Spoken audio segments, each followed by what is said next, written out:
the smart one. Or that's what my mother always told me. I'm one of 4 sisters. There's my older sister, Kathy, and the twins, Debbie and Joy. And me, Stacy, stuck right in the middle. We were all born within a few years of each other, and honestly, I think my parents had trouble coping with so many little kids running around the house.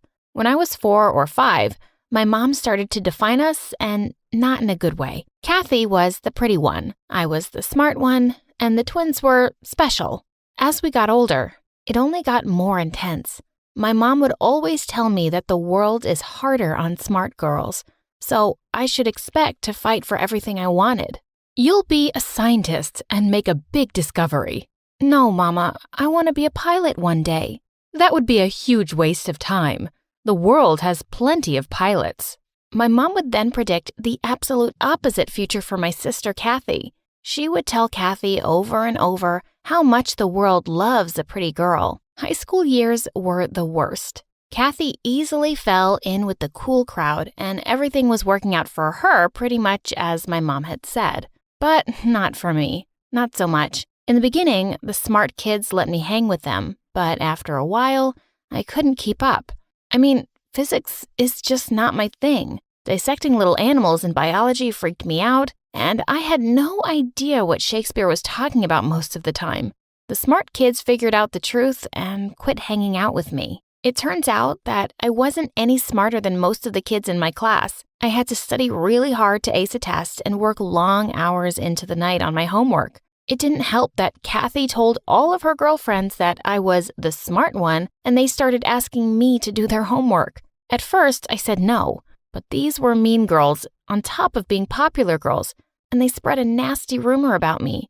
Even my sister spread the rumor around just to make me do her homework. The other kids believed the rumor, and I either got teased or ignored. High school is hard enough without that kind of pressure. I caved. I started doing my sister's homework and special project homework for her friends. They went around school and started taking back the rumor. It worked, and kids no longer whispered behind my back, but I still had no friends at all.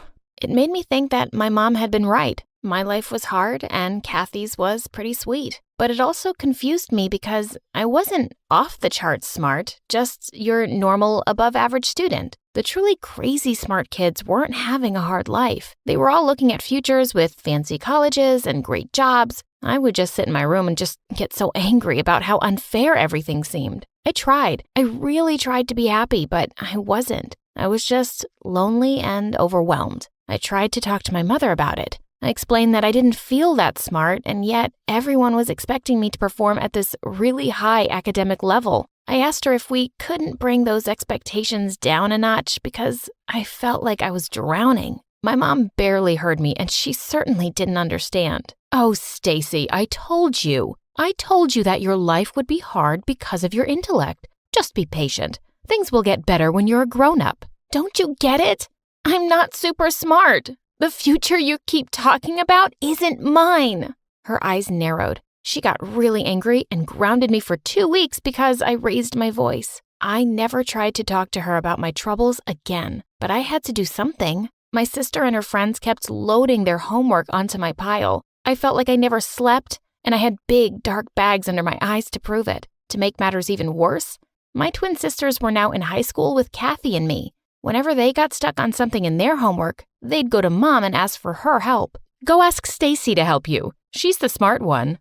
So they did, and I'd always help them because it was expected of me. I would always help them, even if it meant staying up really late to finish my own work, because that's what sisters do. One day, my dad was out working in the garage on one of his vintage cars. I slid onto a stool and watched him fiddle with the engine. Finally, I asked my big question. Dad, do you think I'm smart? Really, really smart? Sure, Stacy. You're the smart one. You solved that puzzle before your sisters even got started when you were 5. You've always been the smart one. I literally jumped off the stool. What? All of this smart one stuff because I solved a puzzle when I was 5? He looked at me for the first time, surprised, I guess, that I didn't know the puzzle story. Well, yeah, Stacy. That's when your mom figured out how smart you are. I stood there, stunned. All the pain and struggle of the past few years flooded through me. I ran out of the garage straight to my room and fell on my bed, crying. I wasn't super smart. My parents were super stupid. Okay, that's harsh, but still, my whole life had been shaped because of some silly kids puzzle. I changed that day. The next day, the twins came to my room with a project they wanted me to do for them at the last minute. Nope, I'm going to bed. They looked at me in shock, and then, "You can't go to bed," the other twin finished her sentence, "because we'll fail the class if you don't help us." I walked over and turned out the lights and crawled into bed. They went crazy and started jumping on me. Get up! You can't do this to us!" "Watch me." The twins were furious and stormed out of the room. I heard them complaining to my mother, and she came into my room a few minutes later to take their side. "What's wrong with you, Stacy? Get up and help your sisters. They're your sisters and deserve your help. This is no time to be selfish and lazy." I ignored her too and dug deeper into the blankets. She finally left and slammed the door. I just lay there breathing heavily. It was scary to say no, but I'd done it. The twins barely spoke to me after that, just because I wouldn't do their homework. My mom never stood up for me, ever. Pretty much the same thing happened when I turned down my sister and her friends. They trapped me in one of the hallways at school. They threatened to start rumors again if I didn't get busy with their work. They were way more frightening than the twins. These girls had expected me to do their college applications and even do their final essays. They had a lot on the line and wanted me to make it all happen for them. Finally, I'd had enough. No. I won't do your work. My work is hard enough. Just leave me alone. I jerked free of my sister's grip and ran away from them. But I never got free.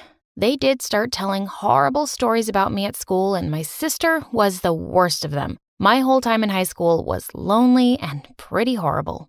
But guys, don't feel sorry for me because I have good news for you.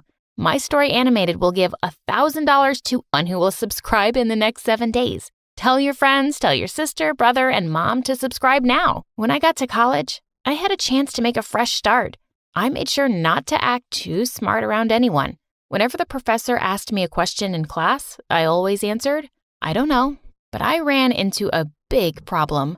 I didn't really know who I was. I thought goth girls looked cool, so I tried being a goth girl. I started going to classes dressed in all black with black lipstick, black nail polish, and a spiked necklace. I even met a cool goth guy named Lizard. Not his real name, of course. He was my first boyfriend. It was cool for a while, but the real goth kids sensed I wasn't fully on board and started keeping their distance from me. Being goth wasn't really working out or even that fun for me. Besides, I was getting sick of wearing all black. So one day, I showed up in class wearing a pink sweater set and lavender capris. No more black lipstick or pointy jewelry. A couple of the kids didn't even recognize me. This was fun. People smiled at me more, and the teacher even called on me a couple of times. She didn't even look annoyed that I gave my standard, "I don't know" response to a question. A cute guy from class named Eric invited me to go get coffee with him afterward, and I said yes. I don't think he even realized that I'd been in the class with him all along.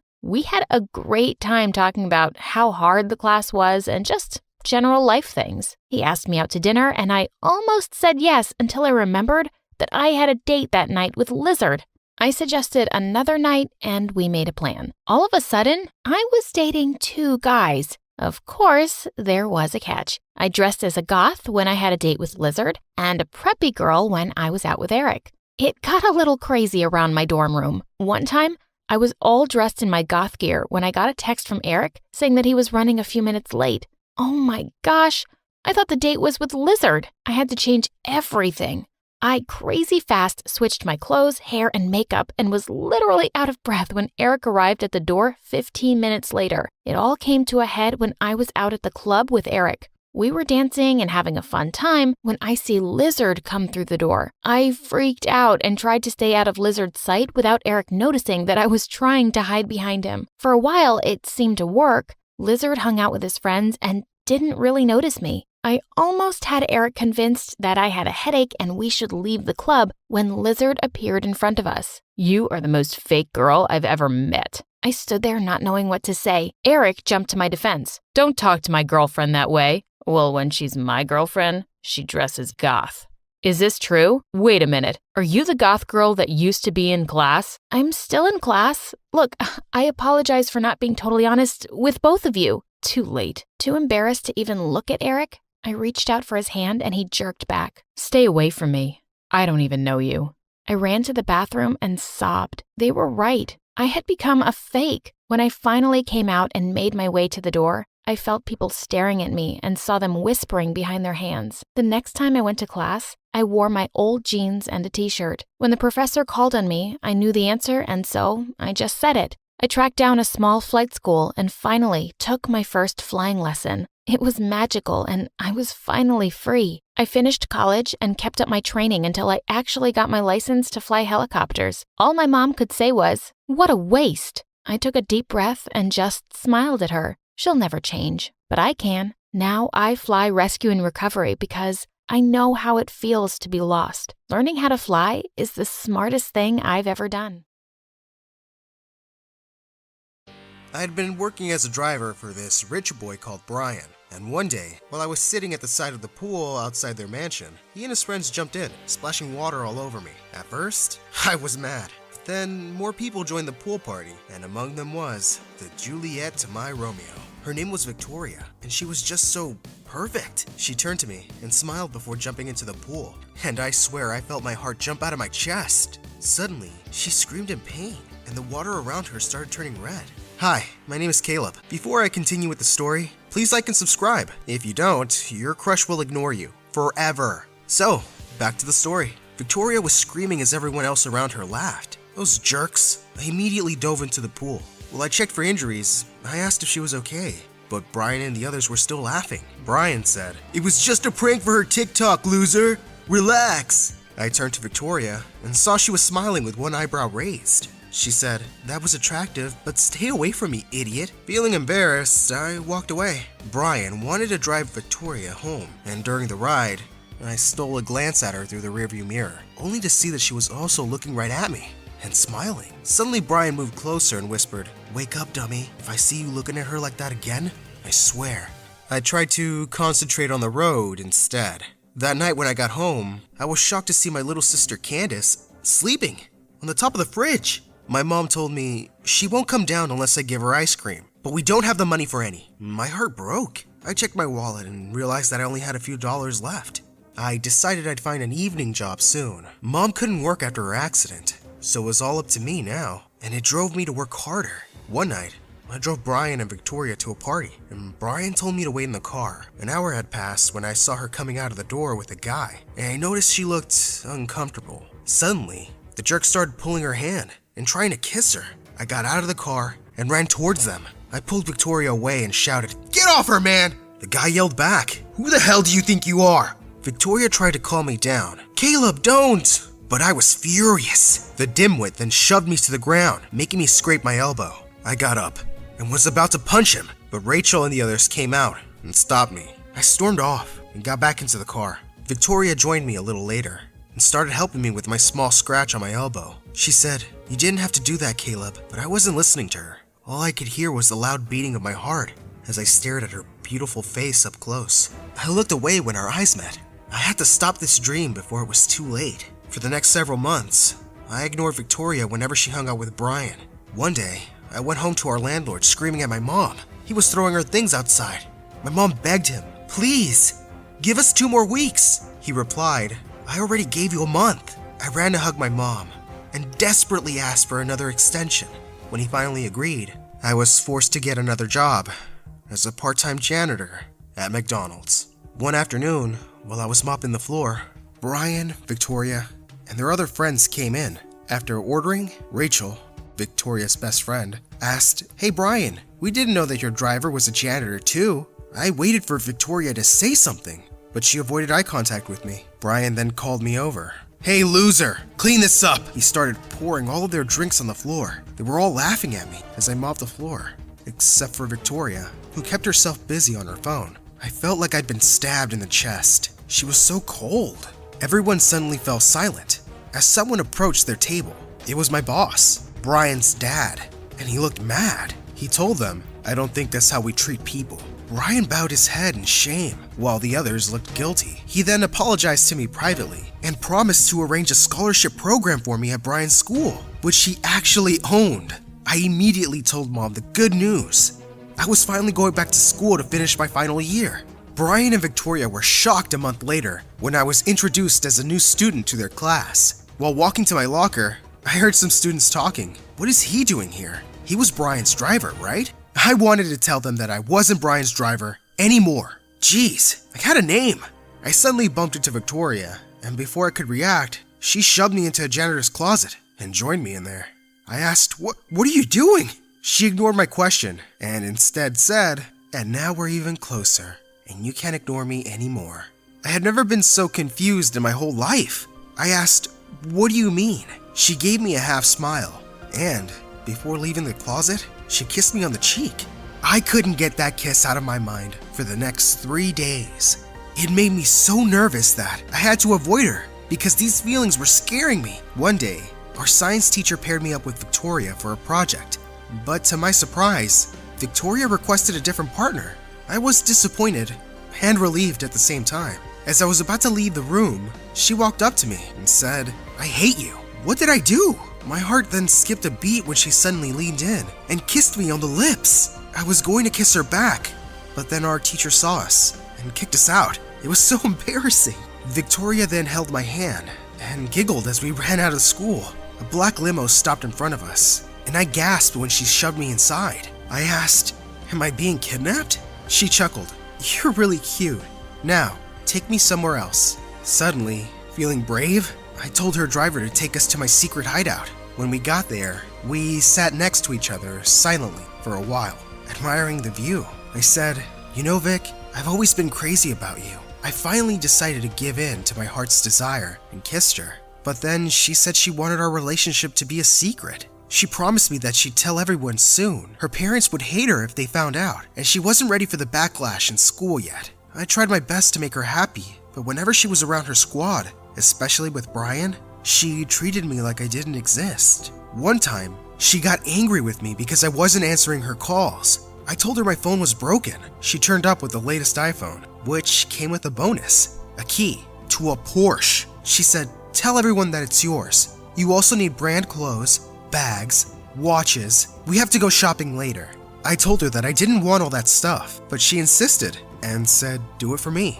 We headed to this high-end shopping mall after class, and on the way, she let go of my hand when we saw Rachel and her other friends. Rachel asked, "Hey girl, what are you doing here with Brian's driver?" Victoria then whispered something to her, which I heard. "I don't know, he kept following me and begging me to buy him clothes." Rachel whispered back, "Aw, he's a hopeless case, girl." She gave me a disgusted look, and they all walked away, taking Victoria with them. I was furious. But that instantly changed when she sent me a message saying, "Just stay right there. I'm going to the police to report you for stealing my heart." A few months later, I left McDonald's and got a new job as a waiter in a 5-star restaurant. During an afternoon shift, I was shocked to see who had just come in. It was Victoria and her parents. It was my first time seeing them, and they looked so sophisticated and intimidating. Suddenly, I felt insecure again. How the hell would they accept a guy like me for their princess? I took their order with shaking hands, and while serving them, I accidentally spilled a drink on her dad's shirt. "Oh, damn!" he shouted at me. "Look what you've done! Where's your manager?" Victoria defended me. "Dad, calm down. He's Caleb, and he's my friend." I was shocked at her dad's response. "Stick to friends from your circle, young lady." Victoria started to cry, while my face looked like someone had punched me in the stomach. The next day, when I woke up, I noticed that my mom was talking to someone. It was the most unexpected person, Victoria's mom. I listened to their conversation from the stairs, and my heart broke when I heard her final words. "This is a warning. Keep your son away from my daughter, or else." Mom tried to talk to me that night, but I just wanted to be alone. I didn't go to school for a few days and ignored Victoria's calls. She showed up to our house and forced me to come with her to her secret place, a hidden hot spring. She apologized about her dad. I was about to tell her what her mom did, but suddenly, someone appeared from the tall grass. "Victoria? Are you there?" It was Brian. I immediately lowered my head into the water I came up for breath after a while and was shocked. Brian was trying to kiss my girlfriend. How dare he? Victoria pushed him and said, "Stop it, Brian. How did you even know I was here?" He answered, "I've been tracking your phone." What? Instead of being mad, Victoria just said, "I'm tired. I want to go home now." She left me a text saying that she still needed to prepare for a girls' party tonight. The phone pinged again. It was another message that said, "Get home safe." Later that night, I took my phone out and checked Instagram. I saw Rachel's stories. I thought it was a girls' party, but why were Brian and the other boys there? And then there were other stories that showed Victoria getting chummy with Brian. I felt so betrayed. I looked at my gift that I bought for her birthday next week. I saved up for months just to buy her it. We had a huge fight the next day because of Brian, and I told her I would not be attending her birthday. It was all a lie though. I wanted to surprise her by turning up at her birthday and telling her parents how serious I was about her. But little did I know that things were about to become a total mess. It was an exclusive formal party in their mansion. I rented a suit and bought an expensive bouquet of roses for her. My heart was beating out of my chest as I entered their mansion. Everyone looked so sophisticated, which made me feel totally out of place. I felt breathlessness when I finally saw Victoria. She looked so drop-dead gorgeous in her beautiful red dress. I waited in one corner when I noticed she was still busy talking to Brian and her parents' visitors. I met her mom's eyes across the room. She glared at me. She then whispered something to Victoria's dad, and moments later, her father walked up to the front. He got everyone's attention, only to announce something that made my world come crashing down. Brian and Victoria were getting engaged. What?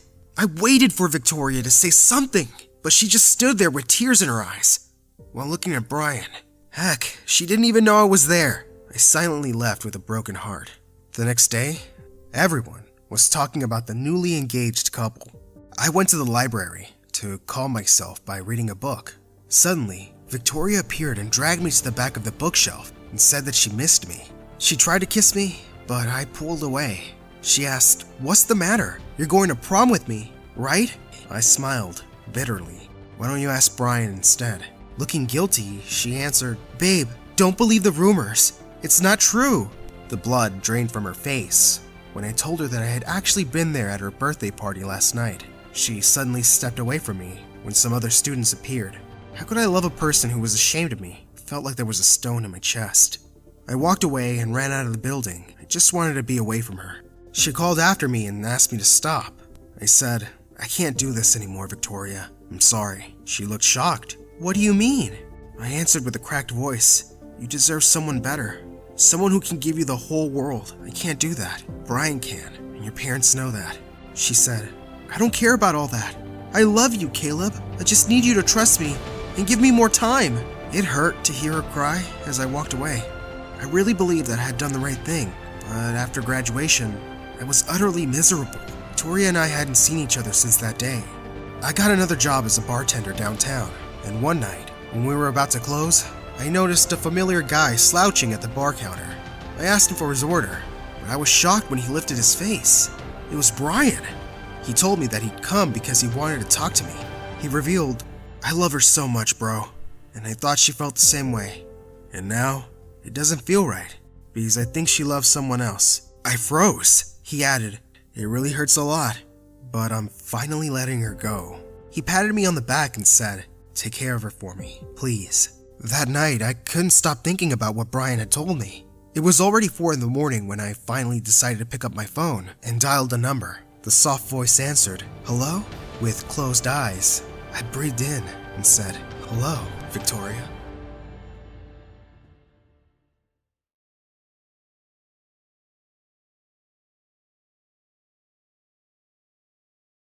Hi, my name is Megan, and I'm from California. I was born to a very poor family, and my dad was a complete jerk. He ran away from home when I was just 2, and mom had to work as a maid in rich households to raise me. Once when I was 4, I fell really ill, and mom had no money to get me medicine. She asked all the rich people she worked for, but none of them helped her. I hear these excuses all the time. Do you even have a kid? Mom felt helpless and decided to steal money from them to save my life. I recovered fine, but Mom was taken away by the cops, and now I had no one to take care of me. So I ended up in an orphanage. The caregiver there was a very mean, strict woman. She made us work like slaves and didn't even give us proper food to eat. Once when I was 8, I saw her shouting at one of the girls because she broke a stupid china doll while cleaning it. How dare you touch such an expensive thing with your dirty hands? Who's going to pay for this now? Your dead parents? The girl burst into tears and I felt like banging the woman's head into the wall. Even worse, she sent the girl to her room without any dinner, but I saved half of mine and sneaked it up to her. Here, you can eat this. I'm not really that hungry. Her name was Tina, and after that day, we became the bestest of friends. But then one day, when I was 12, Tina's hand got stung by a bee and it swelled up like crazy. We need to take her to the hospital. Are you crazy? It's just a bee, not a dinosaur. She'll be fine. The caregiver refused to take her to the hospital and locked the two of us in the storeroom. This was it. I had to do something. I sneaked out through the window and locked the caregiver in her room. Meanwhile, Tina plucked the giant beehive from the tree nearby and threw it into her room through the window. Open the door!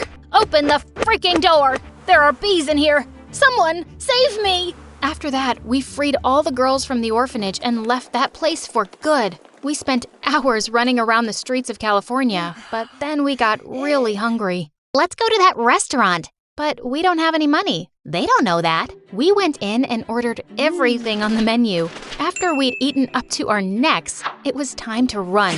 Tina ran at the speed of a bullet, but I was left behind. I saw the nearest parked car in the parking lot and jumped right into its open door. Easy there, kid. You're safe here. I looked up to see a handsome man dressed in really expensive clothes, and he was staring at me. I thought he'd kick me out of the car, but instead he asked me why I was running. I told him everything, and he looked kinda sad at first, but after a few minutes of silence, he said, I can't change what you've been through, kid, but I surely can give you a better future. I'll adopt you. Oh my God, adopt me? This was insane. He took me to his home, and it was huge. So many fancy cars and hundreds of people working around. By the time we reached inside, his lawyer was already waiting with the adoption papers and he just signed them off. Suddenly, my life took a 180-degree turn and I became a princess overnight. The rich man got me the best clothes and the best education in the world. This was like a dream come true. But there was something missing from my life. Tina. I looked for her all over town, but she was nowhere to be found. One day when I was in the 8th grade, I went to this fancy restaurant with my friends when I suddenly heard a customer shouting at a waitress, Are you freaking blind? You spilled coffee all over my white silk dress. I want to file a case against this moron. I rushed forward to help the poor waitress who was on her knees, begging for forgiveness. And to my shock, it was Tina. Oh my God, Tina? What are you doing here? Are you okay? I immediately picked her up and we hugged each other tight. The old lady kept yelling until I threw some cash in her face, but Tina, she looked so happy to see me. I took her home with me and she was awestruck to see my house. This place is huge. My entire neighborhood could fit in here. I showed her around and told her everything, and we had a blast. Tina told me that she now lived with her new parents who adopted her soon after we left the orphanage, but they weren't well off, so she worked at a restaurant instead of going to school. I felt sad for her, but now she had me. I asked Dad to enroll her into the same school with me, and of course, he did. Tina and I became the bestest of buddies once again, and we had so much fun together. Until one day in the 10th grade, Rihanna joined our school. Rihanna was a spoiled little witch who picked on other kids all the time. And now her new target was Tina. One day, Tina accidentally stepped on her shoe, and Rihanna went bonkers. Oh my God, that's my new Prada, and it's worth more than your entire family, you lowlife. And saying that, she held up her hand to hit Tina, but I stopped her. You better not touch her or you'll regret it. How dare you mess with me? Do you know who I am? Do I look like someone who cares? She looked at me with blazing eyes and jumped on me like a wildcat. Just then, some kids came in and pulled us apart, but the fight wasn't over. I was so gonna teach her a lesson for this. The next couple of days, Tina didn't come to school and wasn't even replying to my messages. I got really worried about her. Later that evening, I went over to her place to see what was wrong. It turned out her dad was fired from the office and now he was severely ill. I felt so bad for Tina. I had to do something. I asked Dad to help her and he gave Tina's dad an awesome job in his company. A few days later, all the kids from my class were having a pool party and I asked Tina to come with me. But only a few minutes into the party, Tina was talking to a boy when Rihanna marched up to her and pulled her hair. Get away from my boyfriend, you witch. Your what? He was the one trying to flirt with me. Yeah, I know girls like you. You're just after rich boys for their money. What are you even doing here at this party? Don't you know it's for rich kids? I brought her with me, so buzz off. Of course you did. There's no way anyone would let a maid like her into this place without you, Megan.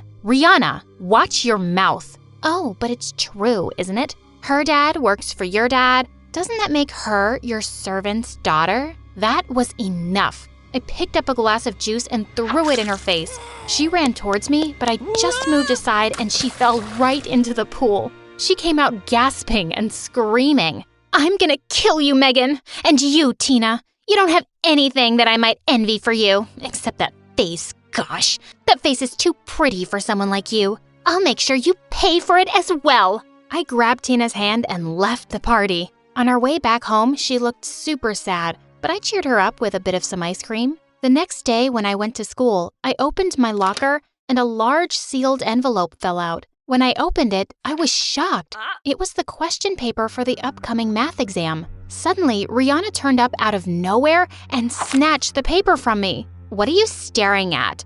Oh my God, Megan, you're a cheater. What? No, I don't know how this... Before I could finish, Rihanna was off to the principal's office with the paper, and I was called in minutes later. The principal looked like she was gonna eat me alive. Ma'am, I swear, I didn't do it. Then what about this question paper in my hand? Did it fly to your locker on its own? No, I don't know.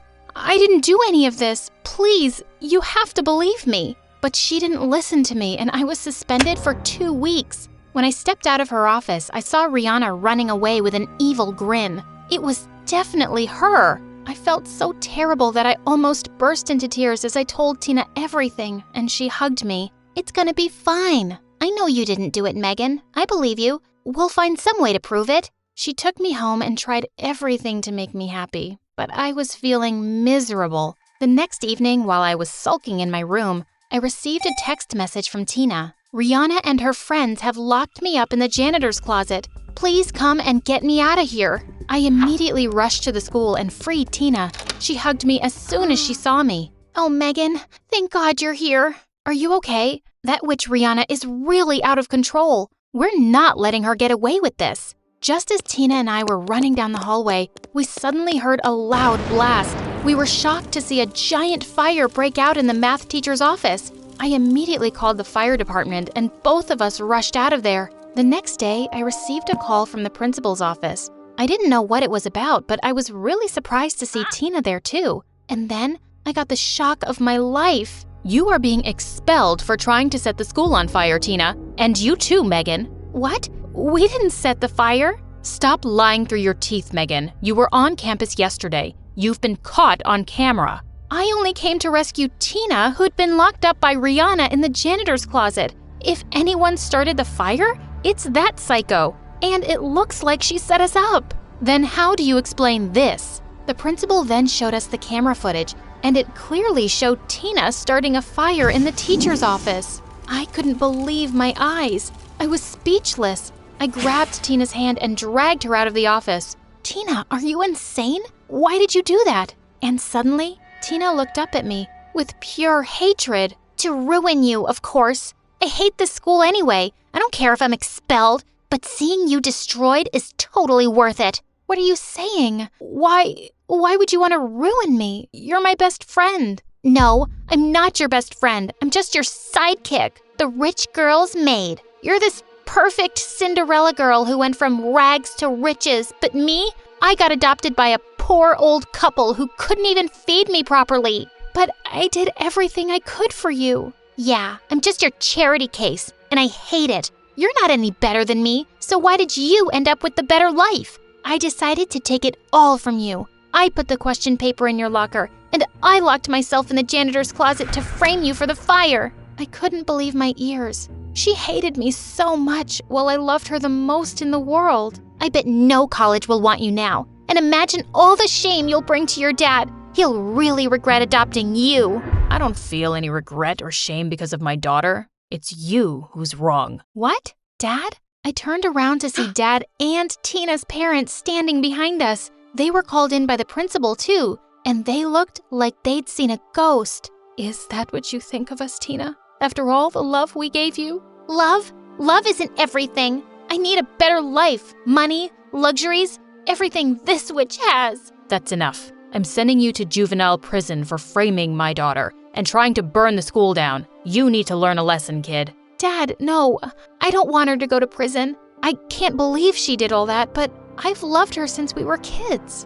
Oh, shut up. Who asked you? I don't need your pity, and I certainly don't need it now. And with that, she stormed off and even left her parents, and I never saw her again. My name was cleared, and after some time, I went back to enjoying my life and studying hard. But now, I'm really careful when it comes to choosing friends.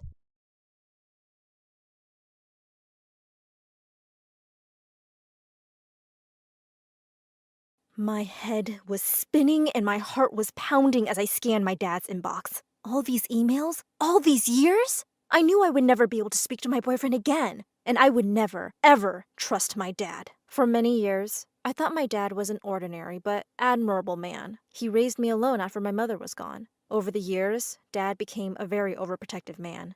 This meant that I was locked inside my house throughout most of my school life. I wasn't allowed to go out with friends, be late coming home from school, or attend any parties. When I was in 6th grade, I begged my dad to let me go on a school trip for a debate contest. I had worked so hard to perform at this competition. I cried for hours to get his permission. He was unmoved. He refused to let me out. As the years passed, I grew to silently hate him. I was getting sick of being a prisoner in my own home. One day, the head cheerleader at my school, Stella, asked me to come to an insane party she was having for her 16th birthday. The whole school was invited. I wanted to go so badly. Everyone was talking about this party. I rushed home to beg my dad for permission. My dad and I had a huge fight that night. He refused to let me go to the party. I decided I was going to sneak out the moment he fell asleep. When the time came, I rushed to the party on my bicycle. I paused before Stella's house. Everything was strangely silent. I entered her home, feeling rather nervous. I mean, why would a raging high school party be so quiet? When I entered the living room, I saw all my schoolmates standing inside. They were all quiet and exchanging glances with each other awkwardly. At the center of the uncomfortable crowd was my father. He was seated on Stella's couch, red with anger. He began to shout at me in front of everyone I knew. He'd known what I was up to the whole time. He laughed at me, amused by the idea that I could ever fool him. In front of every one of my peers, my dad humiliated me and grounded me for a whole month. People around me laughed. I grew purple with shame and my whole body began to shake. My dad demanded that I get in his car and go back home. I was simply too ashamed to do anything else but obey. The moment we reached home, I turned and looked him in the eye. I told him that he had broken our relationship tonight. I no longer wanted to speak to him. Days later, my crazy dad blocked Facebook, Instagram, YouTube, and all social media sites on our Wi-Fi. He wanted to isolate me from the outside world, but I was smarter. I downloaded this app. Using that, I was still able to use all these websites, and he had no clue. A few days passed, and I didn't say a word to him. I quietly headed to school day after day, and when I came home, I went straight to my room to be alone. That was my life. Until the day everything changed. The day I met Ricky. Ricky was a new kid, an orphan who'd been transferred to the school by the state. He was gorgeous, too, and he was the only person in school who hadn't seen the humiliating events of that night. To my delight, just when I was fantasizing about him, he asked me if I could help him find his class. I looked at his schedule and saw that we had a bunch of classes together. Ricky and I hit it off instantly. We began to sit together in class, meet for lunch, and walk home together from school. Ricky's company was delightful, and I couldn't help but crush on him. He was cool, funny, and clever. The day he finally asked me out on a date came quickly. I had been dreading and hoping for this day for months. When he asked me out, I burst into tears. All these weeks, I hadn't spoken one word to my dad. Now that Ricky had asked me out on a date, I knew I would have to break the silence. I would have to ask him for permission, and he most certainly wouldn't give it. Ricky seemed shocked and confused by my reaction. I didn't want him to see me like this, so I rushed out of the cafeteria. I walked home alone that day. The whole way there, I tried to think of some way to sneak out of the house for one date with Ricky. Some way that my watchful father wouldn't see through. I wanted this so bad that I was ready to try anything. My head was full of plans as I entered my house. But the minute I saw what was going on in my living room, my brain became blank. Ricky was in there, sitting on the couch with my dad. I couldn't speak. What was Ricky doing here? And why was he with my dad? Dad spoke up, saying that Ricky had come searching for me because I'd been acting strange at school today. He wanted to know if I was okay. In a whisper, I told Ricky I was fine. Much to my surprise, Ricky spoke then. "Sir, I'd like to ask for your permission to take Annie out for a date." I stared at my dad with fear in my heart. From everything I knew about him, the idea of some guy moving on his only daughter would send him into a flaming rage. I was surprised again. My dad was completely calm and composed. "Do you want to go out with Ricky?" he asked me. "Yes," I said. Dad said that even though he didn't like the idea of me dating, he knew he couldn't control my life forever. He gave us permission to go out. In that moment, all my anger at my dad that had built up over the years simply evaporated. My father had given me his trust. I couldn't be happier. Ricky and I began to date, and it went well for years. After high school, we got into the same college, which cemented our relationship. I started to have some doubts when I got an amazing fellowship in Paris right after college. Ricky wanted to get married, but I wanted to wait until after the fellowship. My life seemed wonderful. Until the day of the barbecue. My dad had invited us and a few friends to his place, where he was hosting a party in his backyard. During the barbecue, I went into his wine cellar to search for my favorite brandy. During that search, I noticed something odd about one of the walls. It could move. When I pushed against the wall, it gave way to reveal a secret corridor. I was utterly shocked. I had lived in this house for 17 years and never knew this existed.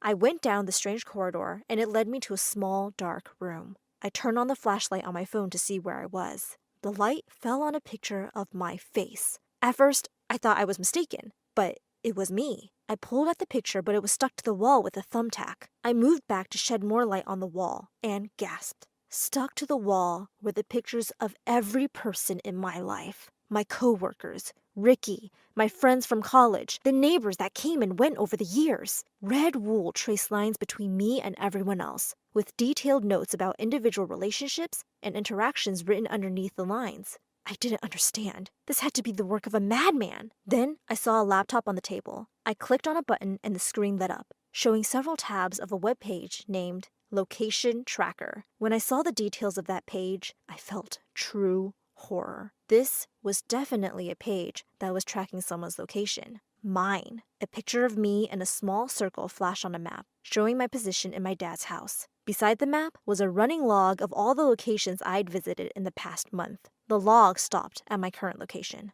My dad had clearly been spying on me, keeping tabs on me. Who else could have made this room in his house? Was everything a lie? All those years when I thought he had begun to trust me, was he simply hiding his true nature? I found a folder on the desktop that said Log History. Inside it sat rows upon rows of folders. They went as far back as 7 years ago, the year Ricky and I began to date. Was that when this obsession started? When I began to date and finally live my life? That was when I saw it. One of the open tabs was an email account. I refreshed the page and began to scroll through the people my dad had been emailing. When I saw the first name on the list, the blood dried in my veins. It was Ricky. My dad and Ricky were exchanging emails. The subject line of the first email read, "Setting the date." In that email, Ricky was explaining to my dad that I didn't want to get married before I finished my course in Paris. My dad urged him to convince me to get married quickly. He said that if he didn't do it soon, I might figure out the truth. And if I did, I would never be with Ricky. What was he talking about? What truth? Ricky had replied to him, saying that pushing me would do the opposite of helping. My dad instructed him to get me pregnant if that's what it took. He didn't want me to leave Ricky and go be with some random French man he couldn't work with. Work with? I immediately left the email thread and began to scroll through my dad's inbox.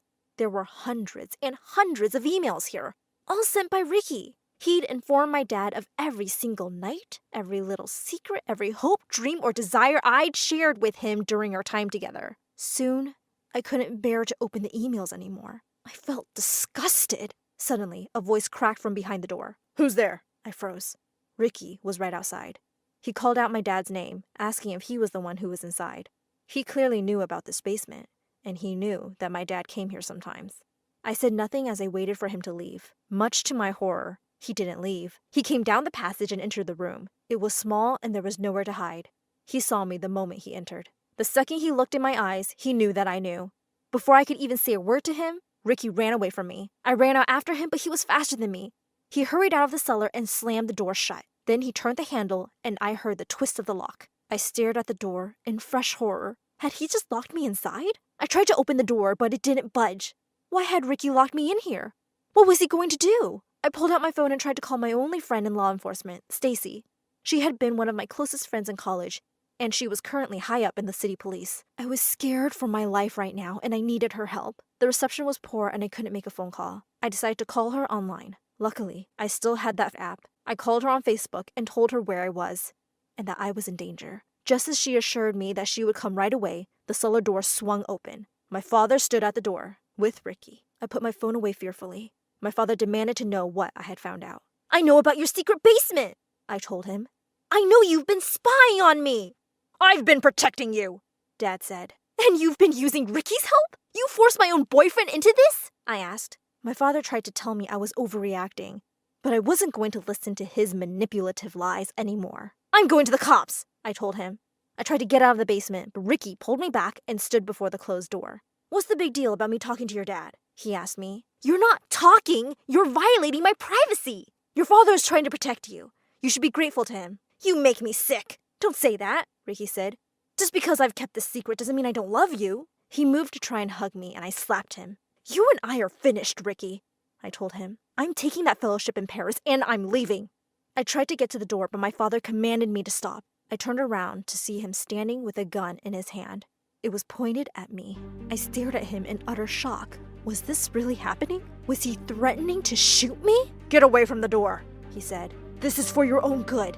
You have no idea what will happen to you in a foreign country without me there to protect you. I'm doing all this for you, Anna. You can't keep me in here forever," I shouted at him. "I will do whatever it takes to protect you," he barked back. I had never felt more fear in my heart. Just as I began to lose all hope, Stacy kicked down the cellar door with 3 other policemen by her side. Ricky jumped away as the cops poured in with their guns and tasers out. My father immediately dropped his weapon and backed away. Stacy rushed to me and pulled me into her protection. My father was charged with assault with a firearm, violation of privacy, and about 10 other crimes. To have his own sentence reduced, Ricky gave up all his information on my father. Apparently, Ricky hadn't been my father's informant just to help him out. No, Ricky had been hired by my father. My father had cooked up a plan 7 years ago. After the disastrous high school party where he'd humiliated me, when I'd become cold to him afterward and we'd stop speaking, he decided that if he wanted to control my life and make sure I was safe, he would have to get creative about it. He couldn't simply lock me up at home. That would never work. He needed me to be around people he could trust inside and out, people he hired and paid. Ricky had been living in an orphanage 2 states away before we met. He didn't just transfer to my city for no reason. He'd been given a full-time job by my dad to be my boyfriend. I pressed charges on both men with Stacy's help and support. She helped me remove the tracking chips that were hidden in my phone, under my shoe, and in the lining of my bags. She let me stay with her while I prepared to leave for my fellowship in Paris. The trial against my father and Ricky went on for 5 whole years. They both confessed to all the crimes they'd committed on advice of their legal counsel. I completed my course in Paris and came back to fight my case against both of them. I wanted justice for myself. Once upon a time, these men had been my whole life. Today, I threw them both in jail, and I'm starting my life again, alone and free. The school day ended, and I was walking to the bus when I got a message from my crush, Carter, the school jock, who never even knew I existed. Hey, I need to tell you something important. Meet me in the warehouse behind the school, now.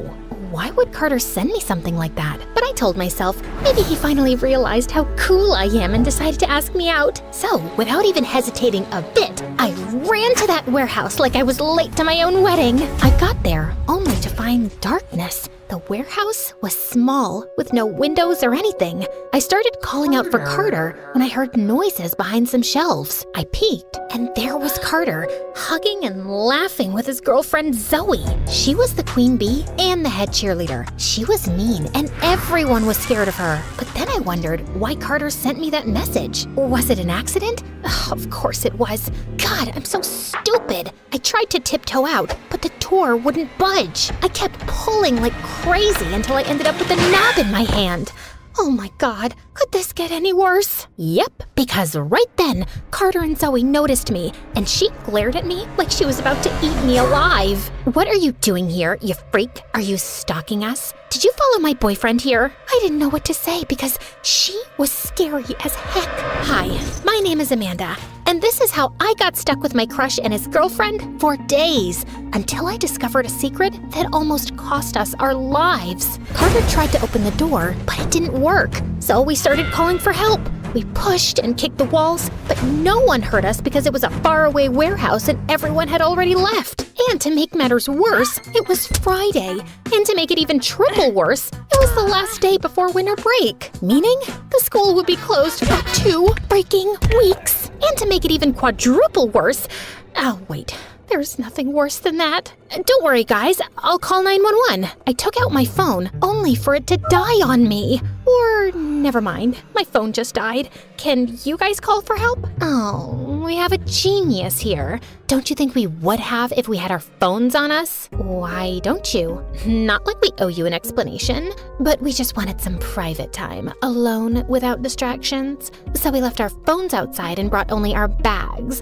I even made my baby boo some food in case we talked for hours. Oh, I'm so sweet, aren't I, Pookie Bear? We sat in silence for what felt like forever, until Zoe leaned on Carter's shoulder and started crying like a lost puppy. Babe, tell her to move. It's cramped and I'm claustrophobic. Babe, tell her to fold her legs. Her feet are disgusting. Babe, tell her to stop breathing so loudly. I literally cannot. And he actually comforted her. What an absolute fake. But then my stomach growled, and I laughed nervously, trying to play it off. Zoe pulled some sandwiches out of her bag, and I thought she was going to give me one, but she just handed one to Carter. Then they both started chewing like monkeys. I'm here, but they ignored me. Seconds later, Carter looked at me like he felt bad and started gesturing and making faces at me like he was hinting at something. But I couldn't understand what he was trying to say. Man, speak up. He face-palmed while Zoe turned to me and warned me not to ever speak again. I got so annoyed by her bossing me around. Like, what would she do? We were both stuck and miserable. So I started singing to annoy her. La la la la la la la la la. I was walking with a group and I stepped in poop and I tried wiping it, but I still smelled like poop. So I cut off my pants and I still smelled like poop. Turns out the stink came from the group. They smelled like poop, poop-a-doop. La la la la la la la la la. Zoe looked so annoyed, I could swear I saw Carter smiling. She grabbed him and they went to sit across from me. Good riddance. Later, I felt tired, so I just fell asleep right there, hugging my bag. I woke up in the middle of the night to their kissing noises. Apparently, Zoe had bad dreams and Carter was comforting her. I had a dream that a dumb blonde with a mole above her lip came into our lives and stole you from me. Babe, I can't live without you. Was she describing me? And Carter just went ahead and kissed her again. Blech. But I really had to pee, so I grabbed an empty bottle near them and went over to a shelf to do my business behind it, when Zoe yelled at me to bring the bottle back. When I was done, I turned around and saw Carter standing there. I literally jumped. He whispered that Zoe was asleep and wanted to tell me something. I like you, Amanda, and I wanted to talk to you about it today. Wait, you like me? For real? So his message was on purpose. Finally, a win! Then he told me he broke up with Zoe 2 days ago. He said he liked me and wanted to talk to me in private yesterday, but before he could do that, Zoe convinced him to come in here to talk about their relationship because she thought he wasn't serious about the breakup since it happened before and they always got back together. So why are you still kissing her like a chimpanzee? I'm just trying to keep her calm because she's crazy. Plus, what's the point in saying anything now? We're stuck. Annoyingly, that made sense. And honestly, I had a huge crush on him. Carter was kind and smart, and everyone loved him. The whole school knew he deserved better than Zoe. So I hugged him, and he hugged me back. But just then, I felt dizzy from hunger and tiredness. Carter caught me before I could stumble and held me steady in his arms. You okay? I nodded. Wow, you smell amazing. Let's get you to sleep. He carried me to my spot and gently helped me lie down. Then he looked straight into my eyes, and I thought he was gonna kiss me. But right then, Zoe shifted in her sleep and Carter pulled back. He left, but not before winking at me, and my heart fluttered. I woke up to find Carter had slipped a snack bar into my bag. I ate it in one go. Zoe was extra fussy because her foot still hurt from yesterday's cheerleading practice. So she was relying on Carter for physical support to get behind the shelf so she could do her business. She was rubbing his hair and his neck and his back like a psycho, and I literally gagged. I got up and wandered around to distract myself, and that's when I stumbled onto something, a knob that opened into a storage room below. I climbed down. The space was small, probably for extra storage, but it was cleaner and nicer than the warehouse, so I stayed there for a bit. Carter noticed and followed me once Zoe fell asleep. Nice place you have here, cutie. I blushed, and he smirked as he offered me a soda can he'd stolen from Zoe. I drank half of it too fast and let out the loudest burp. I clapped my hand over my mouth, mortified, but Carter gently moved it away and smiled. Then suddenly, he winced. God, you're stepping on my toes. I tried to move my leg away, but I lifted it a little too high at the exact moment he bent down to check his foot, and I ended up kneeing him straight in the nose. Oh my god, I am so sorry. I looked up at Carter. His nose was bleeding, and his eyes crossed as he tried to look at it. Then, without warning, he passed out right then and there. Oh, Jesus Christ. I tried slapping him awake, but he wouldn't budge. What the heck is going on? Ugh, give me a hand first, then shout all you want. Get your butt over here and help me pull him up.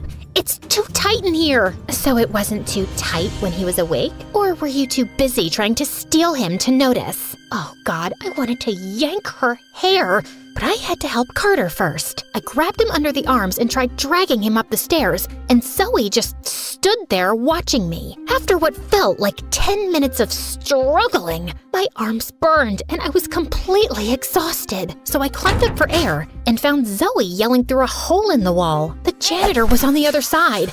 I joined in, but he had headphones on. Still, I could have sworn he glanced our way and paused for a second, then shrugged and walked off. I'll bet he recognized your voice and decided to let you rot because you bullied him like crazy. Ugh, whatever. He cleans the mirror with the same mop he uses for the bathroom floor. He's nasty. Not nastier than you. Zoe and I kept shouting at each other for 5 minutes straight until my throat hurt. Then suddenly, someone gently pulled me back. Oh, watch out. A huge spider was dangling from the ceiling right above us. The second Zoe saw it, she screamed and ran like a headless chicken. So you saw the spider and decided to help her and not me? Carter stared at her with challenging eyes, and I thought he was finally going to snap. But then he just nodded and smiled. You're right. It was just a reflex. I was so annoyed. I couldn't understand why he always acted like that. And I had enough. So I grabbed Carter's face and kissed him right there. For the first 2 seconds, he seemed into it. But then, like it finally hit him what was happening, he gently pulled away. Zoe looked at me like she'd seen a ghost. Her face went pale, and she just passed out. I rushed to wake her up. What's with all these people passing out today? Then she suddenly snapped her eyes open and lunged at me. But Carter pulled her back just in time. He looked at me with these pleading eyes, like he was begging me to stay calm. calm. I backed off for his sake, still confused why he looked so terrified of her. And then, because the universe hated me, my stomach made the most embarrassing noise, followed by a tiny release. I wanted to disappear. Carter looked away politely, and Zoe wrinkled her nose in disgust. Gross. It's the stress, okay? Being trapped in here is messing with my stomach. I was mortified. Great. Just kissed my crush and immediately humiliated myself. Later, around midnight, I woke up starving. Zoe and Carter were fast asleep, and Zoe was snoring like an orphaned bear. Then Carter suddenly woke up and put a finger to his lips, signaling me to shush. He got up, slit Zoe's bag out from under her arms, and started digging through it. I whisper shouted at him, asking what he was doing, but he ignored me. Zoe made a little sound, and Carter freaked out and basically threw the bag at me. She might be hiding something to hurt us. Search for it. Then he said he'd distract Zoe and cuddle her in case she woke up. I was freaked out. What would this psycho even have in her bag to harm us? I hurried down to the storage room and started searching frantically. Man, she stuffed that bag like she was moving to another country. But then Zoe's voice came from above. I panicked and hid her bag behind my back. I'm looking for food. How would you find food in this stupid storage room? And then, as luck would have it, I ripped open a big package on the floor and literally froze. Ramen packets, cookies, bags of chips, even soda cans. It was probably just the school's cafeteria stock stored in here. I quickly shoved Zoe's bag behind some other boxes and stood up like I wasn't doing anything suspicious at all. And then I got up to Zoe, holding the food box. You're not getting anything until you apologize, Zoe. Oh, bite me. And with that, she whipped out some cheerleader gymnastics leg move, knocked me to the ground, and yanked the box away. The box hit the floor and spilled, and I managed to scramble up and snatch about half the snacks. But then she grabbed Carter. We kept pulling Carter in opposite directions until he jerked his arms free and shoved us both back. Knock it off, all right? I don't want to eat anything. I just want to get out of here. Then he stormed off and climbed down into the storage room to sit alone. A little later, I saw him quietly slide Zoe's bag back under her arm like nothing happened. She didn't even wake up. I still had no idea what he found in there, and he wasn't talking. So, yeah, I went back to sleep, hugging all the snacks I'd managed to save. The next morning, we woke up exhausted. We'd been there for 4 days, and we were getting more drained by the hour. Well, except for Zoe. She was actually making breakfast and humming like a psycho. But Carter seemed different today. He ignored both me and Zoe all day, no matter how many times we tried to win him over. Eventually,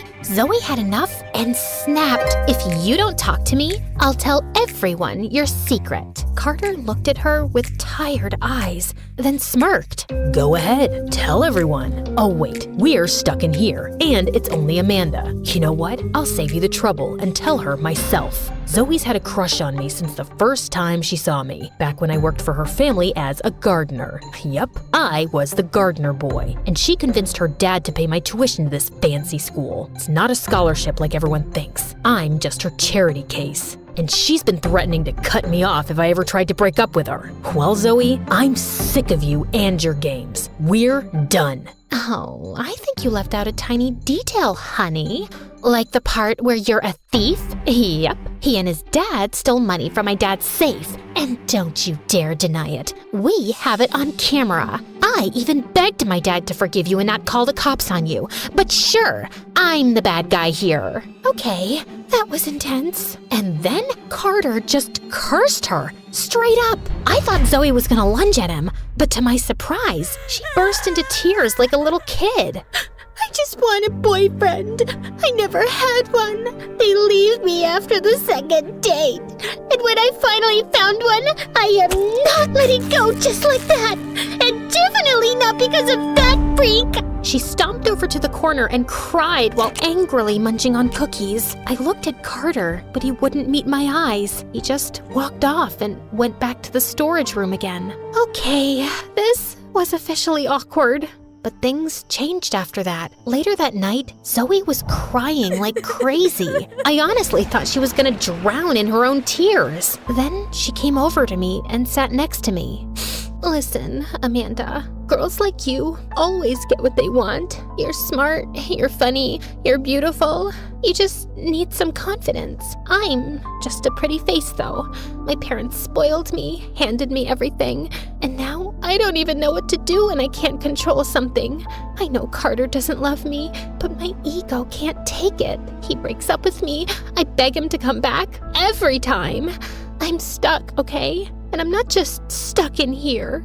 I'm not asking to be best friends. I'm just saying, don't make this worse. Can we be a little nicer to each other while we're trapped here? I couldn't believe my eyes, but she looked genuine, and I figured I might as well give her a chance. I mean, what other choice did I have? At first, it was just quiet nods and polite little smiles. Then she started being nicer and nicer, which honestly felt kind of amazing. She even shared some of her homemade cookies with me. Here, girls gotta look out for each other, right? But Carter kept to himself. He got weird. And then I remembered how he used to talk about Zoe, how he cursed her, and how he was ignoring both of us like we didn't exist. And on top of that, he was searching through her bag without her permission. Wasn't that manipulation? That night, Zoe made a dinner out of whatever snacks we had, and we sat together and actually talked like normal people for once. Have you liked and subscribed to MSA? Not yet. Well, too bad, because if you had, you'd know a lot about psychos. So guys, like and subscribe now. I didn't know what she meant until later that night after we went to bed. Someone started shaking me awake. It was Carter, and he looked mortified. I shifted, and my stomach made another horrible noise. Before I could stop it, oh God, sorry. It's these cheap snacks, I swear. Get up. Zoe is going crazy. Then he explained they'd gotten into another fight, and it got so heated that Zoe went digging around and found a lighter and a bottle of gas. I'm gonna burn this whole place down. If you're not mine, then no one else gets you, Carter. See? I told you she's a psycho. I tried to stop Zoe while Carter looked around for a way out. He found a hammer and went at the wall like his life depended on it. I tried to push Zoe back, but that girl was strong. I sent you that message, Amanda, not Carter. He's always liked you, and I knew the second he broke up with me, he'd come running to you. I needed to get rid of both of you. I just didn't know this stupid warehouse would lock us in and you two idiots would start bonding and just ruin my plan. So basically, Zoe wanted me and Carter in the same place so she could do God knows what to both of us. But the warehouse locked by accident and the whole thing backfired on her. Before I could even process it, she lit some boxes on fire and the flames spread fast. I grabbed another hammer and ran to Carter to help. The hammers were mistakenly put in a box labeled scientific equipment, so we didn't open it earlier. Not until our lives literally depended on it. We hit the wall with all our strength. Once, twice, then finally it gave. Come on, let's go. But I looked back at Zoe. She was on the floor, crying. Carter, you never loved me. You lied. But you were the most beautiful lie in my life. Oh my freaking God! Get up! Now! I ran back as the fire kept crawling up the boxes. I managed to haul Zoe up and drag her outside. The fire caught the neighbor's attention, and someone called the fire department. Everyone was safe, and Zoe was taken for investigation. I told you she wasn't stable. And yeah, I was checking her bag because she keeps pictures of me and my dad next to her dad's safe. The thing is, we didn't steal anything. My dad was desperate. Zoe's dad was a jerk to him and fired him unfairly. I followed my dad that day because I was too scared he'd do something stupid. He opened the safe and took the money out. And that's what Zoe has on camera. She was threatening to show the whole school. But I stopped him. I made him put the cash back and begged him to leave before it got worse. Sorry if I was unkind to you, Amanda, but I had to keep the act up. Just then, the cops told us they found something weird in Zoe's bag, a small bottle of digestive drops. They asked Carter about it, but he had no idea. Then it hit me, the embarrassing gas moments. Every single time Zoe had given me food or touched my drinks, she'd been putting drops in them. Oh my God. She was trying to make you think I was disgusting. Well, it didn't work. I still think you're perfect. I couldn't believe it. Even her nice moments were part of her twisted plan. Well, I'm just glad we're safe. And wow, we couldn't use these hammers before. We have the survival instinct of a fart. Speaking of farts, I liked your singing. Maybe you can sing to me on our next date. But no poop included. Happily. Parents showed up and hugged me so tight I couldn't breathe. I learned 2 things. In tough situations, you don't argue with the psycho. You nod, you survive, and you deal with your feelings later. And never, ever trust somebody who's suddenly too nice to you, especially when they're offering you food.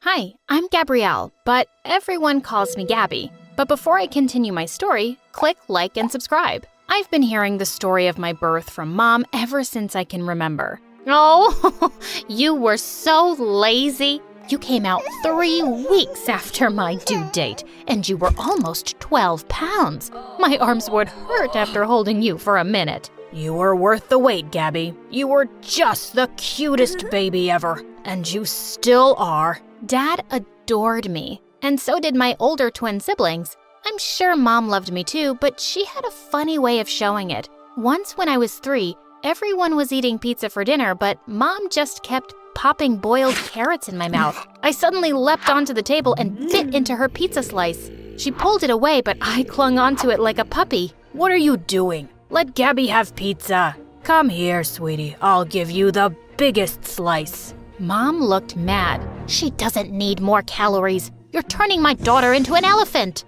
But I didn't care.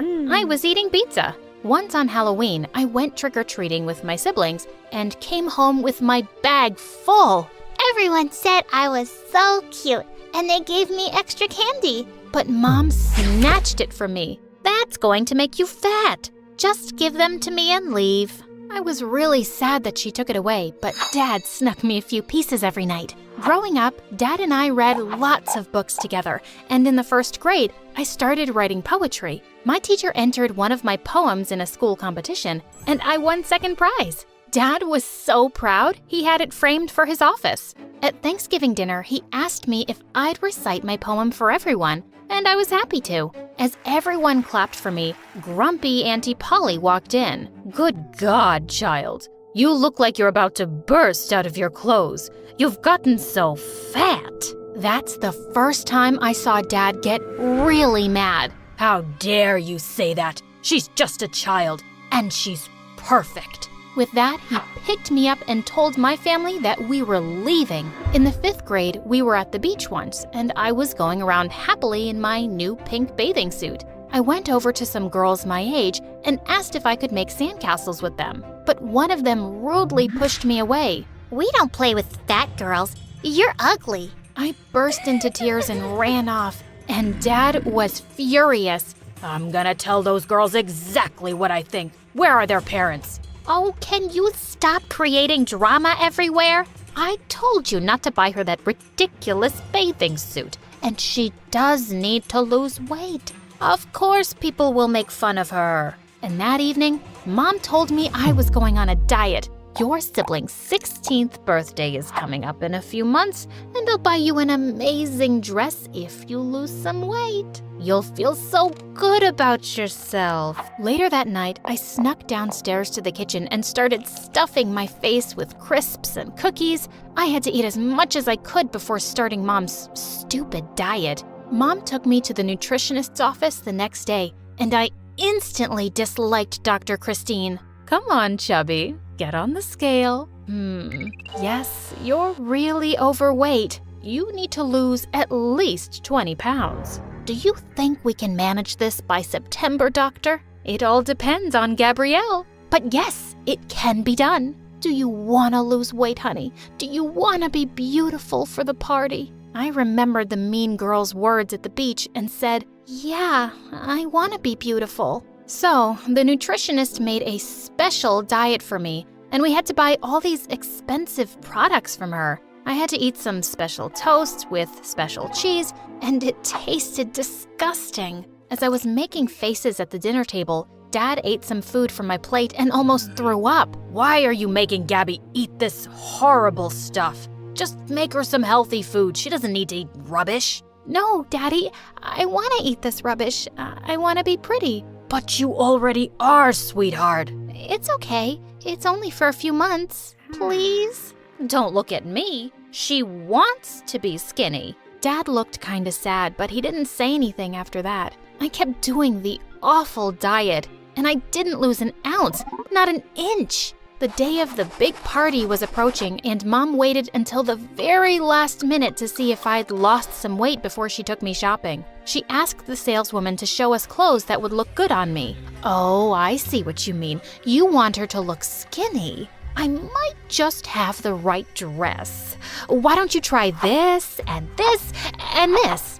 I tried on all the clothes and I hated everything. As I was taking off a white dress in the changing room, I overheard something that broke my heart. How did the dress fit her? Oh, not very well. That white dress makes the girl look like a small refrigerator, short and square. I wish she had inherited my figure. I burst into silent tears. That's what Mom really thought of me? We bought some stupid black dress, and on the day of the party, I held my breath and tucked my tummy in for all the pictures. I just felt ugly and miserable. Being fat didn't affect my ability to love, though. I was falling in love at school all the time, but I'd grown up too insecure and shy to ever ask anyone out, and well, no one ever noticed me. In the 9th grade, I fell madly in love with James, this gorgeous boy who was 2 years older than me. He played baseball, and I'd watch him from a distance and write poems about him. One day at lunch, someone tapped me on the shoulder, and I almost fell off my seat when I saw it was James. Hey, you dropped this paper in the hall. Did you write this poem yourself? It's really good. I just stared at him like a dumb goldfish, and seconds later, a skinny girl took his arm and led him away. I crumpled up the paper and threw it away angrily. Of course, he had a girlfriend who looked like a freaking model. Just then, this annoying bully Aaron from my class sat next to me with a grin. Ah, chubby Gabby. You like James, don't you? I've seen how you stare at him every day. I do not. I don't care, girl. You want to get noticed by someone like him? You should hang out with me. I'm like the most popular guy around. Come to a party at my place tonight. James will be there too, and I'll introduce you guys. But he has a girlfriend. Oh, that's not his girlfriend. Trust me, he's single. That offer was too tempting to resist. So I went to the party that evening, and when I got there, the first thing I saw was James dancing with that girl. Aaron, I think those two are together.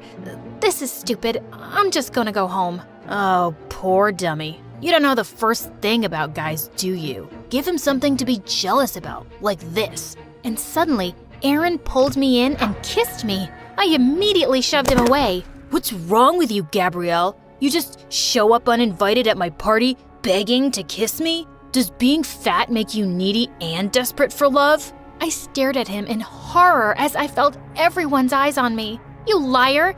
I'd rather kiss a monkey's butt. I gave him a hard slap and then I ran away from there. But since Aaron was a popular jerk, he made sure I became known as the fat, desperate girl, and my self-esteem hit rock bottom. Suddenly, I just lost my appetite and stopped eating. Dad was worried and kept asking me what was wrong, but Mom was delighted when I got skinny. Wow, Gabby, you look amazing. Want to go shopping? No, I'm good, thanks. But you're in those big clothes.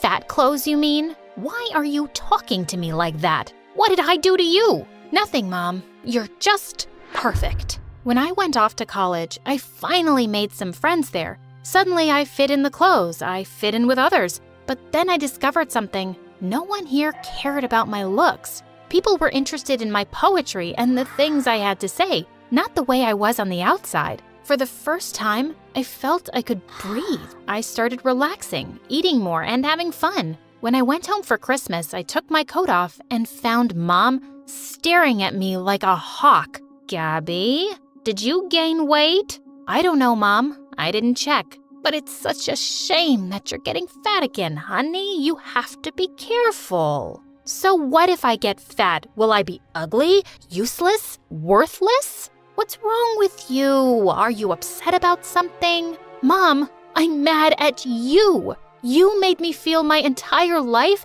that being fat is the worst thing in the world, that it's the only thing that defines you, but it's not. I was only looking out for you. I want you to be healthy. Are you sure? Because I was unhealthy and miserable when I got skinny, and you weren't bothered about that. The only thing you ever wanted for me was to be pretty, no matter what the cost. You've just never loved me the way I am. That's not true. I care a lot. Yeah, I'm sure you care, Mom. Just not in the way that's any good for me. I'm leaving. Well, we're coming with you. I'd like to enjoy a family dinner for once. I turned around to see my dad and siblings looking really angry at Mom. We all left without her, and we had an amazing Christmas dinner at a restaurant.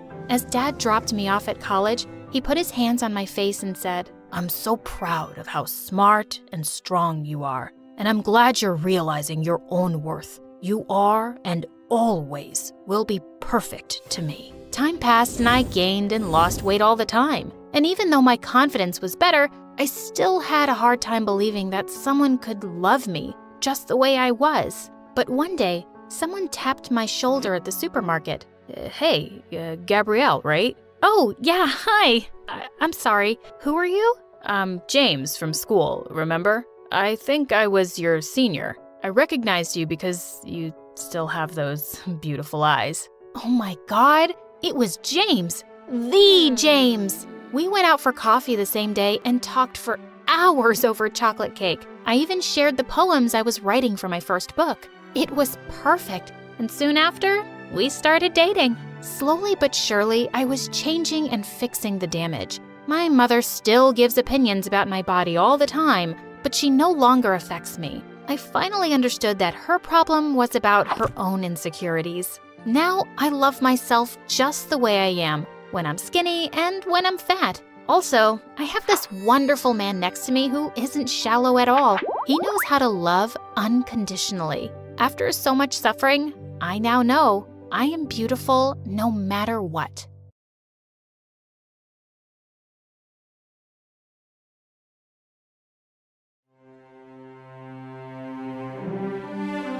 They'll tell you I'm a thief, an outlaw, a rebel.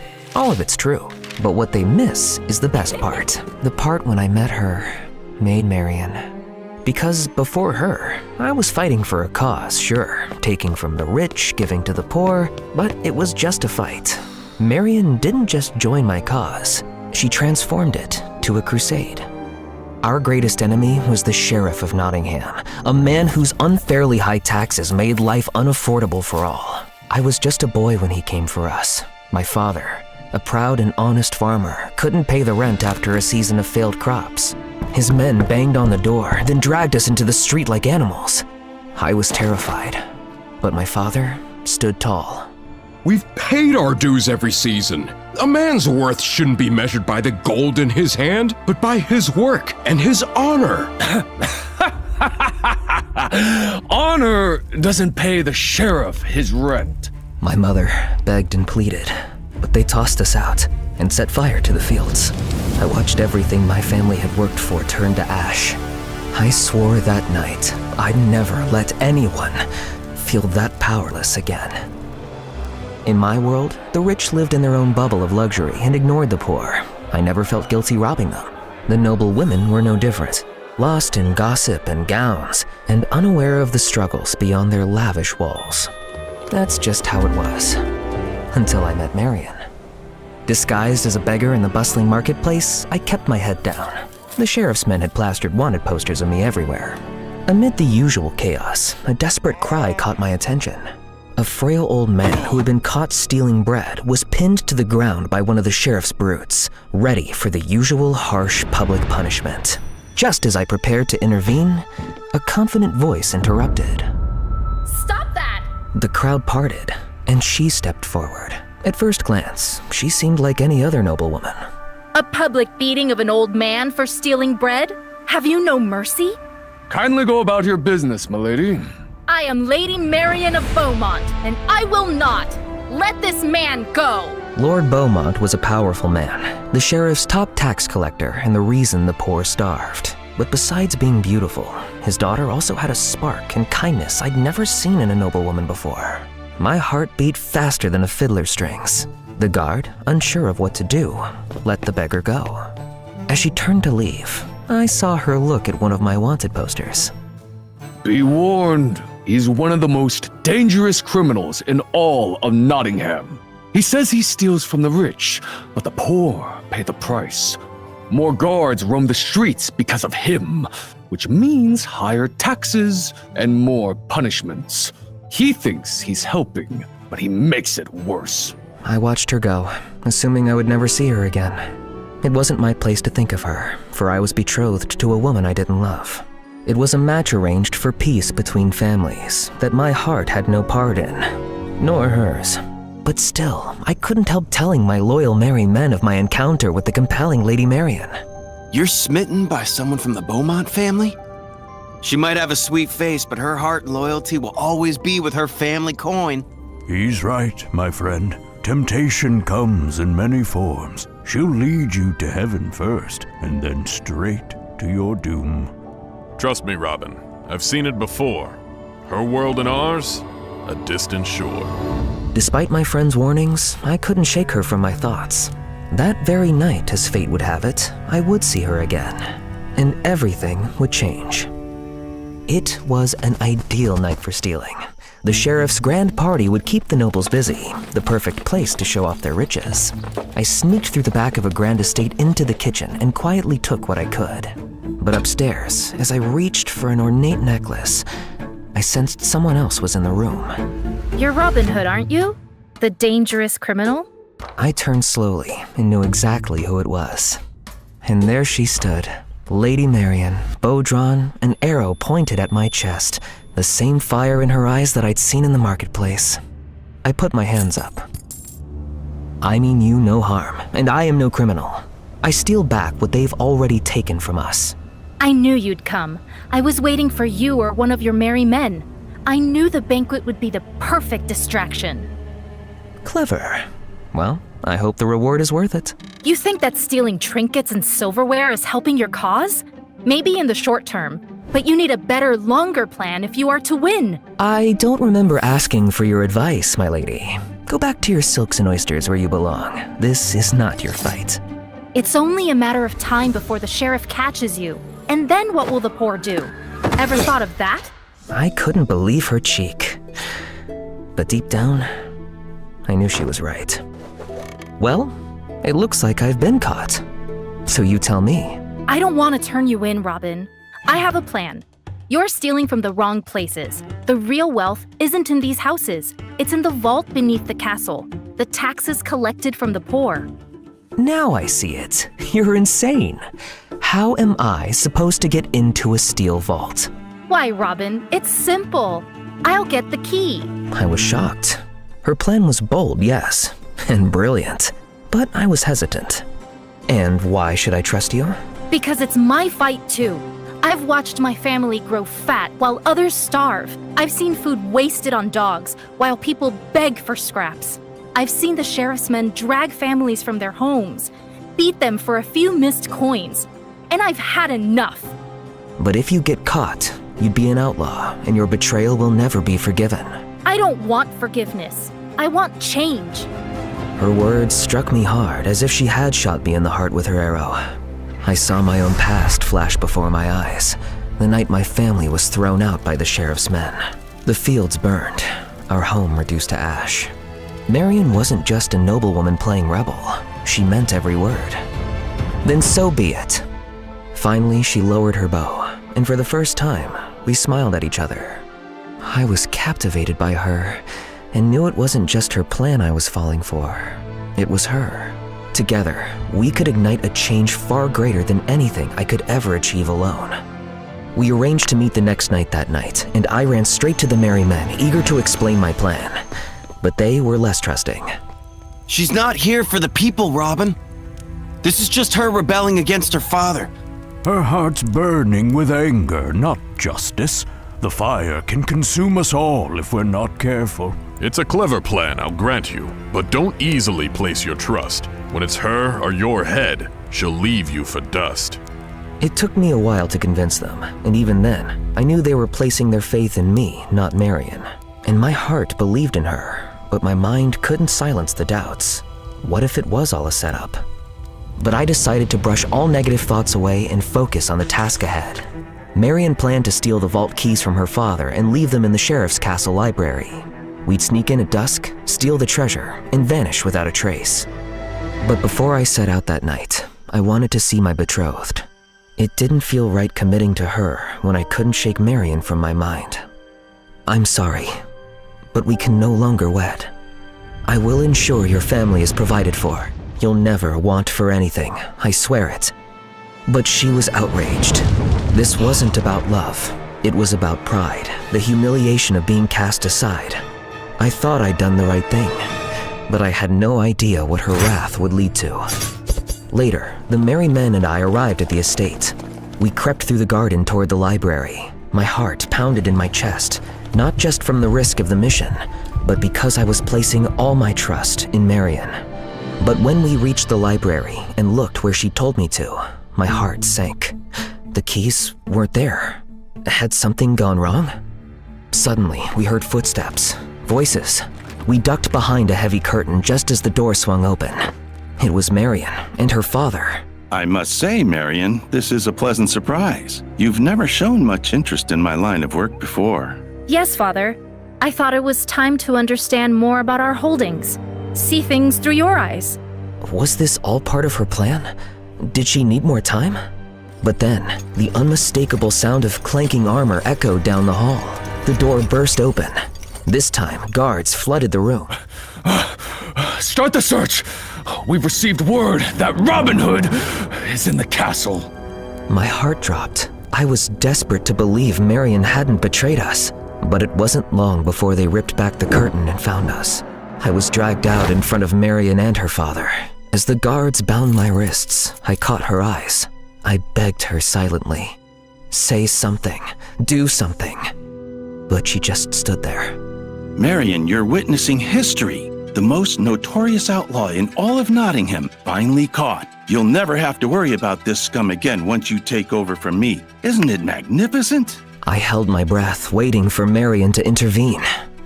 But she just looked away. Yes, Father. Justice must be served to criminals. And may I have your coat, please? I'm cold. Her words hit me like a dagger to the chest. And as they dragged me away, I felt the sting of betrayal burn deeper than any wound I had ever known. They soon threw me and the merry men into a cell. Well, I warned you. Nobles only look out for themselves. We're gonna be hanged for this.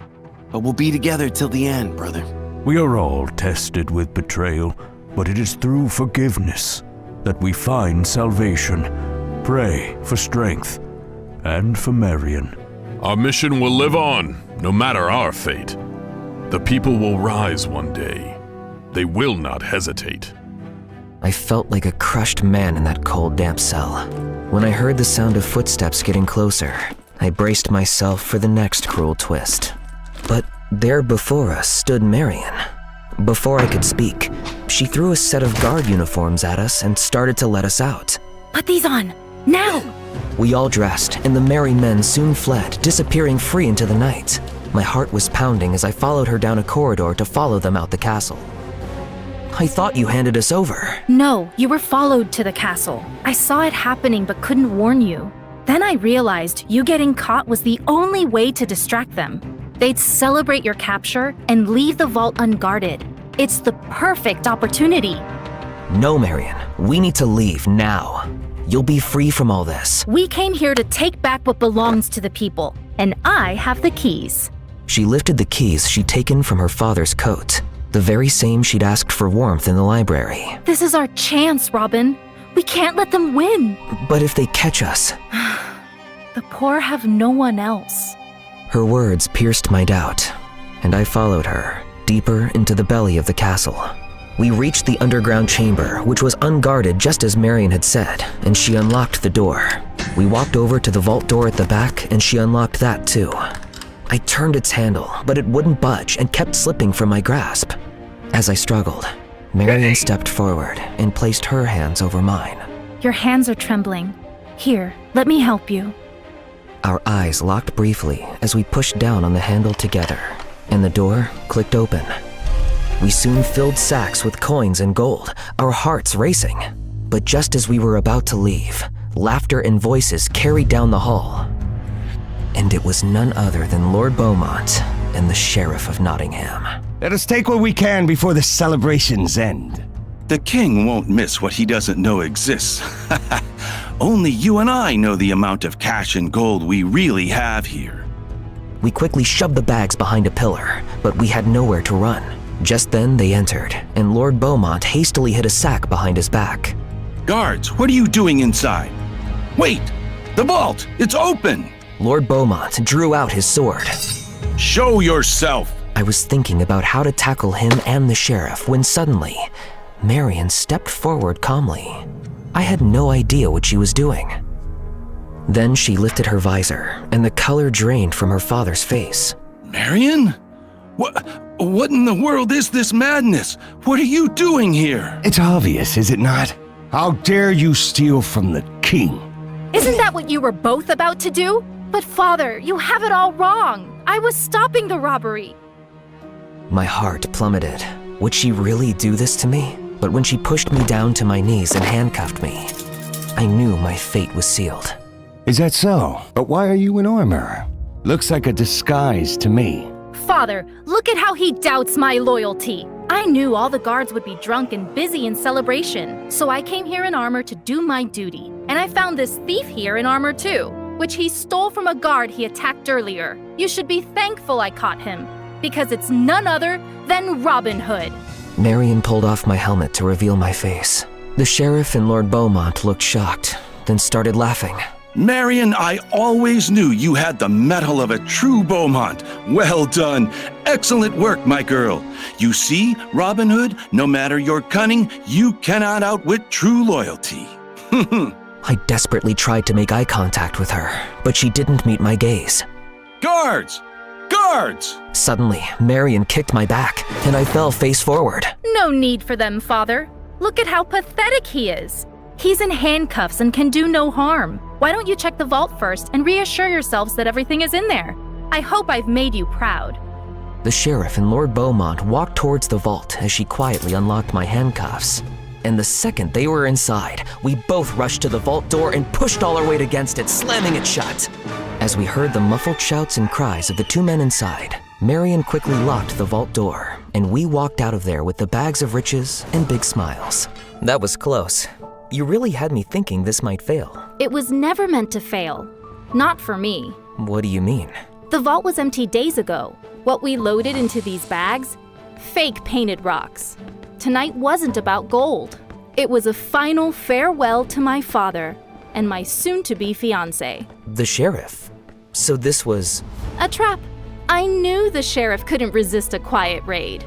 I hoped my father would follow. He never trusts anyone with the money. Lucky me, caught red-handed in an empty vault, with no one to blame but each other. The royals will handle the rest. You played them. I played everyone, but I chose you. She wasn't just escaping her world. She tore it down, piece by piece. Oh, and tell Friar Tuck he was wrong. I didn't fall from grace. I burned the palace down first.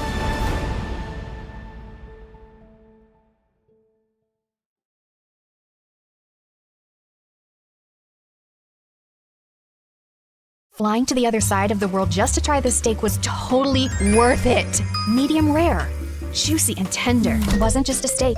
It was a 5-star marriage proposal to my tongue. Her freaking scream makes me want to freaking lose my freaking appetite. Freaking! This tastes like my childhood and my 20-second divorce healing at the same time. My life was basically all about food. Eating and tasting dishes, restaurant hopping, food festivals, cooking show marathon. But here's the thing. I have golden taste buds, and they never lie. So the question is, are you joining the club just to roll your eyes at me every 5 minutes? Or do you actually cook?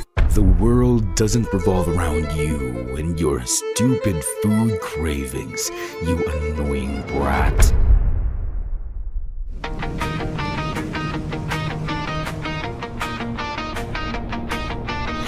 morning bell echoes through the halls.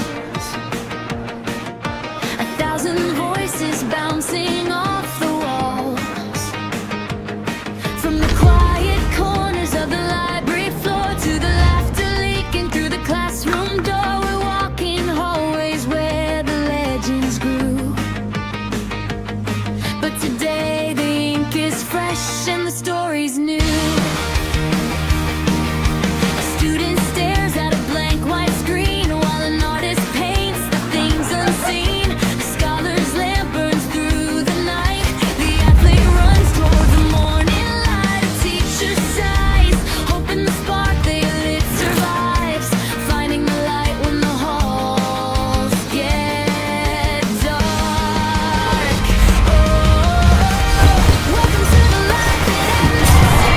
The story's changing and the lead is you.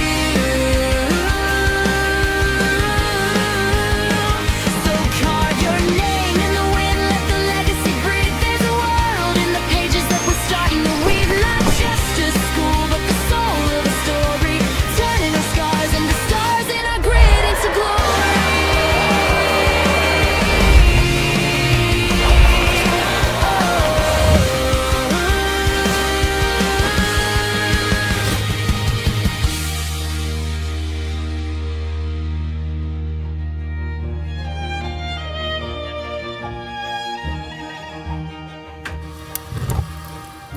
Nutmeg makes soup creamier. Rosemary is steak's best friend. Basil goes with almost everything. Cinnamon brings comfort to sweet and savory alike. And chili? Chili sets the soul alight. But nothing could have prepared my tongue for what came next. Flying to the other side of the world just to try this steak was totally worth it. Medium rare, juicy and tender. Garlic butter glaze, flame-kissed edges. The scent alone levitates my soul to heaven, like it was invited to have lunch with the beautiful angels up above. Okay, here comes the love of my tongue's life. Oh my Gordon freaking Ramsay! My taste buds were twerking like it was a Friday night. It's savory, juicy, yummy, steak-tacular. It wasn't just a steak. It was a 5-star marriage proposal to my tongue. Goodness gracious, lady, get a room. Oh God, she is either possessed or just really, really starving. I was still mid-foodgasm, letting every bite baptize the very depths of my taste buds when the haters around started mumbling. Did I care? Not one juicy crumb. I had my priorities, and it was to finish this masterpiece. It seems like you've been thoroughly enjoying our food, milady. Oregano. I finally opened my eyes and came face to face with the handsome chef. Oh, I practically proposed to the steak. Weren't you watching me, Mr. Chef? I was, and now I'm wondering, should I be jealous of the steak? Oregano.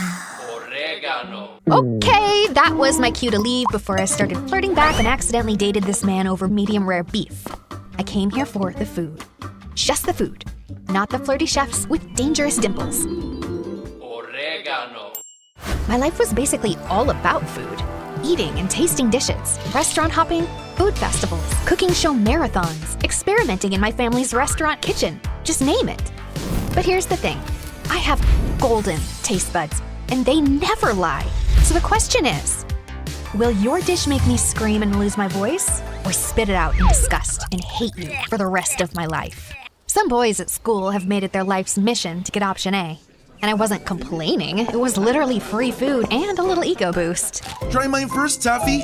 My mom helped cut the onions and boil the eggs. Forget that, peasant. This is from a 5,000-star Michelin restaurant. It cost me 10 kidneys. Mine's completely and personally handmade. Took me a month to make this, but don't worry, it's not rotting yet. My mouth and soul were ready, but my brain was totally overwhelmed. Just then, my bestie Jules swooped in with his imaginary cape fluttering. Excuse me, take it easy, gentlemen. Form an orderly line if you wish for Queen Taffy to bless your humble dishes with her divine taste buds. If your food makes her moan louder than a K-drama kiss scene, congrats! You win a date after class, but only for 60 minutes. No extensions, no exceptions. The boys went feral. What are you doing? I don't have time for boys. I just want to eat and that's it. Oh, babe, it's time you started eating with them, not just their food. Whatever. But let's see if one of these can make me scream. Unfortunately, every dish was a disaster. This one tastes like a zombie rat crawled out of the sewer, licked a quadruple A battery dipped in rotten mayonnaise, and fell into my mouth. What were you even thinking, dude? Next, fish and chocolate? It's bold and daring, but a total abomination. Next, please! Are you sure you ordered this from a Michelin star restaurant? Or did you accidentally grab it from a dumpster behind one? Suddenly, I felt it again. That weird, stabby vibe that hits me every time I chew. I turned my head, already knowing the source. And there he was. Gavin. The silent, brooding window guy. I always caught him glaring at me as if I just ate his pet goldfish. And maybe the bowl, too. And whenever I confronted him about it, he'd just roll his eyes at me. Like, seriously, did I eat his precious lunch in a past life or what? He was insanely annoying. It was even worse because he's stupidly attractive. Ugh! Why do hot guys always have to have the worst attitudes? I was so ready to snap at him when Nicholas, the handsome French student, stepped forward holding a ice cream. No, right? Because it's missing something. Are you implying my dish isn't perfect? It's really good, but it needs a little more kick. Maybe some spice, some crunch, some little twist, you know? Something to surprise me. Right now it's just giving something, but not everything. You'll regret this, woman. I'm sorry, what? Nothing. I said I'll do better next time, just to hear that sweet scream of yours, mademoiselle. We'll see about that then, buddy. There was only one place that had ever made me scream so loud I lost my voice. The MSU cafeteria. I didn't come to this school for academics. I came for the food. The cozy, stylish ambience was just a bonus. And you know what was more interesting? Behind those lunch ladies hides a secret cooking legend. A masked mystery chef, whipping up dishes so good they'll make you cry in 1,000 different languages.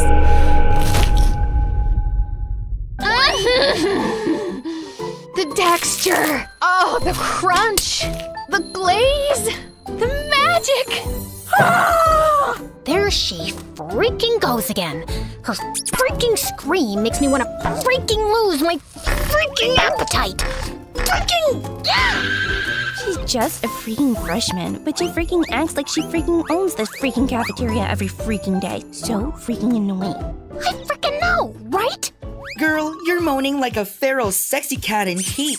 Tone it down, or those freaking girlies will start complaining again. Those freaking haters can choke. I only listen to flavor, not jealousy. It had been 6 months since we started at MSU, and I still hadn't made any new friends. Just Jules, my ride or die since diapers.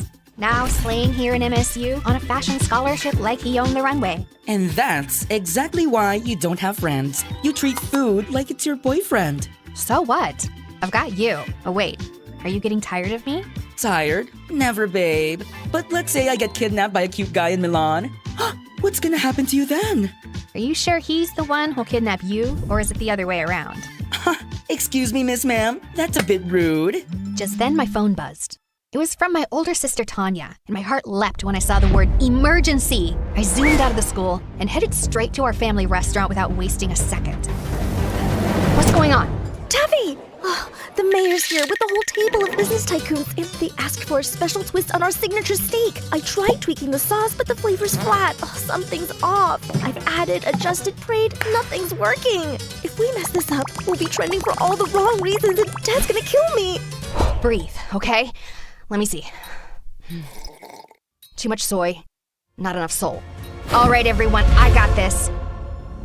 I swung the spice rack open and started working my magic.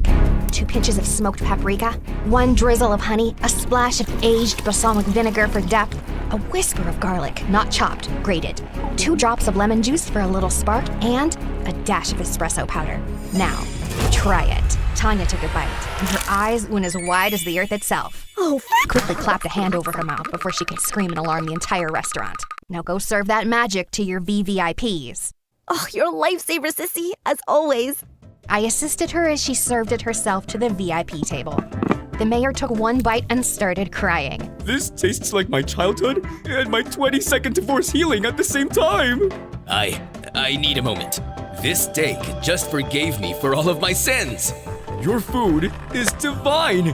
You should expand this place. Branch out, and you'll have my full support. That sounds tempting, sir. Thank you. But we actually prefer to stay small, family style. Our restaurant had been around since the 1900s. No branches, no fusion. Because for us, it was never about the money. It was about legacy. And okay, maybe we were also deathly afraid someone would steal my great-great-great-great-great-great-grandma's top secret recipe for our signature dishes. I felt like a hero today. So I threw myself a mini feast in my bedroom as soon as I got home. Half an hour later, Jules barged in and was immediately intrigued by all the food around me. Salty. Sweet. Cheesy. Ooh, spicy. You're clearly riding a flavor high. Did you fall in love? Wait, no. Not enough sugar. You're just really happy. Like, I just saved the whole world moment kinda happy. My mood was always connected to the food I ate, and Jules had basically mastered the art of reading me like a menu. I just saved the restaurant from going down in flames and made the mayor cry. The mayor himself? Oh my god, that sounds so dramatic and I love it! Now pass me those fries and start spilling me the deets. Jules listened to my story with sparkly eyes and the biggest proud smile on his face. Your restaurant's gonna be in amazing hands once you take over someday. You know that, right? You really think so? Taffy, please. That's not even a question. Now get up. You're trying on my new designs tonight. I was basically his personal doll at this point. We spent the rest of the night turning my room into a mini runway, me twirling around in his freshly sewn outfits, and I was loving it. While I was walking down the hallway, a girl suddenly bumped into me, and a pile of books crashed to the floor. Oh my god, I'm so sorry. No, it's totally on me. I wasn't looking. I remembered her during the freshman orientation because she had this pretty, innocent face. I crouched down to help her and noticed every single book was a cookbook or a recipe guide. You're into food too? Kinda. I mean, yeah, I guess. Just prepping for something. Prepping for what? Oh, the cooking club. They're reopening the Culinary Society for freshmen, and they're choosing 10 new members. The announcement's tomorrow at the auditorium. Finally! A club that was made for me! No way! Girl, you just made my day! I'm Taffy, by the way. You are? Jillian. Well, see you around then, future club mate. Oh, I don't know. I'm not sure I'll make it in. The hesitation in her eyes caught my attention. I wanted to ask more, but before I could, someone called out her name and she hurried off. And just like that, my curiosity was hooked. So I immediately told Jules about it. Congrats on finally making a new friend! Please, I think she's way too shy for my energy. But guess what? I'm joining that club. You in a cooking club? Babe, it's about cooking food, not just inhaling and eating it. You're way too lazy for that. But I have a golden tongue. Of course I can cook too. Last time you actually tried to do it yourself, I almost died. I just accidentally grabbed the salt instead of the sugar. It was baking powder! Okay, whatever. This time I'm serious. The Culinary Society could help me hone my skills. Plus, it's great prep for restaurant management. Or you just want to try everyone else's dishes. That too. The auditorium buzzed with freshman students the next day, all cramming in for the big announcement. I scanned the room and spotted Jillian in the corner, nervously biting her nails like they were snacks. I slid into the seat beside her. She looked so relieved it was kind of cute. Hey, you're here. Of course. Was that Gavin? What was he doing here? Don't tell me. He also cooks? Broody boy has kitchen skills? My curious thoughts were cut off as the president of the Culinary Society finally stepped up to the mic and started the announcement. Welcome, aspiring chefs. The Culinary Society is now officially open. This program aims to discover hidden culinary talent. Those who pass the initiation will receive a sponsorship. It's all about the guidance, support, and even funding to grow your skills. The club's goal is simple. It's to discover you. With the right sponsor, your talent can be developed and taken further. I then felt Jillian trembling beside me. I really need to get in, no matter what. Hey, we're gonna make it, both of us. No plan B, no backing out, got it? I smiled as she gave me a tiny nod. The initiation will last 3 days, and the judges will be the senior members of the club. Just then, the student council president stepped forward. This guy looked like he had walked straight out of a rule book. Dead serious and probably hasn't smiled once since birth. Tomorrow's challenge is a written exam, so study hard. The second and third challenges will be surprise practical tests.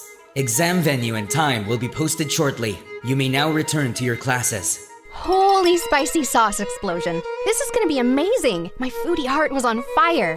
I glanced back at Gavin, only to find him already looking at me. Of course, he was glaring again. Seriously, what was his deal? The glaring, the eye-rolling, the mysterious brooding energy. It was driving me nuts. So on the way back to class, I finally snapped and cornered him. Hey, got a second? He didn't even respond, just rolled his eyes at me as always.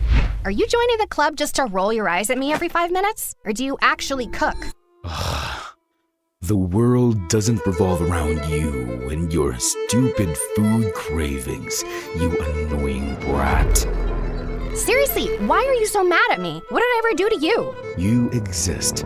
That's enough. Now, get out of my face. Unbelievable! This guy clearly didn't know who he was dealing with. That night, I studied like my life depended on it. Notes in one hand, spicy instant ramen in the other. Then came the written exam day, and everyone looked so tense. But for me, it was easy peasy mac and cheesy. I was the first one to finish the test, so I stood up with a proud smile. Till I saw Gavin, already done and standing. Before me? After submitting his papers, he turned to me and scoffed before walking off like he owned the place. The audacity! The next morning, I dragged Jules with me to check the results. Out of 100 applicants, only half made it, and I nearly choked on my gummy bears when I didn't see my name at the top. Second place? Wait, who's first? I leaned in and gasped when I saw the name. Gavin? Like Gavin, the cute and brooding window guy? He cooks? No, there's no way. That's probably a different Gavin. But then the crowd parted, and speaking of the devil... Excuse me. Oh, look. It's me on top. The one and only Gavin. When he turned to me and smirked. Oh my god, he's so hot. Like hotter than a steak on a grill. Jules was right, to be honest. But I shouldn't be distracted right now. Can we focus on his evil smirk, please? He's literally challenging me. I think that's officially a war declaration, babe. This is gonna be extra interesting. That jerk better be ready, because I'm gonna crush him big time. Second challenge finally came. We had to cook a chicken-based dish, in pairs. My eyes immediately landed on my mortal enemy, who was casually tying his apron like he was the master chef, and the sight was such a sore to my eyes. I was about to hunt Jillian down when someone suddenly blocked my way. Nicholas! He was here too? How did I not notice him last time? Ah, mademoiselle. Fate brings you back to me. I'm still wounded from you turning down my masterpiece last time, you know? Team up with me, and if we win, you owe me a dinner date. Fair trade, no? I was about to reject him, but then my cinnamon roll savior appeared. Hey, Taffy. I was wondering if maybe we could... Oh, here comes my lovely partner. Sorry, buddy. Maybe next time? Ah, très bien. No hard feelings. At least Nicholas was always classy about rejection. Congratulations on passing the written exams. Thanks. I had been preparing for that way before I got here at MSU. Oh, you're really into this, huh? All right, girl. Let's do this. You cook, I supervise. We're not doing it together? Of course we are. I'll be guiding you. So, what are we making? Let's go with crispy garlic honey chicken with mango salsa. That sounds fancy. Okay. We had exactly 1 hour. Jillian got to work while I hovered nearby, supervising like a resident chef. But my eyes kept drifting to Gavin. He looked calm and focused, like he belonged in a commercial for knives, while his partner looked so lost. The fact that he was also into cooking made him even more annoying. A few minutes later, Jillian finally threw her hands up and beamed. All right, done. Ooh, let me taste. I took a confident bite, only to gag and nearly scream in disgust. I tossed the dish and everything else into the trash, and it landed dangerously close to Gavin's station. He hissed like a cat that had just got misted. Oh, gosh, girl, what happened to the chicken meat? Did you marinate it in mud and ask an old goat with horrible breath to spit on it, or what? But I just followed everything you said. Jillian looked like she was on the verge of tears, so I took a breath to calm myself down. It's okay, my love. We've still got 20 minutes. We're gonna fix this. This time, I rolled up my sleeves and took over. Just as the final bell rang, we slammed our dish down and handed it to the judges, who actually liked it. As expected, we passed, and we're now qualified for the final challenge. But when I looked at Jillian, she didn't look happy at all. We only passed because of you. We almost failed because of me. Oh, come on, girl. It was my fault, too. I made you do most of the work. It was supposed to be a team effort. You know what? Let's practice after hours. Together. Is that okay with you? Of course. We then snuck into the kitchen later that day. A few other students were there, too, including Gavin, of course. For the sake of my sanity, I ignored his brooding presence and locked in on Jillian. This girl needed serious kitchen rehab. She was way too clumsy to be left alone with fire, knives, or even a blender. Honestly, if someone didn't supervise her, she'd either blow up the kitchen or food poison someone. Both. She tried dish after dish, and I sacrificed my precious tongue for each one.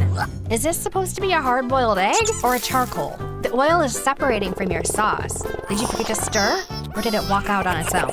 Your rice is crunchy. Were you trying to make popcorn? Then came her meat dish. Okay, listen. Onion, honey, or pineapple. Any of those can tenderize meat. Pick whichever one's available. Okay, got it. Noted. Soon we had a mountain of failed dishes in the trash. While we were about to try one last dish, Gavin suddenly stormed over, looking like an offended bull. You wasted all of this? For what? For your stupid little practice? Huh? Why are you acting like you bought all of this? Are you the official supplier of this school now? Thank God I'm not. Look, I'm just helping an aspiring chef chase her dreams. Failures happen. It's called trial and error. Look it up. He rolled his eyes, so I rolled mine harder. What is your problem with me anyway? Just because you're attractive doesn't mean you get a pass for being a total jerk. And I don't care if you're attractive either. I just hate arrogant food snobs who love to waste food. You don't deserve a spot in the club. Before I could finally explode, Jillian slid in. Wait, did I just hear you both call each other attractive? Why don't you just date each other instead of arguing every 5 seconds? You must be having some auditory hallucinations. I'd rather hug a giant, rotten cactus than date this brat. He really hated me that much, huh? I hoped I'd never see his stupid smug face ever again. Unfortunately, we were in the same class. And worse, we still had one final challenge in the club initiation left. The announcement came sooner than expected, and the venue was deep in the woods. As soon as we got there, all our phones and stuff were confiscated. Goodbye, Wi-Fi. Goodbye, sanity. There were only about 15 of us left, and that included Nicholas, who wouldn't stop staring at me like I owed him money. Lovely to see you here, mademoiselle. If we both make it in, you owe me a date, remember? Since when did I agree to that? Since the day you insulted my masterpiece. But I gave constructive criticism. Of course. That's why I've made it my life mission to make you cry. The next time you taste my dish. Okay, but why did that sound like a low-key threat? Our conversation got totally cut off when the club president finally stepped up for the announcement. Your final test will challenge your creativity, resourcefulness, and pure culinary courage. So here are the rules. You're not allowed to help each other. You can't bring anything from home. And we're not giving you anything either. You can only use whatever you find in the woods.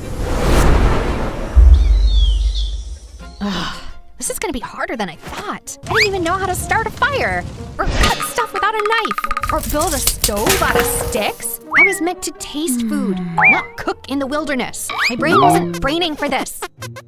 Prepare your dish by 7 p.m. in the assembly hall, and your fate will depend on a surprise judge. Good luck. A surprise judge? Crazy. I turned to Jillian, who was one chopped onion away from crying, so I gave her a quick pep talk before the challenge officially started. First things first, I had to find something, anything, to chop stuff on. So I kicked a tree stump. It was too moldy. I picked up a flat rock, but it was too slimy. I almost grabbed a squirrel as well, but it was too alive. Just when I was about to give up, I spotted it. A big, flat piece of bark lying under a tree. You're my chopping board now. Next, I needed something to cook and serve the food. I searched around like a hungry raccoon on a mission. Bingo! I found an old tin can that could work as a pot, and some giant leaves that looked perfect for plates. Now for the utensils. It took me several minutes to find a rock knife, a stick spatula, and a shell spoon. Finally, the ingredients. Good thing I knew a bunch of wild plants thanks to my grandma and her obsession with tea. Let's get those herbs and spices, baby. I continued walking around until I reached the riverbank. I leaned down to grab a leaf, and my foot slipped on some mud.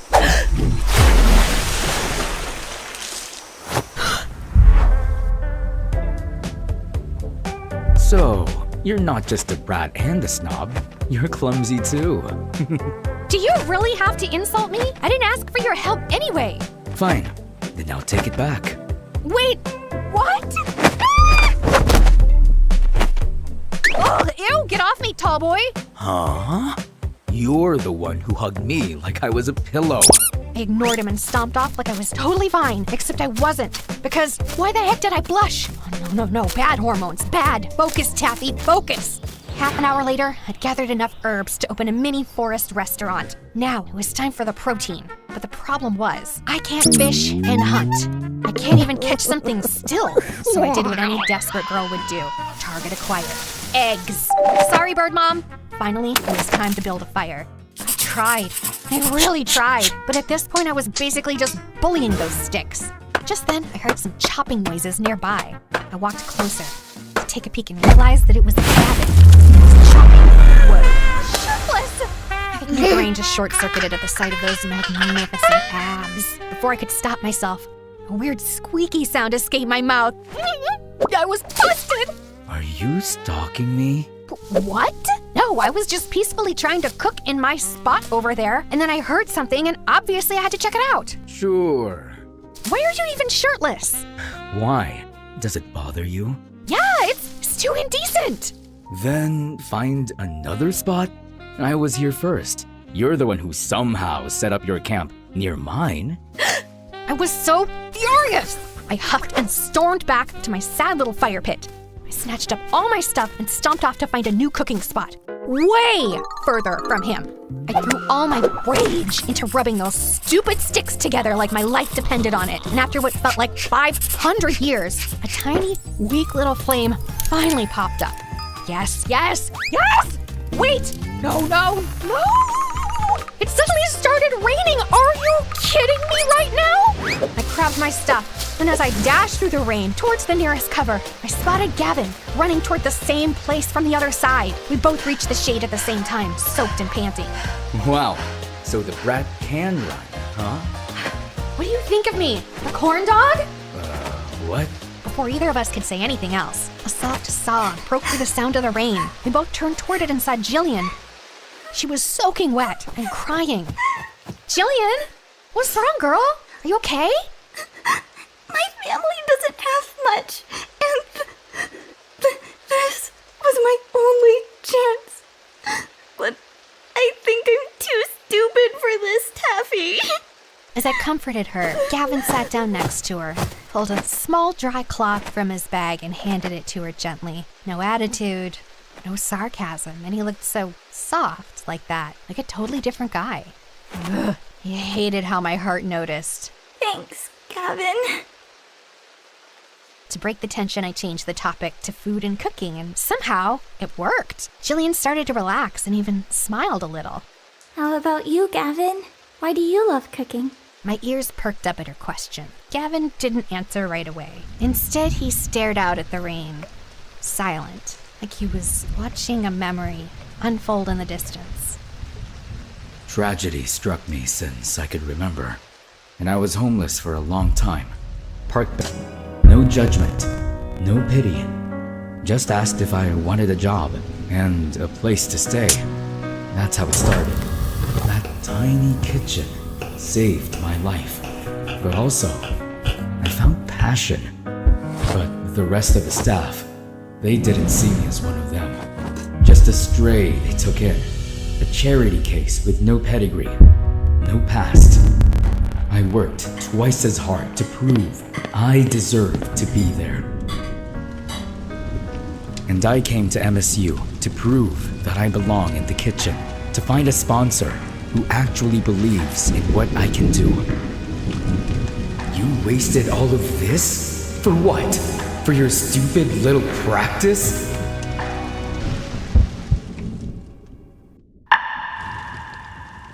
I gasped as my eyes flew open. I almost screamed when I realized that I had actually fallen asleep on Gavin's shoulder. Oh, and to make it worse, I drooled on his shirt. Oh my gosh, I'm so sorry. Relax, it's just drool. Unless you care about what I think. Duh, no, absolutely not. Just then I realized it was getting dark already. Oh my gosh, what time is it? I haven't even started cooking. And where's Jillian? Chill. We've still got an hour and a half before 7. And Jillian's over there. She already got started. Apparently, she had already built her own campfire and was cooking over it like a master chef. Gavin and I then rushed back to our spots, and this time it was extra serious. I no longer just wanted to pass the test. I wanted to make something real. After finishing my dish, I rushed back to the assembly hall. Everyone was already there and their dishes looked so yummy. The whole room smelled like a 5-star buffet. Just then I noticed that Jillian wasn't here yet. I glanced at Gavin and he looked worried too. Come on, girl, where are you? Soon there were only 5 minutes left and panic started creeping in. Just when I was about to bolt out the door to look for her, she finally appeared, holding a steaming plate with the most unique-looking fish dish I'd ever seen. What took you so long? You got me so worried. Sorry. I just wanted to make sure everything was perfect. Before I could respond, the lights dimmed, and the club president stepped up to the stage. And now, for your final judge, a true master of flavor. The one, the only.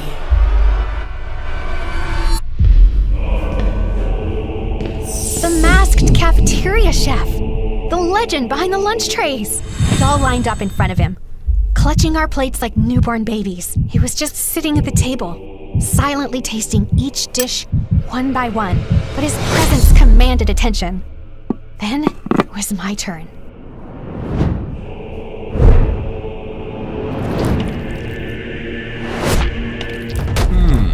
Interesting. Most people played safe with eggs, but you took a risk. The texture's playful, the flavor's daring, and the sauce, it's bold, defiant, and unforgettable. Just like you. I nearly passed out from happiness, or hunger, or his dangerously calm voice. Then came Jillian's turn. There was a long pause before he finally spoke.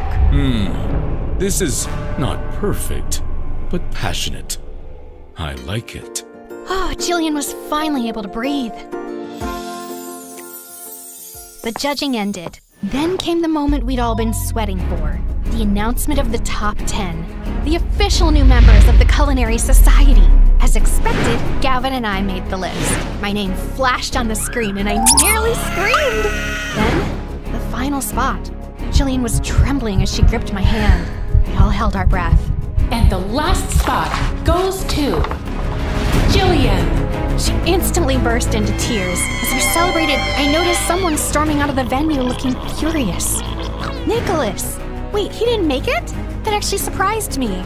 As the winners celebrated, Gavin then strolled over to us, holding his plate like a trophy. Well, well. Looks like we all made it. Want to try my dish?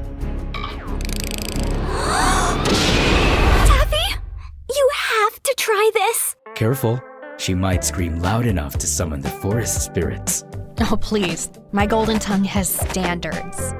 Oh, I know. That's why I strategically kept my masterpieces far away from you. Strategically? Yes.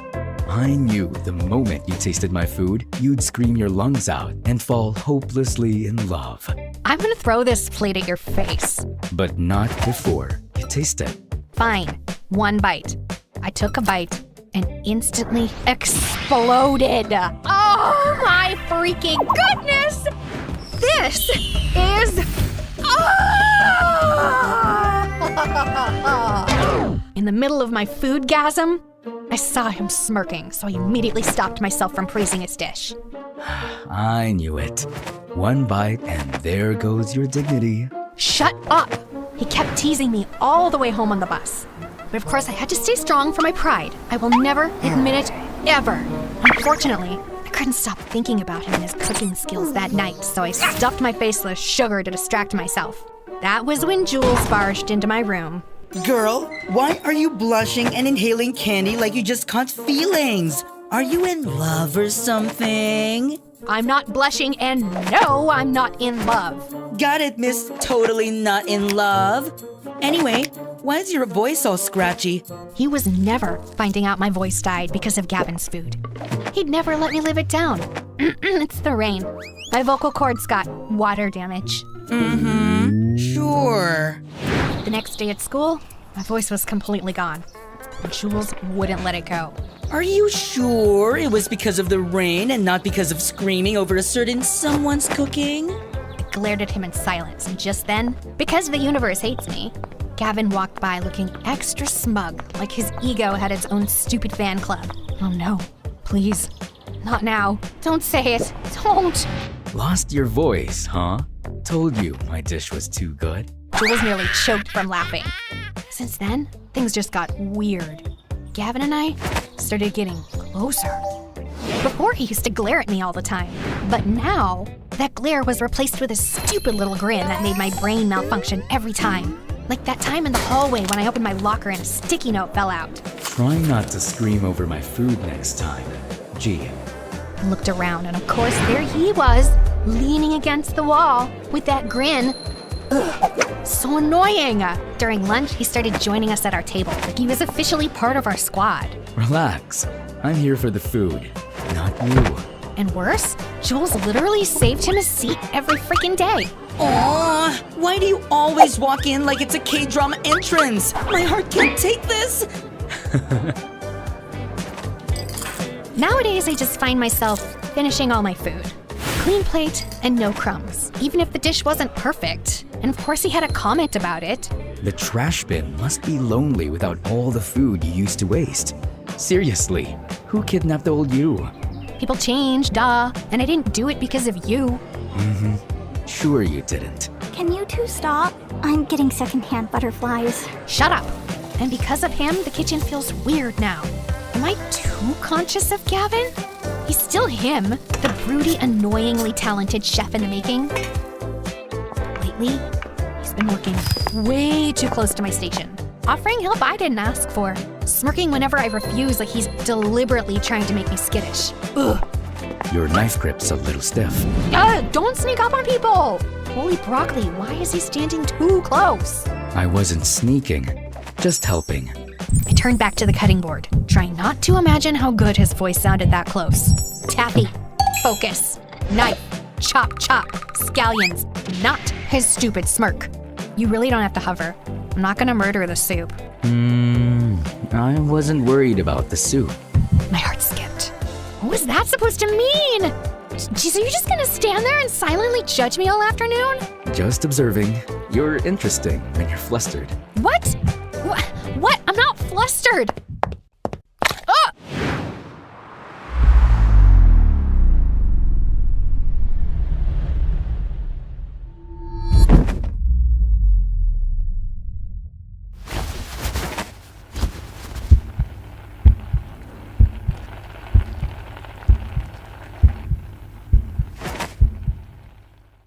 Careful now. I bite. I pushed away too fast and nearly slipped again. What? That was... You were just in the way.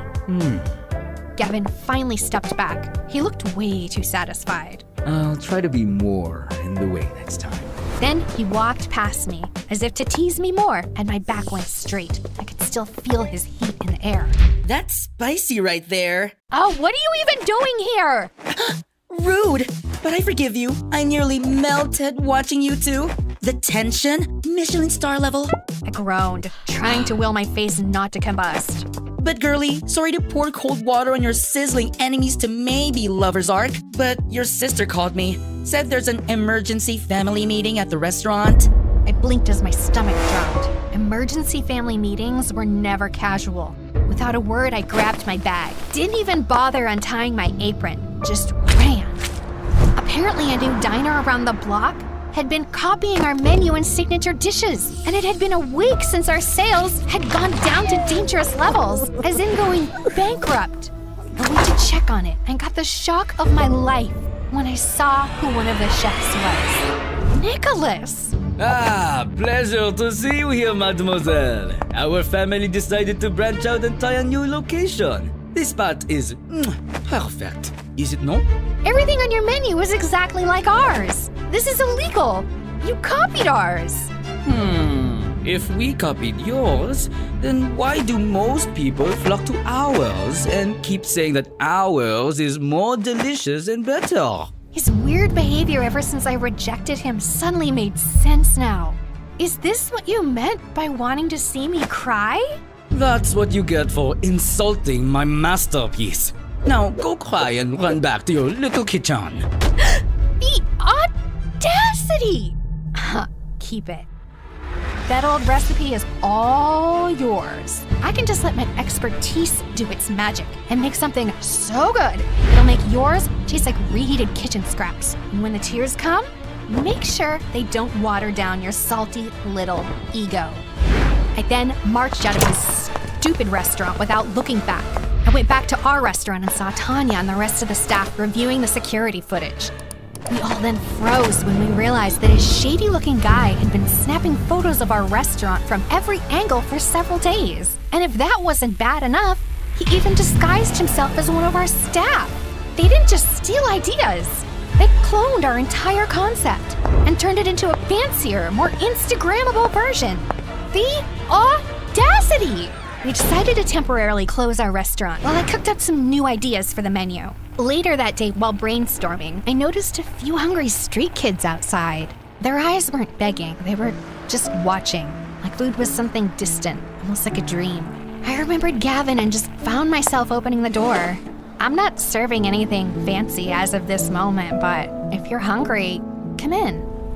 They sat quietly as I cooked. No fancy plating, no pressure to impress, just warm food from the heart. As I watched them eat, something shifted in me. A thought came into my mind. Food isn't just about flavor or technique. It's about the connection you share with the meal. After they were done eating, I gave them some more food and a neat takeaway. Their eyes sparkled. They thanked me loudly before waving goodbye.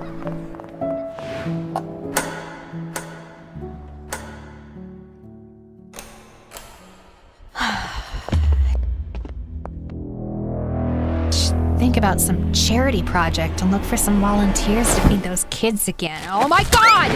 Gavin! You scared the carrots out of me! What are you doing here? I overheard earlier, and I got worried. I asked your friend, and he told me everything. Well, I'm here to help you out. I just stared at him with my heart pounding. So, the food waster is now feeding kids, huh? Hey, what are you, a stalker? Gavin just shrugged and gave me that infuriatingly smug smirk. Okay, fine, I'll admit it. Your story got to me, all right? I realized food isn't just for enjoyment. It's something to be grateful for. Not everyone gets something to eat every day, Gavin, but it lingers in every bite.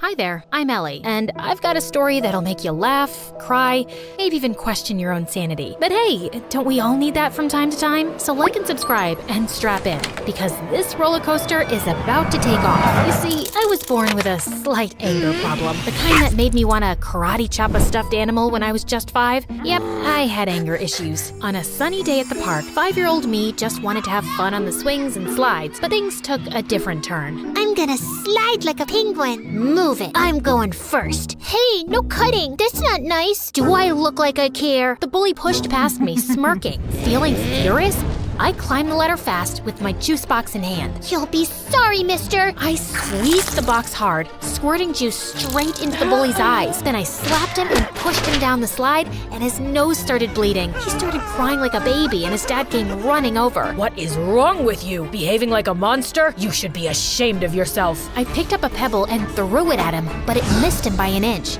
Don't tell me how to feel. You should be thanking me for teaching your awful kid a lesson.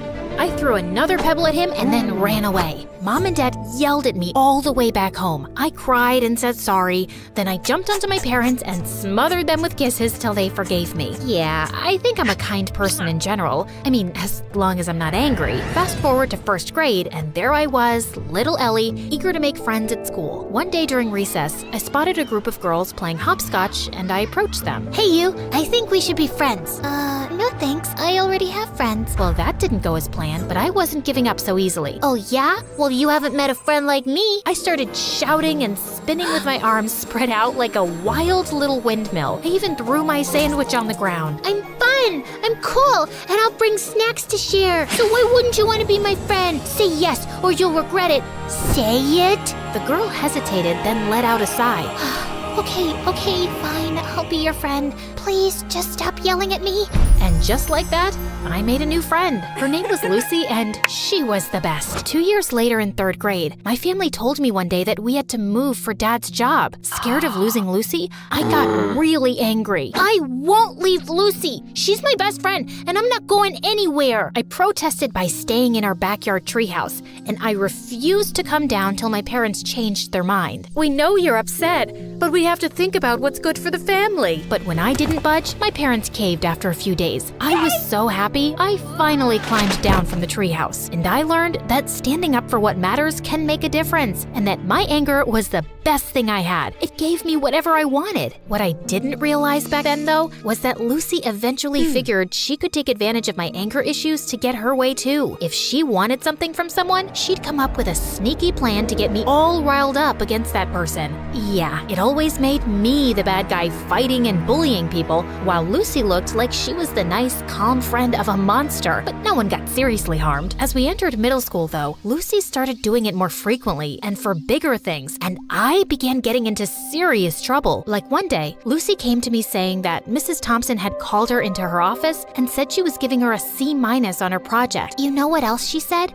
She told me that I should get myself a better friend because you're distracting me with all your fights and affecting my grades while you get good grades yourself. She even said that you hang out with me just so you can feel better than me. Can you imagine? What? That's not true. Of course I know that. Listen, in today's lesson, I'm gonna confront her about this psychological manipulation. And if she sneezes a lot, it means she's nervous that I've told you everything she said. You know all the teachers fear you, but Mrs. Thompson is always sneezing because of her allergies. Yes, but sneezing a lot means she's nervous and she's hiding something. She told us that once, but I guess you forgot. Lucky you have me to remind you. When it was Mrs. Thompson's class, Lucy gifted her a red nose, and seconds later, when she confronted her about the manipulation, Mrs. Thompson started sneezing like crazy, and I felt furious. How could you? I thought you were a nice teacher, but you're just like the rest. And with that, I pushed her hard. She fell down and screamed in pain. While everyone's attention was focused on me, Lucy sneaked into Mrs. Thompson's laptop and changed her own grade on the project. Mrs. Thompson broke her arm, and I got suspended for 3 weeks. My parents were furious with me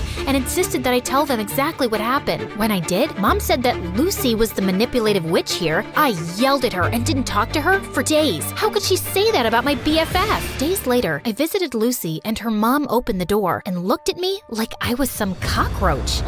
You again. What do you want? I heard what happened with Mrs. Thompson. Why can't you be a normal human being? Poor Lucy, she almost failed her project because of you. What? Yeah, you're crazy and you're affecting my child. She'll end up failing all her classes because of you. Why does everyone keep saying that? Because it's true. Hey, listen, you silly woman. I was about to scream at her when Lucy showed up and pulled me inside her bedroom. Please, Ellie, you can't talk to Mom like that no matter what she says. But I'm a good friend and I forgive you. Now calm down, girl, and take the Snickers bar. I know it's your favorite candy. Lucy had clearly been spreading lies about me, but I was too blind to see it back then. And when I returned to school, things were a bit different. A new girl, Isabella, had joined our class. She was rich, pretty, and quickly became popular. Lucy seemed annoyed by her existence distance, but she seems like a cool girl to me. Till one day, Lucy and I saw Isabella walking out of the bathroom, and I noticed a marker in her hand. Lucy went in to use the bathroom as I waited in the hallway, but moments later, she came out,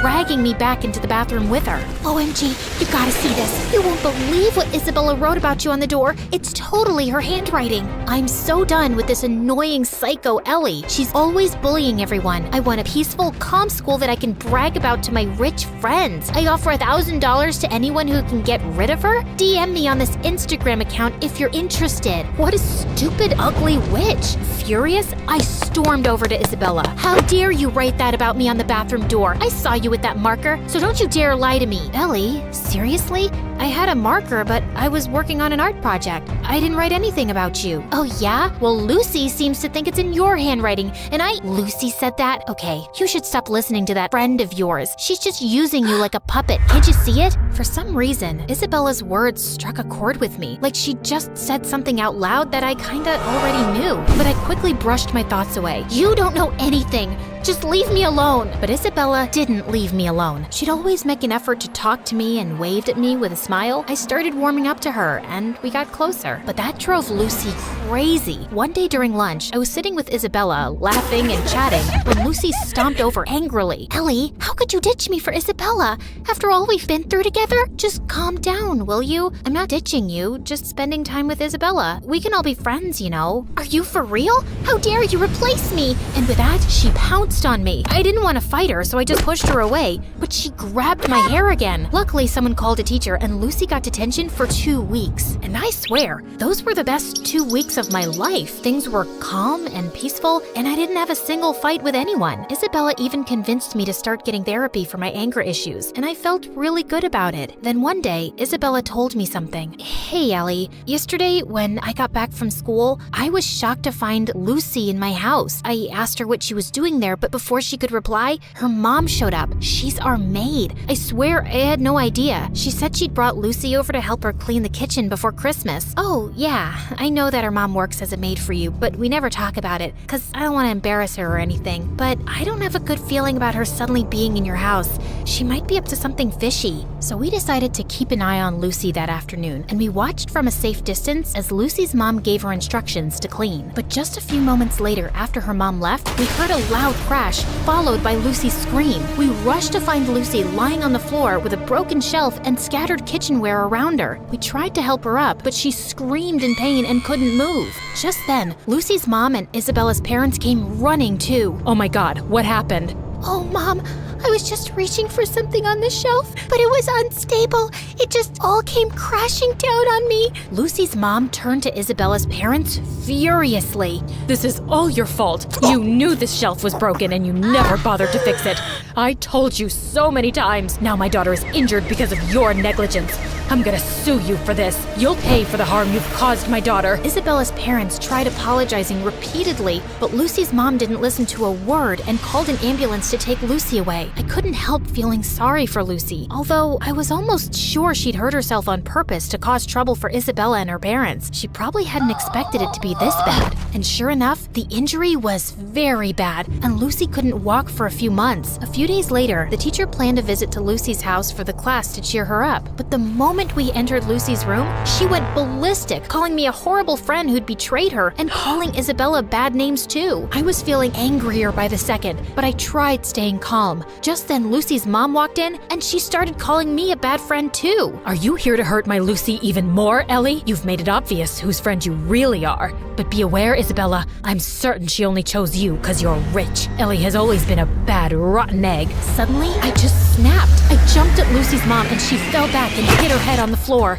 Everyone looked shocked, and I knew I'd messed up big time. I ran out crying. When Mom found out about it, she was so mad. Ellie, I can't believe you attacked Lucy's mom. She called me, threatening to contact Child Services and telling them that you need to be put in some rehab center because you're a danger for other people. I honestly felt terrified hearing that, and my first instinct was to lash out and scream in my defense. But instead, I took a deep breath and thought of my friendship with Isabella, and it helped calm me down. Mom, I know it was wrong, and I'm really sorry. I'm working on controlling my anger. I'll be better, I promise. Mom looked really surprised and then nodded, but she still took my phone away and grounded me for a month, and I didn't protest. I knew I deserved that. Back at school, Isabella told me Lucy's mom was going ahead with the lawsuit, and I really wished there was something I could do to help. Lucy or her mom wouldn't listen to a word I'd say. But then one day, I was in the school's bathroom when someone knocked on the stall door. It was Lucy's mom. Ellie, I need to talk to you. I've been reading Lucy's diary,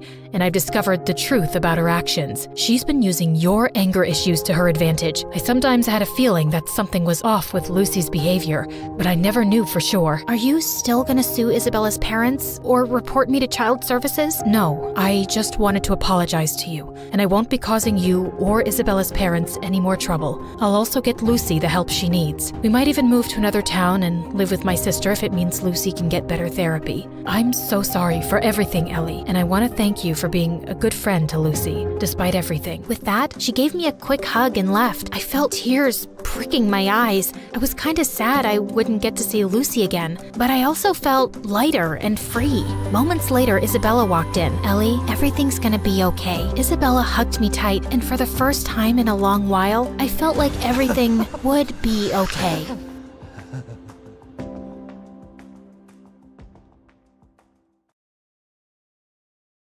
Hi, my name is Andrea. Throughout our lives, we encountered many people who are jealous of us for various reasons. For me, it was, unfortunately, my mother. I know it sounds weird, but it's true. She never liked me because she was jealous of how pretty I was. When I was 13, Mom was taking me on a train somewhere. We changed cities and jobs often, sometimes in less than a year. Oh, and there was one other thing. She had never told me who my dad was. At the train station, this lady came up to me when Mom had just left to buy snacks and asked if I'd ever thought about modeling. When I shook my head, she gave me a card and explained that she was a talent manager and saw potential in me. I'd been called pretty before. I was very attractive also. When Mom saw her with me, she snatched the card away from the woman and asked what I was doing with her. I tried to explain, but she was too angry. She literally pushed the woman aside, grabbed my hand, and marched away. When we got to the train, she asked me if I had told the woman anything about me. I shook my head and said she only wanted to ask me if I wanted to model. "You're not even pretty enough to be a model," Mom said. But I knew this just wasn't true, as I've heard many people tell me I was the prettiest girl they'd ever seen. Mom was so mean. From that day onwards, she made me dress in baggy clothes, 3 sizes bigger than me, and didn't let me get a decent haircut. She always insisted on cutting my hair extremely short, so my bangs had never actually grown past my shoulders, and I had uneven bangs. She never even let me buy makeup, not even lip gloss. I was the only girl who went to school without any makeup. She didn't even let me have my own phone or have any presence on social media. With the ugly clothes Mom wore, she was hardly noticeable. Sometimes I would catch her looking out the window with tears in her eyes, but when I asked her about it, she never said anything. But even though I dressed like a total homeless person, boys huddled around my locker to get my number just to talk to me. Some of the girls envied me while others wanted to be my friend, but it was for all the wrong reasons. They thought they would get more popular if they stuck with me, but those friendships didn't last when they realized that I rarely left my home during the weekends because of my strict mother. In my sophomore year, a senior guy named Daniel asked me to the town ball. He was a football player. A few of the girls in my class were jealous of me since getting invited was a big deal as it was a televised event with news coverage. They told me not to bother going to the dance since I couldn't afford a nice dress anyway. I knew this was true, but I had always been good at creative things. I quickly looked up tutorials on sewing and then went down to the local thrift store and bought meters of lace and satin among other things. The next few weeks,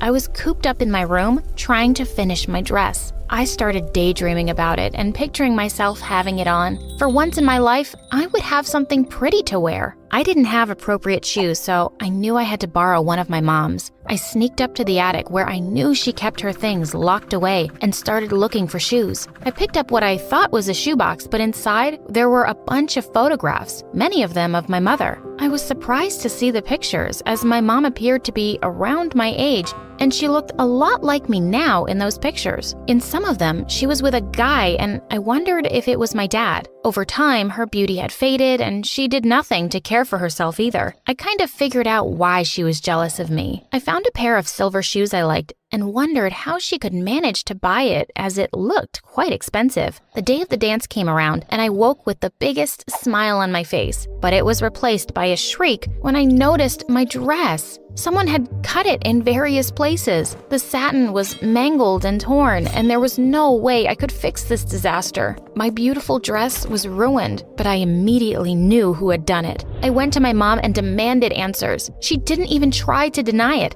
I burst into tears. I had daydreamed about that dance for weeks now, and my mother had crushed my dreams so cruelly. "If you go to the dance, they will recognize you," she said. This confused me. "Who will?" I asked in confusion, but she didn't reply. She looked around shiftily and her eyes kind of narrowed and she looked almost paranoid. I texted Daniel to let him know that I wouldn't be able to make it to the ball. I was extremely surprised when he showed up at my door later that night. He told me that it didn't feel right taking someone else there when he had set his heart on me. My heart melted at his words. I started spending more and more time with Daniel. He kissed me for the first time on my 16th birthday. It was truly magical. I was absolutely head over heels in love with him, but my mother couldn't stand seeing me happy for too long. She had forbidden me from dating anyone, so I had to lie about it. She stopped me from going out many times and ruined my dates with Daniel, but I persisted and I would sneak out when she didn't know any better. One night, after one of Daniel's football games, we went out to dinner. He had invited some of his other friends, and they in turn had brought their girlfriends along. One of the girls made a video of me singing and uploaded it to TikTok. Overnight, I went viral as the pretty karaoke girl. Unfortunately, Mom too eventually found out. When I came home from school that day, she asked me to explain the video and knew I couldn't hide the truth any longer. I told her everything. She looked almost afraid. But why? She started scolding me, but I couldn't understand what I had done to set her off like that.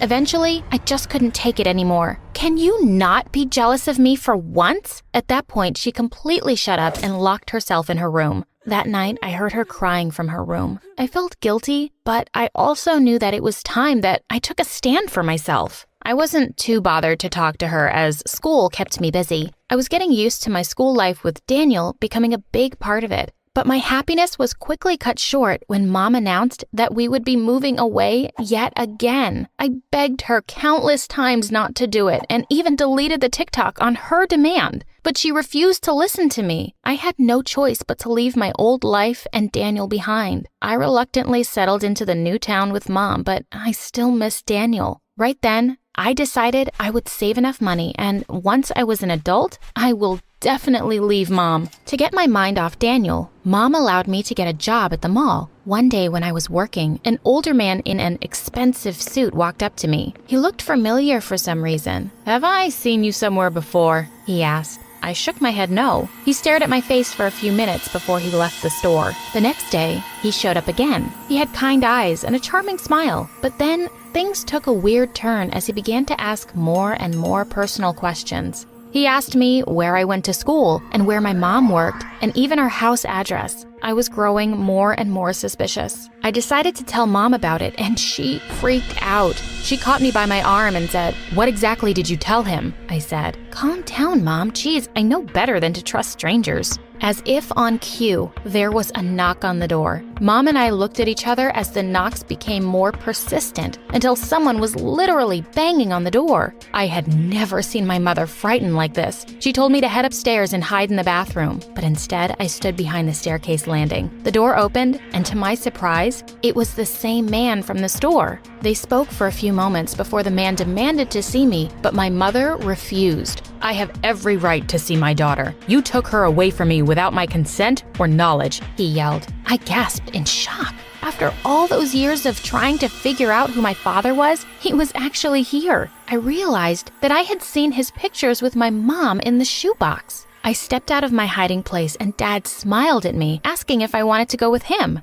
I nodded yes, with tears streaming down my face. I was finally reunited with my father, but my jealous mother tried to block my way. "You can't go with him." I was angry. "You lied to me about everything," I yelled. You're just jealous of me because I get to go live with Dad and you don't. I went to my room and packed my clothes and other stuff. I was finally free of my evil, jealous mom. When I left with my dad, to my surprise, she didn't try to stop me. Dad told me that he had been trying to track us down for years, but for the longest time, he thought we were dead. But then he realized me from my TikTok video because of how much I resembled Mom when she was a teenager. He explained that he had followed me home from the store today to figure out where I lived. We drove for a few hours before pulling up to this huge mansion. It was true. My father was a rich man. He showed me around and told me I could have any room I wanted. I was on cloud 9. This was the life I had always dreamt of, one with a loving parent and no hardships. We had a large pool in the backyard where I swam in the afternoon. The food was amazing, and I could eat to my fill. Besides, I had my own walk-in closet and vanity. Basically, everything Mom never let me have. I asked Dad what he did for a living, and he said he had a big business empire. I wondered why Mom had left him in the first place. Since growing up, we never had money. Besides, Dad was so nice. I asked him about it, and he said that he was about to divorce her, so she took away the one thing he loved, me. I asked my dad when I could return back to school since I missed having people my age around. He told me he didn't want me out of his sight and that I would be homeschooled instead. I was disappointed to hear it. I tried to contact Daniel, but my dad caught me texting and told me I wasn't allowed to date boys yet. Sometimes, Dad would disappear for hours, leaving me at the big mansion all by myself. He was always busy with work. There were servants to take care of me, but I always felt lonely. Mom didn't try to contact me. Sometimes, I couldn't help but wonder what she was up to. She couldn't have just disappeared from my life. One day, I decided to go for a walk outside the mansion, and none of the servants were around to stop me. As I walked down the street, suddenly someone grabbed my arm. When I turned around, I was surprised to see that it was my mother. She looked like a crazy person. She caught my wrist and tried to drag me away. I screamed. A servant heard me and came running. When I turned around, Mom had already disappeared. When Dad came home, I told him everything. He was angry and scolded me for going out alone where I wasn't safe. When he saw how upset that made me, he apologized. Later, he came to me with some papers and told me to sign it. He said he was officially taking my custody, so Mom couldn't hurt me again. I was so happy that I signed away the papers without reading them. It's true that Dad wasn't perfect, but living with him was way better than living with Mom. A few nights later, I went downstairs to drink water when I saw my dad in his study, but he wasn't alone. He was speaking to another man, and what he said made my blood run cold. He was ordering them to kill my mother. Apparently, she had gone into hiding after he brought me home, and he was trying to lure her out. None of it made any sense to me. Why would he want to kill Mom? They saw me outside the door, and before I could run away, Dad seized me. That's when I saw his true face for the first time. "Why are you doing this?" I asked. He didn't answer me and instead dragged me to my room where he snatched my phone. "Call your mother now," he demanded, "and ask her to meet you at this address." I had no choice. I dialed Mom's number. When she picked up, I kept my voice neutral. "Mommy, can you come pick me up at this address? I ran away from Dad. I know he's evil," I said. "Are you okay, Andrea?" she asked. "Yeah, I am. I love you, Mom." With that, I disconnected. Dad gave me an evil smile.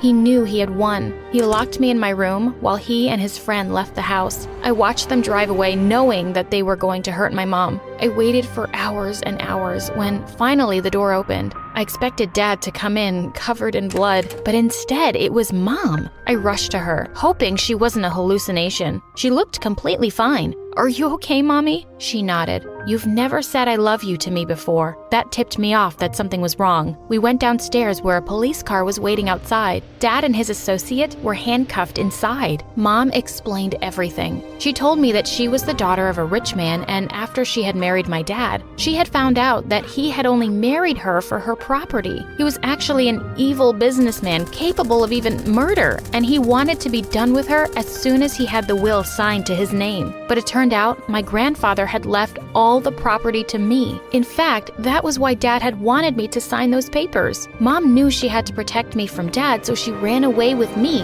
when I was a baby. She also knew that he was very powerful and sooner or later he would find us. That was the reason why we had to move from one place to another frequently, and she always made sure I was dressed shabbily so I would avoid detection in case Dad was still looking for us. I testified against Dad, and he was sent away to prison for a very long time. Mom and I still have our differences, but I now knew that whatever she did, it was only because she loved me and wanted to save my life. It's weird to think about why we even need enemies when we've got siblings. That's my thought when I look at my sister Natasha. And when she looks at me. To be honest, things weren't always like this. I used to have an awesome relationship with Natasha. She was just 2 years older than me, and man, I idolized her like crazy. Everywhere she went, people would be in awe of her beauty. Her hair was thick and shiny, her skin was as soft as silk, and her eyes were a captivating blue. Not only was she gorgeous, she was also a genius, passing every test with flying colors. People couldn't help but stare when she walked by. Natasha is the meaning of beauty and brains. She looks like a Barbie doll, but a smart Barbie doll. I'm in love with her.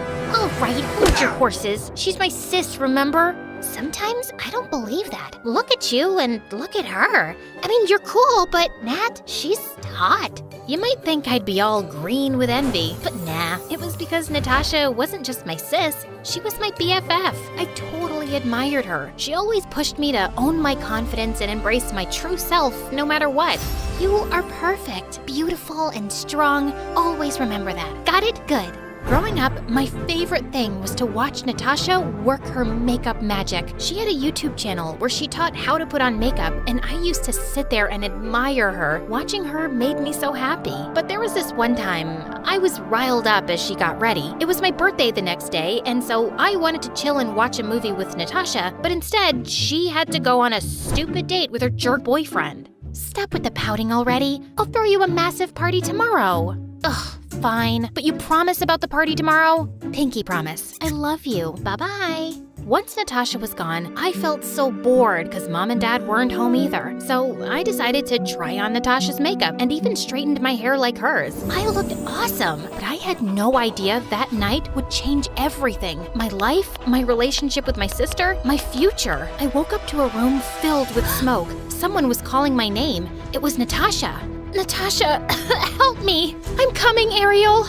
Natasha rushed to my side and dragged me out of the room. The last thing I remember was my sister carrying me, and then everything went dark. I woke up in a hospital bed and immediately remembered how my sister had saved me. She wasn't just my sister now, she was my hero. I ran to Natasha's room, and the moment I was about to hug her, she started yelling. You! Why is she here?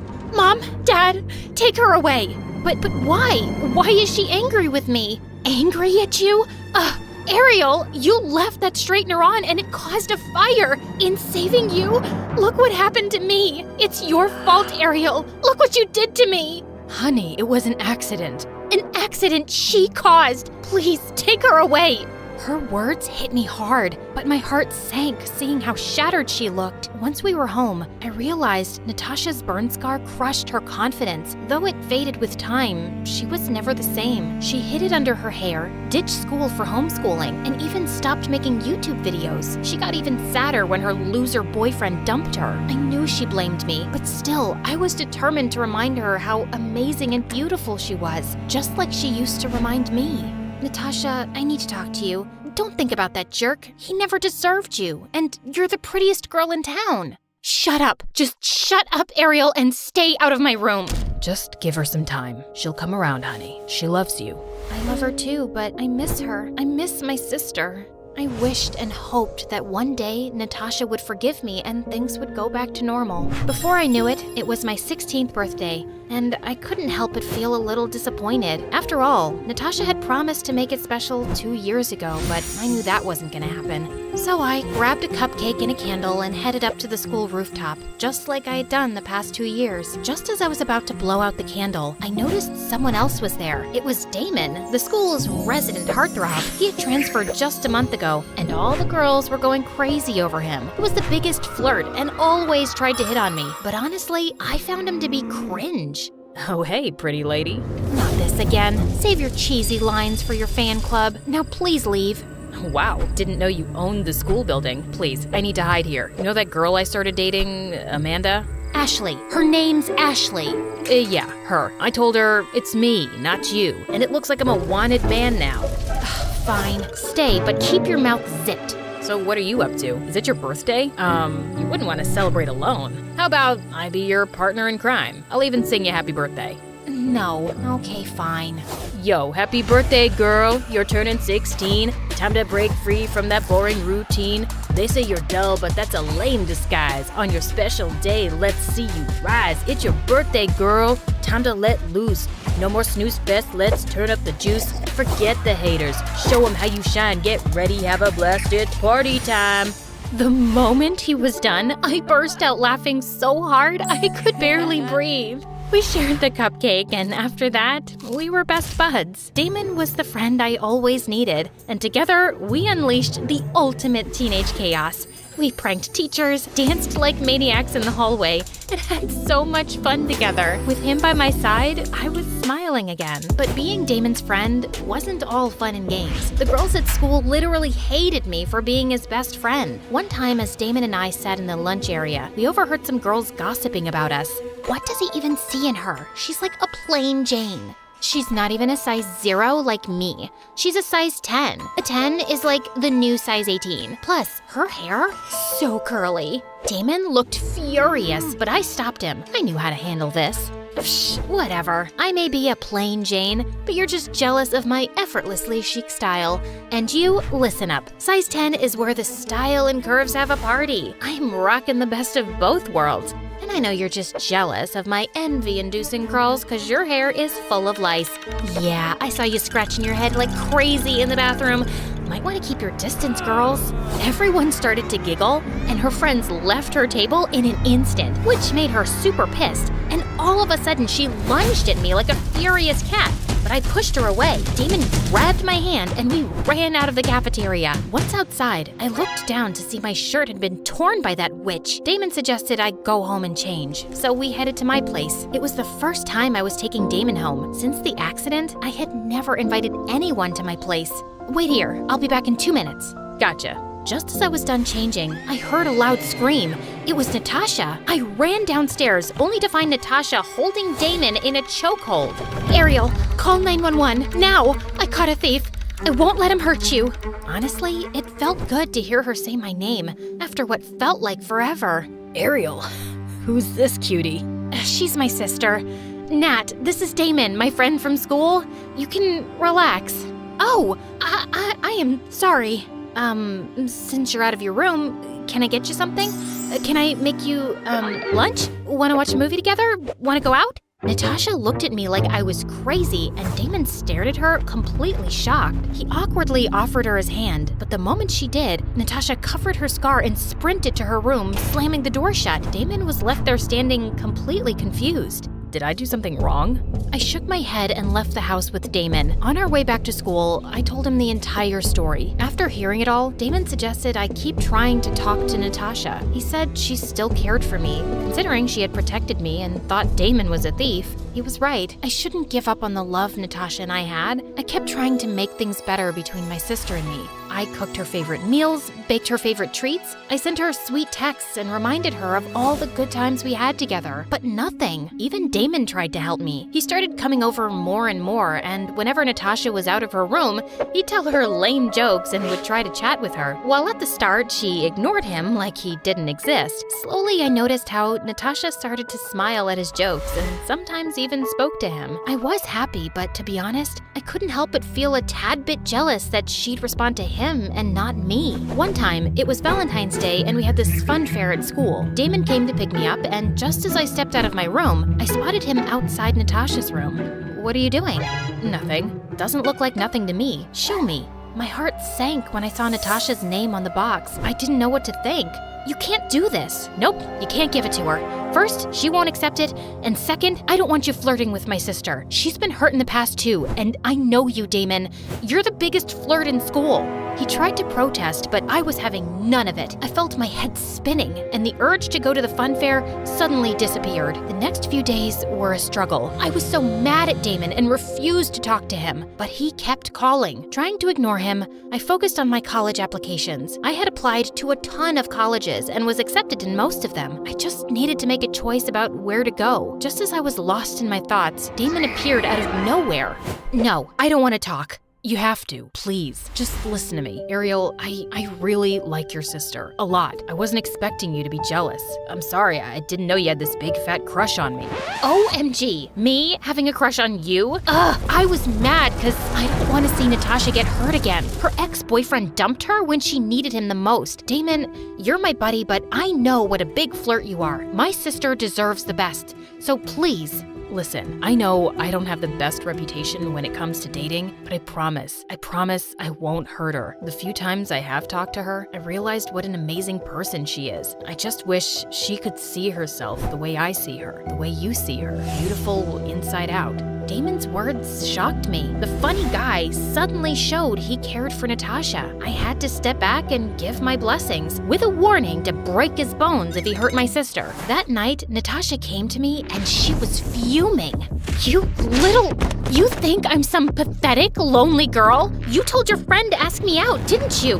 Are you taking pity on me? Is he taking pity on me? Are you crazy? Why would he pity you? You're a beautiful, smart, amazing girl. He likes you for who you are, Nat. Just stay out of my life. I hate you, Ariel. I know you hate me, Natasha. And you know what? Maybe I hate myself too. For what I did. I've been hating myself the past 2 years. It was the first time in my life I was talking to Natasha this way, but I needed to let it all out. Every time you ignore me, I feel like someone hit me in the gut. That day when the accident happened, I tried to style my hair like yours, wanting to be just as amazing. I love you so much, but I guess it's too late. You just told me you hate me for the first time. Well, let me put your mind at ease. I won't be here for long. I got accepted into a college far away. You won't be seeing me as much. I guess it would be for the best. Saying those words, Natasha turned to leave, but her foot slipped and she was about to go tumbling down the stairs, but thank God I caught her just in time. But I ended up with a twisted ankle as a result and let out a scream. Mom and Dad came rushing. All the while, Natasha stood there, stunned. I ended up with a cast and had to stay in bed for a month. At first, Natasha was kinda hesitant to even enter my room, but slowly, she started to come into my room to check on me often. One day, she brought in my dinner and asked why I saved her from falling. I had just one simple answer for her. Because I love you and I don't ever want to see you hurt. 2 months later, I packed my bags and left for college. At college, I was super focused on my studying. I did make some friends there, but I really missed Damon. Even though he called me every now and then, it just wasn't the same. Time passed and it was my 19th birthday. And like always, I bought myself a candle and a cupcake and went to the college's rooftop. Just as I was about to blow the little candle, I heard a loud noise. Surprise! Suddenly, all the lights turned on, and I was stunned to see my parents, Damon, and Natasha there. The whole rooftop was decorated, and it looked amazing. What's happening? Your wedding ceremony. Duh, it's your birthday, dummy. Wow, thanks.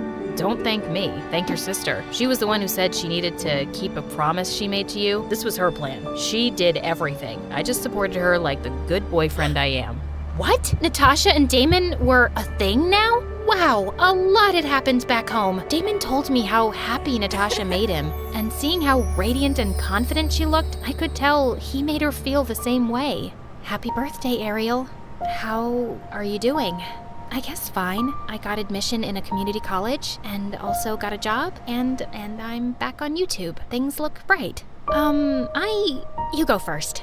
I want to apologize for everything I ever said to you. I was just being stupid. Once you left, I finally realized how much I freaking love you and what you mean to me. I am so sorry. Can you forgive me? Can we go back to being the sisters we were?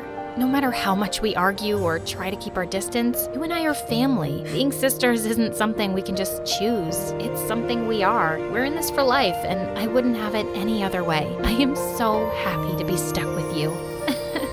Me too.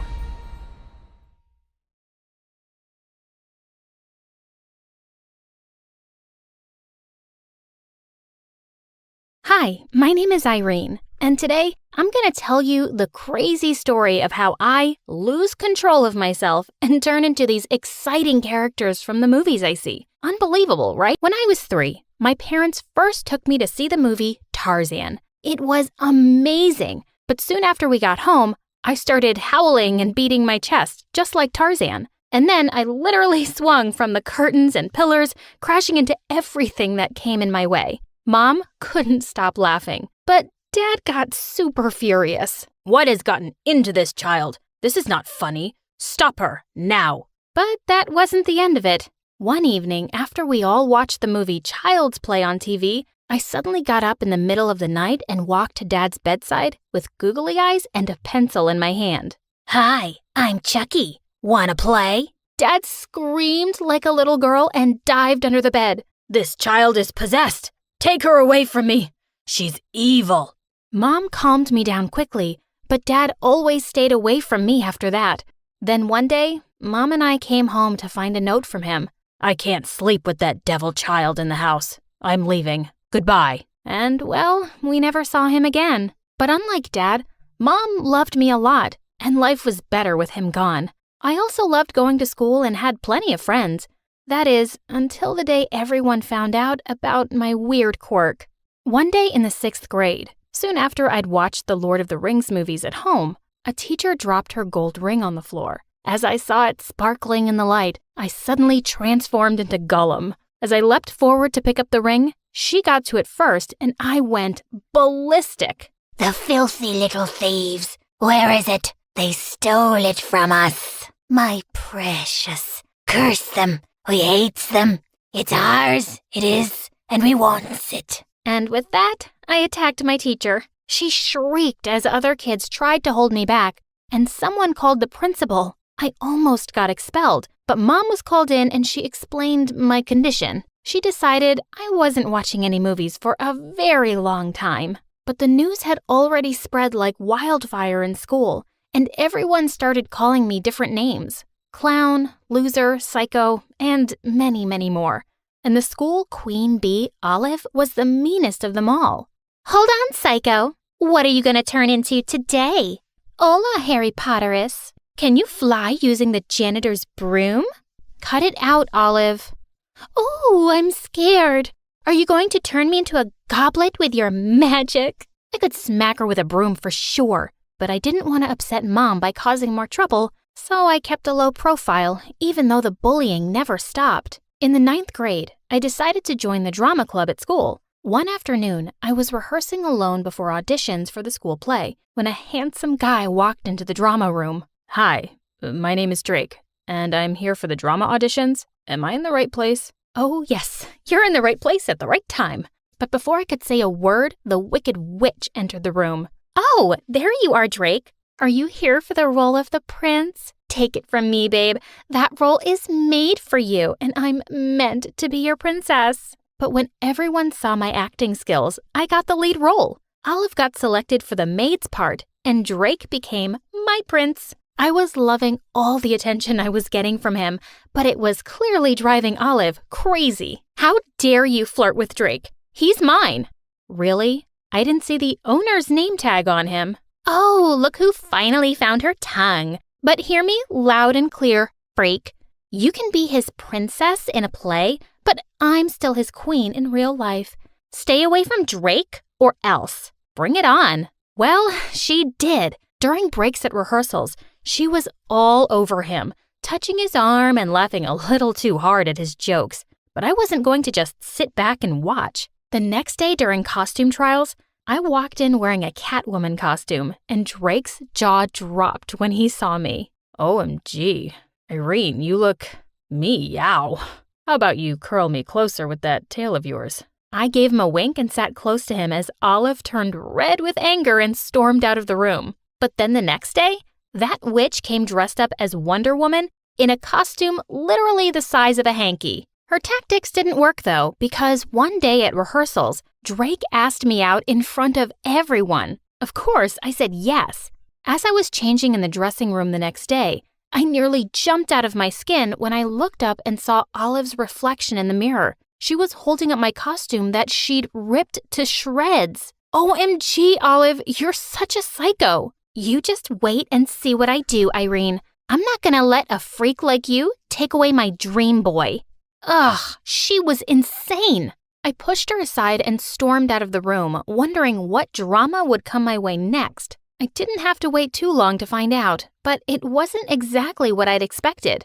It was Drake's birthday on the weekend, and he'd invited half the school to his party. As soon as I arrived there, suddenly the music from the Twilight movie started to play on the speakers. As everyone looked around in surprise, I spotted Drake in the moonlight, and he looked just like Edward Cullen. Hello, Edward. Happy birthday. How old are you now? 104? Who's Edward? What are you talking about? Come on, Edward. I know you're a vampire. Your Bella is here. You can drink blood from my veins, and then we can live together for all eternity, my love. All the kids around us started laughing, while Drake just stared at me in shock, and then abruptly ran inside the house. Just then the music ended, and I realized the scene I'd made. And I'd scared Drake. That was just epic to watch. You acted even weirder than I hoped you would when I played the music. Now Drake's never gonna want to be with you. Freak. She was such a jerk. I started looking for Drake in the house to explain everything to him. Suddenly, I screamed when someone hugged me from behind. Drake, you scared me. Hi, babe. I just came in to get something for you. I didn't know when was the right time to show you, but I think it's now. Why was he being so strange? He was acting like nothing had happened a few minutes ago. But when I saw the thing he gave me, I was shocked. It was a photo album with hundreds of pictures of me. He clicked me going to the washroom, smelling my underarms, and picking my nose. What's wrong with you? Why did you take all these pictures? Because I fell in love with you at first sight, Irene. And after you wore that Catwoman costume, my God, I just can't get you out of my head. Now that I know you think our love is like Edward and Bella's, I wanted to show you that I'm equally obsessed with us. OMG, you're insane. Leave me alone. I don't want to be with you or even see you. And don't you dare follow me. I ran out of there as fast as I could. I couldn't believe I was dating a crazy psycho. The next day at school, I tried to hide from him, but he was following me around everywhere like a mad puppy. I hid out in the girls' bathroom for a while, but when I finally came out, I almost tripped over a body on the floor. It was Drake writhing around like he was in pain. It hurts. It hurts so bad.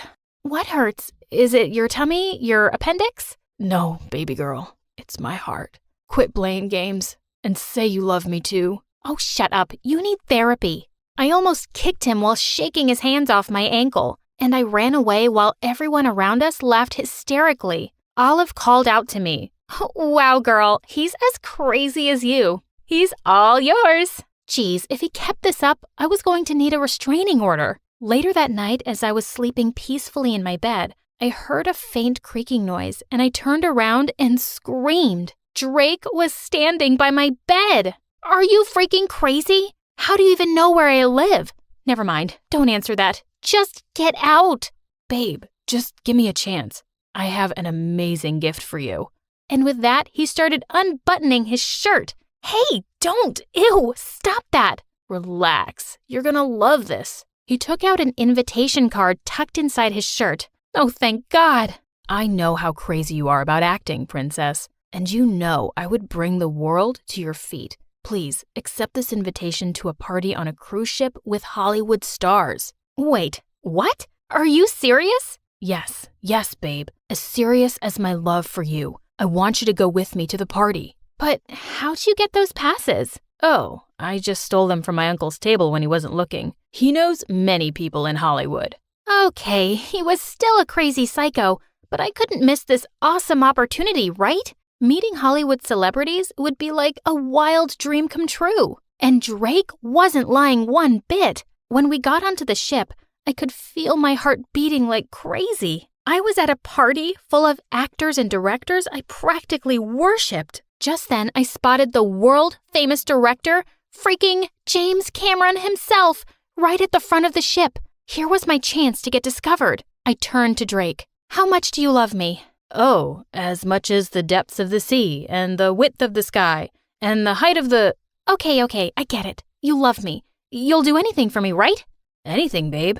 We ran across the deck to the edge of the ship. I climbed onto the front railing with Drake right behind me, supporting me as I stretched my arms out just like in Titanic. Look, Jack, I'm flying. I'm flying, Jack. I'm the king of the world. Woohoo! Not now. Just shut up and kiss me, moron. As we kissed at the edge of the ship at sunset, lots of people around us started to cheer and clap. Even though it was Drake I was kissing, I had to admit it was a super romantic, movie-like moment. Just then he whispered in my ear, Rose? Yeah? I think I'm gonna be seasick. I jumped onto the deck just in time as he hurled into the sea. Gross! The director I'd put on the show for walked up to me and smiled. I see you have a flair for acting. You really get into character, don't you? Oh, yes, sir. More than you can imagine. I like your enthusiasm. Here, take my card. Let's get you an audition. I couldn't believe my luck. This was truly amazing. And the next thing I knew, I'd been offered a role in a movie, and my life was flipped upside down. I left the city for good and moved to LA with my mom. Fast forward 10 years, I'm a successful actor in Hollywood and have fans all over the world. I still act out sometimes in the most embarrassing situations, but people just think I'm in character now for some movie role. I stared down at the box of crayons. Why did these kids keep tearing the wrappers off? I couldn't read the names now. Hey, Dumbo, why's your grass purple? Are you an alien from planet Stupid? It's purple because I've got an imagination. As I stormed off to the teacher to ask for a new box of crayons, I suddenly fell face forward. I tripped over a skipping rope I hadn't seen. Hi, I'm Anna. And no, my grass is actually purple because I'm colorblind. Before I continue, click on like and subscribe. Otherwise, you'll stop seeing your favorite color. Things weren't too bad when I was little, but my condition really started affecting my life in high school. See, imagine your mom's not dressing you anymore and you want to look good, but if you're colorblind, you can end up doing some really embarrassing stuff. I went to school one day wearing what I thought was a very cute blue shirt, but Alexa, the class bully, screamed that I looked like a toad in the ugly green shirt. The other day, I ended up wearing mismatched stockings, and while everyone was busy laughing, I said it was a bold-fashioned choice. So I usually just ended up sticking to black and white, which is cool if you're like 50. One day, as soon as I walked into school, one of the guys shouted, "Oh my god, are you okay? Your eyes are bleeding." What? I didn't feel anything. Yeah, really funny. Ha ha, weirdo. But apparently, it wasn't a joke, because pretty soon, a crowd had huddled around me, looking closely at my eyes. Ha! She's not bleeding, she's just blind. What do you do when you're blind? You put red lip liner on your eyes and black on your lips. Oh my god. Had I really? As I tried to get out of there to wash my face, Alexa and her rat pack just pushed me back and started taking pictures. Just then, someone pushed their way through, and I turned to see the school's football captain and the most handsome guy on the planet, Kevin. Hey, cut it out! You guys are the worst! Then he suddenly pulled me away from Alexa and her minions and took me to a quiet corner. What he did next left me speechless. He took out some tissue paper and wiped my tears. And of course, the horrendous lip liner too. Hope you're okay. You know why they act that way, right? They're jealous because you're so beautiful. I gasped. Had Kevin just called me beautiful? But before I could even wrap my head around it, he was gone. The next day at lunch, I was sitting by myself, as usual. I could see the guys in class were always looking over at me, but while Alexa and her gang were around, they wouldn't dare to come and sit next to me. The cowards. But just then, Kevin came by and asked if he could join me. And before I knew what was happening, the two of us were hanging out all the time. He was pretty popular and always had a bunch of friends around, but he never made me feel left out. Of course, this didn't sit well with Alexa. She was part of the cheerleading squad, so she would always be there at every practice match, and she just wouldn't stop flirting with him. Hey! Can't wait for the out-of-town game next week. An overnight trip will be so fun. Why don't you come to my room after the game? We'll definitely be having a party. Kevin nodded and she smirked at me and walked away. I felt furious. She's really pretty, isn't she? I think she's into me. Maybe I should ask her out. I felt my heart sink right down to my toes. Yeah, whatever, if you want to. Just as I was about to walk away, he grabbed my hand. Or I could ask you out, 'cause you're way prettier, and you have my heart. Someone bring me back to planet Earth! I was over the moon! I was dating Dream Boy Kevin! One day, while we were strolling through the park, I said to Kevin that it was pretty cool we were both from African-American families. He started laughing. Anna, what are you talking about? I'm black. You're totally white. This was news to me. I was pretty sure he was pulling my leg. When I went home that day, I walked straight into one of Mom and Dad's screaming matches. Dad could never hold a job and was always getting into trouble. Hey, guys, cut it out for a sec. Tell me something. Are we black or white? Mom and Dad both stared at me blankly for a second. Dad said, Why don't you answer her stupid questions and leave me alone? Mom said. Of course we're white, Anna. And no, I'm not done with you. Your dad has really crossed the line. He stole money from my own aunt, and everyone in the family knows. Jeez, he'd really done it this time. I don't know how Mom puts up with him. I just couldn't be around them, so I grabbed my keys and rushed out of the house. As I turned around, I saw a red signal and rushed past it. Blaring in the distance was a truck. It kept flicking its lights, and I pushed on the brakes as hard as I could. Oh no! As I slowly opened my eyes, I saw the two of them arguing again. My dad said, "Why do you even let her drive? Now I'll have to pay this ridiculous hospital bill. Why don't you go steal some more money?" Then I said, "Orange? What?" Mom asked. "I'm problem cat pink." "Oh God, and now she's blabbering," my dad said. Why couldn't I speak properly? What was happening? The doctor explained that because I'd had some head trauma, I was having difficulty putting words together. But I just had to keep trying, and it would be fine.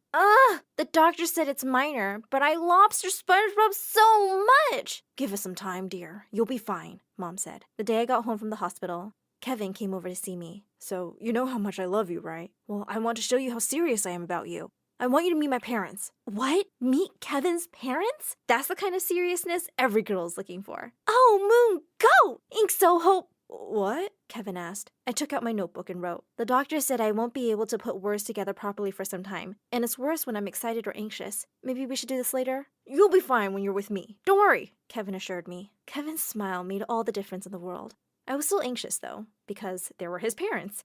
And from what he told me, they seemed a little hoity-toity. The next day at their house, I was so nervous. Hello, lovely house. I was trying to be as respectful as possible to his parents while keeping my sentences really short. But then I tried complimenting the food, and I wished I'd kept my mouth shut. Wow, the good food dog, eggplant, the Scrabble. Wait, no, the stapler, stone, jello.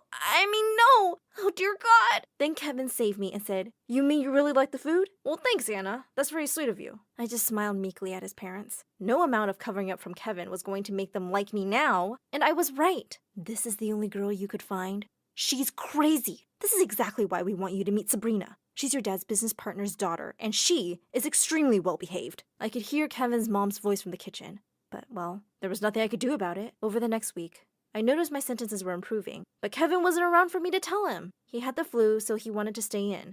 Or so I thought. One day, I got a text from him that left me completely shook. "Dear Anna, as much as I adore you, I have to end this relationship. My parents really want me to date Sabrina, and they won't have it any other way.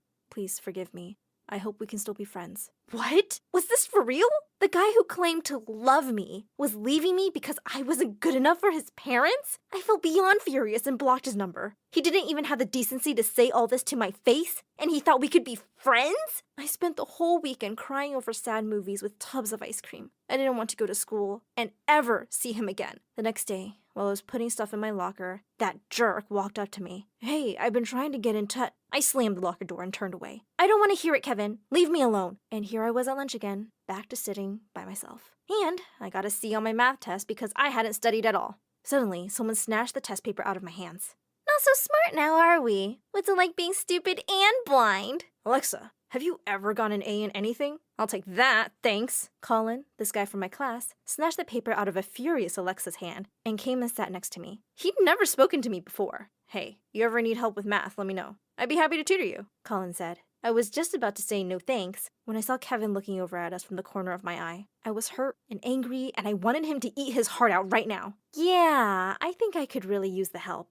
Say we meet here every day during recess? The next few days, I started hanging out with Colin all the time. We went to the school's football game, and I saw Kevin look at us as we walked up to the bleachers. I immediately took Colin's hand and smiled at him. One evening, Colin came to my place to work on a school project. As we laughed and worked together, I couldn't help thinking he was really cute. When he was leaving, I walked him out, and he turned to me on the porch. "Hey, it's been a week since we started hanging out, but it feels like I've known you a really long time." Then he took my hand and pulled me close. Uh-oh. What was happening? I don't know if you know this, but you've got the most gorgeous green eyes. What a smooth talker. As he was leaning in to kiss me, I moved closer too. And, "Anna, what are you doing here?" I demanded. I felt so angry looking at Kevin. "I'm so sorry, Anna. I know why you're mad and I can explain." "And what's this loser doing here?" Kevin asked. "He is not a loser. He really cares about me, unlike you." I could feel Colin getting all worked up beside me. Kevin said, "Just listen, okay? I overheard my parents today talking about how they texted you from my phone. It wasn't me, Anna. I would never do that." For a minute, I was speechless. My heart was just melting looking at his face. But then there was Colin, still holding on to me. Colin said, "You know we have something special, Anna. Are you really going to choose him over me?" I said, No, but it really wasn't his fault either, you know? This is so confusing. Kevin said, "I'm willing to show you how much you mean to me. Maybe this guy can do the same, if he's up for it." Oh, I'm up for it. There's no way she's choosing the guy who didn't even check why she left him. I wasn't sure how I felt about that, but well, then let the dating games begin. As I was getting ready the next evening, I was pretty surprised that the dress Colin had sent me looked like Cinderella's. But then he turned up in an actual carriage, looking like Prince Charming. I felt like I was in a fairy tale. "After you, my lady," Colin said. "This place is beautiful, Colin. Oh, look! Everyone here is dressed up as a character," I said. "Yes, but none of them look as beautiful as you." Colin was such a sweetheart. I had the most amazing night at this club, dancing away my worries. "These are for you, my lady," Colin said. Colin was giving me yellow roses? You want to friend zone me after this amazing night? No, cutie, they're red. You're just seeing them as yellow. Friend zone you? I could never. It was Kevin's turn next, and he turned up in a limo and whisked me away to my favorite boy band's concert. And we had front row tickets and backstage passes. As I got selfies with the band, I couldn't believe he had done this for me. My life had turned upside down in a week. The next few days were just a whirlwind of candlelit dinners, romantic moonlit walks, picnics in the park, and boat rides on the lake. And I was being showered with the most amazing gifts every day. If I kept eating chocolate truffles at this rate, I wouldn't be able to fit in any of the pretty dresses I was getting. I was getting more and more confused, too. Both the boys were so sweet, and they really seemed to care about me. How was I ever gonna decide? Eventually, it was my birthday, and I got a text from Kevin at midnight sharp. "Happy birthday to the love of my life." Just then, I heard someone throw a pebble at my window. It was Colin. "I couldn't wait till tomorrow to give you your present. Happy birthday, sweetheart," Colin said. I gasped when I saw the Apple Watch. I've been trying to make my parents get this for me since forever. "How did you know I wanted this?" I asked. I'm pretty sure you told me, babe." To my disappointment, Kevin didn't even come and see me the next morning. Of course, Colin was more than happy to have me all to himself on my birthday. We had a great time at the movies, and later, he cooked me dinner at his place. Looking at his face in the moonlight, my heart melted a little. Maybe he was the better guy. He left the table to get dessert, and suddenly his phone beeped. I just happened to glance at it, and suddenly my gaze froze. Why did he have a text from my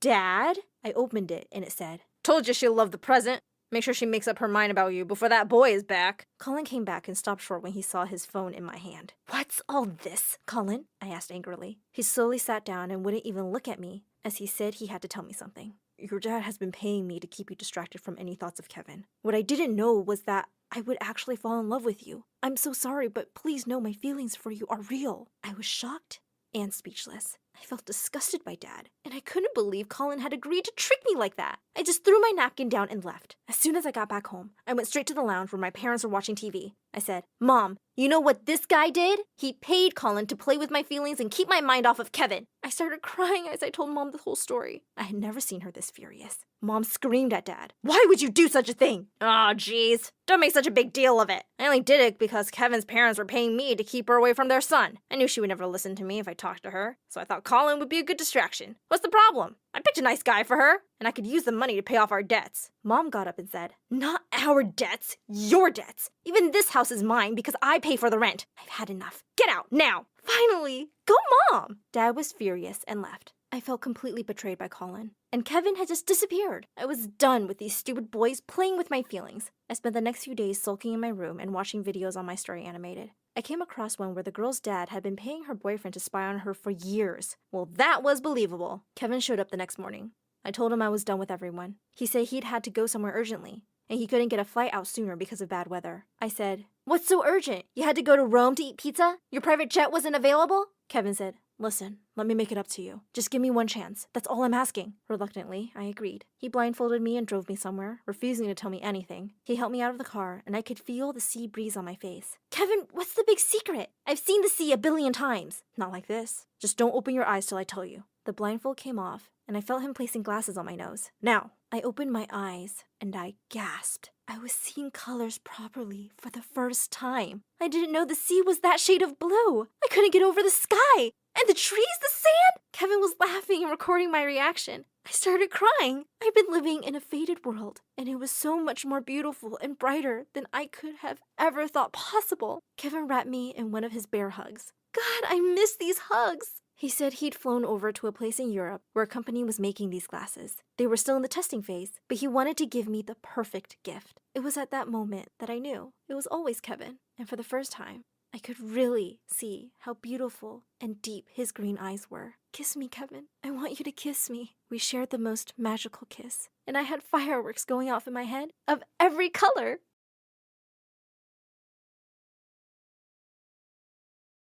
Hi, I'm Aisha, and I live in India. My dad passed away when I was 4, so I don't really remember him. But since then, my mom has been obsessed with only one thing: my marriage. Oh, my poor baby doesn't have a father. The only way you can do well in life now is to get married. She started looking for potential husbands everywhere. We couldn't go to the grocery store without her distributing my picture. At the park, she'd take the numbers of all the moms who had boys my age. I'm only 5, Mommy. I know that. You'll get married when you're 18, but we have to start looking now, or all the good ones will be gone. Mom was crazy and had a marriage fever. I wished she was normal. But one day when I was 11, I came home to find a necklace on the table with a note. You're a lost cause, Aisha, but I found myself a husband and he doesn't want kids, so leaving you with Aunt Pinky. P.S. This necklace is for your dowry. Don't touch it till you're married. What? Mom had just left me for some strange guy?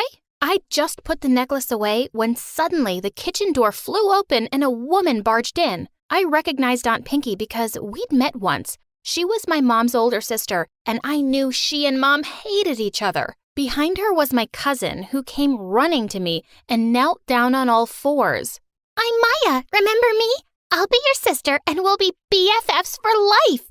Come on, it's going to be our friendship game. Auntie Pinky pushed Maya away. Just get up, you idiot. Then she pushed Maya's bags into my hands.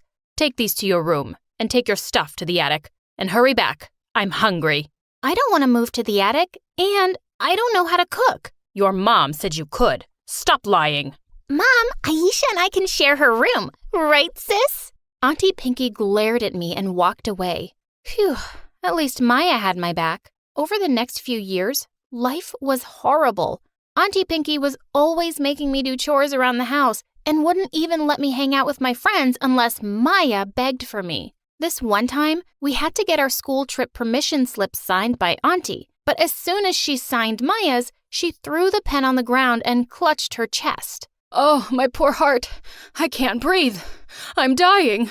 Leave my room, you two. But my slip. That's what you're worried about? You heartless child. Get out. Of course, I missed the trip, but that night, I added sugar instead of salt to dinner, and seeing the look on Auntie Pinky's face, I had to admit, revenge was sweet. Maybe Mom was right. Marriage was the only solution for an orphan like me. I just had to wait a little longer to leave, for good. But things really got to my head on my 16th birthday. It was the first time that Auntie agreed to let me have a party. But when I got to the lounge all dressed up, I saw all the banners had been changed to Happy Pre-Birthday, Maya. Just then, Auntie Pinky pushed me into the kitchen. Dinner won't cook itself. We can't keep Maya's guests waiting. I was furious. Suddenly, I knocked over a bottle of juice by accident, and it went spilling everywhere. The door flung open just then, and AJ, our super rich neighbor's son, walked in. Hey, let me help you with that. And before I knew it, he'd taken off his shirt and was mopping up the mess with it. I was having trouble not drooling because, boy, he was ripped. But I quickly reminded myself that Maya had a huge crush on him. Aisha, isn't it your birthday? Why are you always doing chores? Oh, I'll do lots of fun stuff once I'm out of this stupid place. You know, once I'm married. That's your exit plan? It sounds terrible. Okay, do you have a better idea? He stepped closer and pushed a strand of hair behind my ear, making my heart skip a beat. Yeah, actually, I do. Right at that moment, Maya and Aunt Pinky barged in and they looked livid. We were just cleaning up some mess. Aisha, how could you make AJ work? You should have told me. Look at that boy's expensive shirt. Why do you always act like a helpless princess? Go to your room, now. No, it's not her fault. I promise. You're just making things worse. Please, stay out of it. And I stormed off to my room angrily. Worst birthday ever. When Maya came to bed later that night, she looked super mad. What's the deal with you and AJ? He just left after you came upstairs. Maya, I don't care about him. He's all yours. Listen, I've just decided something. I gotta find a boy now so I can get married soon. I can't live with your mom much longer. She looked thrilled and promised to help me. My plan was simple. Find a boy, marry the boy. At first, it wasn't tough. All I had to do was comb my hair and put on some makeup, and every boy in school was practically fighting for my attention. My first date was a dream. The guy was totally into me. You're so beautiful. I think I want to marry you someday. I immediately plopped my ring onto the table. Why wait? I have my great-great-grandmother's ring right here. For a second, he looked shocked, and then excused himself to go to the restroom, and he never came back. After that, it was a new date every night, and always the same thing. They were all declaring love at first sight, but the minute I brought up marriage, they were gone. Soon enough, everyone stopped asking me out. I was so bummed out. Until one day, as I was walking down the hallway, someone grabbed my arm and pulled me into the janitor's closet. It was AJ. What are you doing? Me? What are you doing? Are you crazy? Listen, I've no idea what you're talking about, but let me go. It's crazy how you're chasing every guy at school, but you run away from me when I... He stopped mid-sentence, and suddenly I realized his face was just inches from mine. You what, AJ? He leaned in closer. Oh my God, was he going to kiss me? But instead, he pushed me away. When I'm only looking out for you, there's rumors that you're desperate to get married because you're pregnant. What? I'm not pregnant. I've never even kissed anyone. Really? Well, in that case. He stepped close to me again, but just then, Maya opened the door and she was staring daggers at me. Oh, Maya, AJ was just telling me about the worst rumor. Everyone thinks I'm pregnant. This will ruin my chances of finding a boy. What? That's horrible. I promise I'll find out who's spreading that rubbish and make them pay. For the next few weeks, all I did was avoid AJ and try to find a decent guy. And then one day, the school's biggest jock, Zane, slid next to me during recess. Say you'll go out with me? Not leaving until you do. I grinned back at him and whispered, I do. We started dating, and he was sweet and romantic. A week later, I decided to bring up the marriage issue soon. But instead, Zane marched up to me in the cafeteria during recess and got down on one knee. Will you marry me, Aisha? Of course! Zane twirled me around and kissed me. It was my first kiss ever, and it was not that great. Where were the freaking fireworks? Later that day, I was looking at my ring. I heard someone behind me. That's a really ugly ring. What's your problem, AJ? My problem is that you're being stupid and getting married for all the wrong reasons. You think marriage will solve your problems, but it will only give you new problems. Hey, you don't get to judge me because you don't know what it's like to be in my shoes. You're a millionaire's spoiled son, and I'm an orphan. Now I'm about to get everything I've ever wanted, so why are you trying to ruin it for me? Suddenly, he took my hand and looked into my eyes. Because I think you're amazing, Aisha, and you deserve so much more. I hope you realize that before it's too late. And with that, he left. Ugh, the stupid boy. The next few months were crazy. Zane was even more excited about our marriage than me. One day, he was taking me out to hunt for the perfect dress. Another day, he was picking up card designs. He even brought his parents over to meet Aunt Pinky. Hey, Zane, take it easy, will you? We've still got 2 years to go before we can get married. Oh, babe, I'm just so excited because I love you so much. I'll try to be cool, okay? As he kissed me, all I could think was, geez, even being near AJ was more exciting than kissing this guy. And soon enough, I found out why. One day after school, I was looking everywhere for Zane when I suddenly stopped short in my tracks. I spotted him under the bleachers kissing another dude. Wait, what? I stormed over to them. The other guy ran off, but Zane looked completely calm. Oh, it's just you. Okay, you caught me. I'm gay. Of course, I was gonna tell you, eventually. You're gay? Then why are you pretending to be in love with me? Because, sweetie, this is perfect. I want to hide that I'm gay, and you just want to get married. We both get what we want. Maya suggested it. The girl's a genius. Maya? I threw Zane's ring at him and ran home to confront that witch. Oh, you found out already? Boo-hoo. What are you so angry about, Aisha? I was only helping you get what you want. I suddenly snapped. I always knew Aunt Pinky hated me, but I never knew you were such a snake. Did you spread that rumor about me too? Duh. I wanted AJ to think you were just a desperate loser. And it's not even a lie. Listen, Aisha, you're just a poor orphan. And Zane is your ticket out of here, so don't mess it up. No, I'm my own ticket out of here. Someone once told me I deserve more, and he was so right. I packed my bags and marched out. And I sold the necklace Mom had left me and moved to a hostel. I started studying harder at school and trying to show AJ that I had changed. The next few months flew by and the end of the year party came around. I was standing by myself in the corner when suddenly someone took my hand. What have you done, Aisha? What did I do? I swear, whatever it wasn't me. And then suddenly he pulled me close and kissed me. I haven't been able to stop thinking about you, and I can't avoid you any longer. I'll marry you if that's what it takes to be with you. So, Aisha, will you marry me? By then, everyone around us had stopped to stare as AJ went down on one knee. But I pulled him up. No, you were right about everything.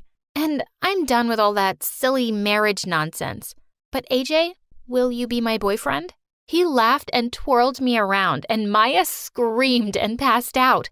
We graduated high school and went to different universities. And then on our 5th anniversary, he popped the question again. And this time, I said yes.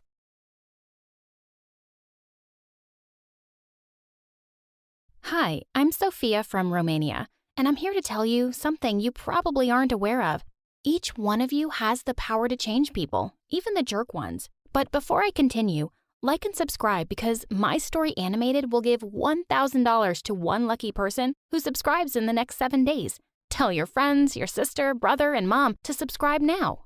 People in my little town thought that I was the cutest girl with red hair, and they completely doted on me.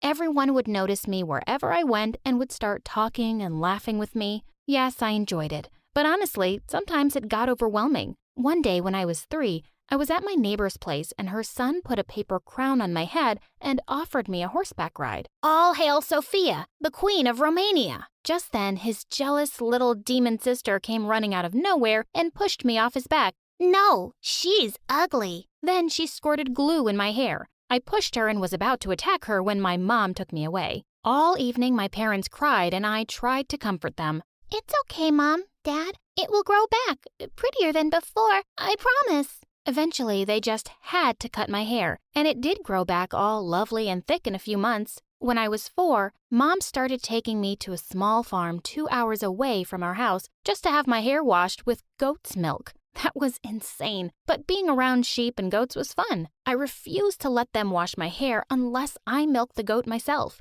It took me 4 hours though, but I did what I enjoyed. Dad's favorite thing was to spend every evening brushing out my shiny curls as we sat around the fireplace, but I only agreed if he read me stories. One day, Dad sent my picture for a modeling job, and I got accepted. I told my parents that I was only 5 and I had a childhood I wanted to enjoy. They promised the job wouldn't affect anything, and it would make them proud and happy. So I agreed. And just like that, I started modeling for the following years. By the time I was in 9th grade, I was a pretty popular hair model for all sorts of shampoos and hair products. But I never enjoyed having makeup slapped on my face and posing in front of a camera. One day, I was determined to tell my parents that I was done. But then, Dad got off the phone with my agent, saying that there was an audition for the role of the Little Mermaid. Mom, Dad, I'm just done with all this. Please, just let me live the life I want, not the one you want. With that, I stormed off to my room.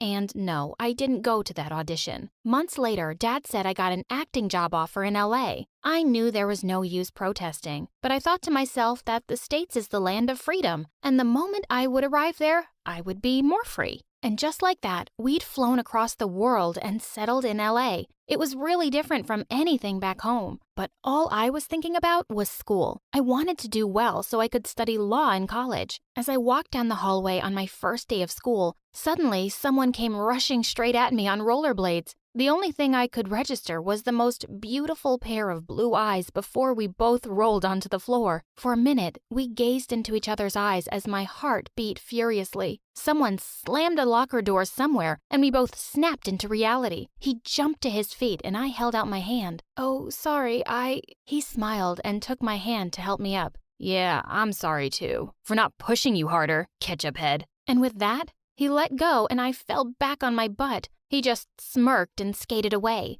I stared at him in disbelief. What an A-class jerk! I really hoped I wouldn't have anything more to do with him. But to my horror, it turned out that he was in my class. I just knew he was going to make my life miserable. The teacher asked me to introduce myself, and I stepped in front of the class. "Hello, everyone. My name is Sophia, and I'm from..." Before I could even finish, the boy burst out laughing. What planet are you from? Do all the aliens there have hair like Elmo's fur? And does everyone talk like they're stupid? Brian, that's no way to talk to a girl. That's no way to talk to anyone. I've never met anyone as what you call it? Handsome, breathtaking, dreamy. As rude as you. And don't make fun of my accent. I'm proud of where I come from." Wow, now your face is as red as your hair. Do all ketchup heads get this angry? Only if they meet stupid people like you. Someone from the back called out. "Geez, get a room, guys." "What room? I'm new here. Can someone guide me?" "Oh yeah, I will." Everyone started laughing as he got up. I didn't really understand what was so funny, but the teacher was banging on the table to make everyone quiet. "Brian, that's enough. You'll be staying back for detention today. Tell me something new." The teacher glared at him, but decided to ignore him for the rest of the lesson. Later at lunch, I found out from all the girls that Brian was the bratty son of some rich businessman, and he was just always getting into trouble. But even the principal doesn't really say anything because his parents are big donors. I'd be a bit worried if I was you. You seem to be his next target. I'm not scared of some stupid jerk boy. Just then, Brian walked over to my table with a blonde girl and said, "Here, a new friend. She speaks like a robot, but not like a ketchup head. Maybe more like a mustard head? Listen, I have to be honest here. You guys do have a beautiful accent. See, I can be nice. How about a kiss?" I felt my temper flaring up again and rose from the bench to punch his face. But before I could attack him, he turned around to leave, and I decided to let it go. The next day, I walked into the classroom for the chemistry lesson to find no one was there. It turned out that it had been shifted to the lab, and I was 15 minutes late by the time I finally found it. "Ah, Sophia, you must be the new student. We're doing the experiment in pairs, and the only person left is Brian." Ugh, I couldn't believe I was stuck with him. Things were going smoothly enough for a while, and when Brian handed me a beaker, our fingers touched for a second, and I could swear I felt sparks. I sneaked a glance at him to see that he was also looking at me. "Is there something you want to say?" Suddenly he came a little closer, and my stomach did a few backflips. Was he going to kiss me?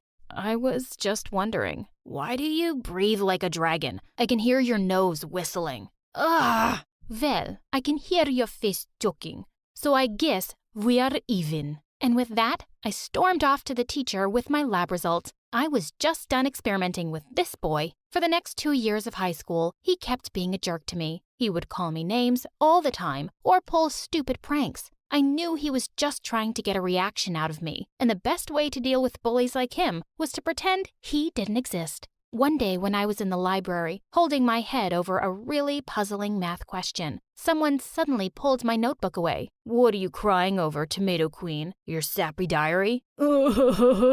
"Dear diary, Brian is so mean to me." "Give me back my notebook.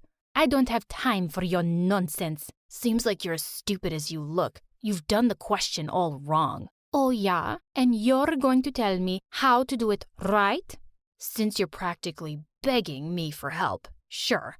I can't say no to a damsel in distress." And with that, he just sat down and started scribbling away furiously in my notebook. A minute later, he threw the pen down. And that's how it's done. Give me that. Wait. What? That's actually the right answer. I stared at his smug face in complete shock. How come you're always getting such bad grades? Why do you let everyone think you're dumb? That's none of your business. But Brian, wouldn't your parents be really proud to know you're so smart? Suddenly, Brian got up from his chair, looking furious. What do you know about my parents? Nothing. They wouldn't care if I was as smart as Einstein. They're too busy fighting with each other to have any time for me, so just stay out of it, and I don't think you know anything about me. And with that outburst, he stormed off. For the first time, I felt a bit sorry for him. A few days later, the teacher gave back the last math assignments of the term, and she slapped Brian's on his desk. Brian, you're going to have to repeat the school year now. I want to give you one last chance. I'll give you another assignment, and if you do well, I'll give you a passing grade. Thanks, but no thanks. See you again next year. I tried to stop myself, but I just couldn't. Brian, you know you can do it. I can help with it. But I don't think you even need any help.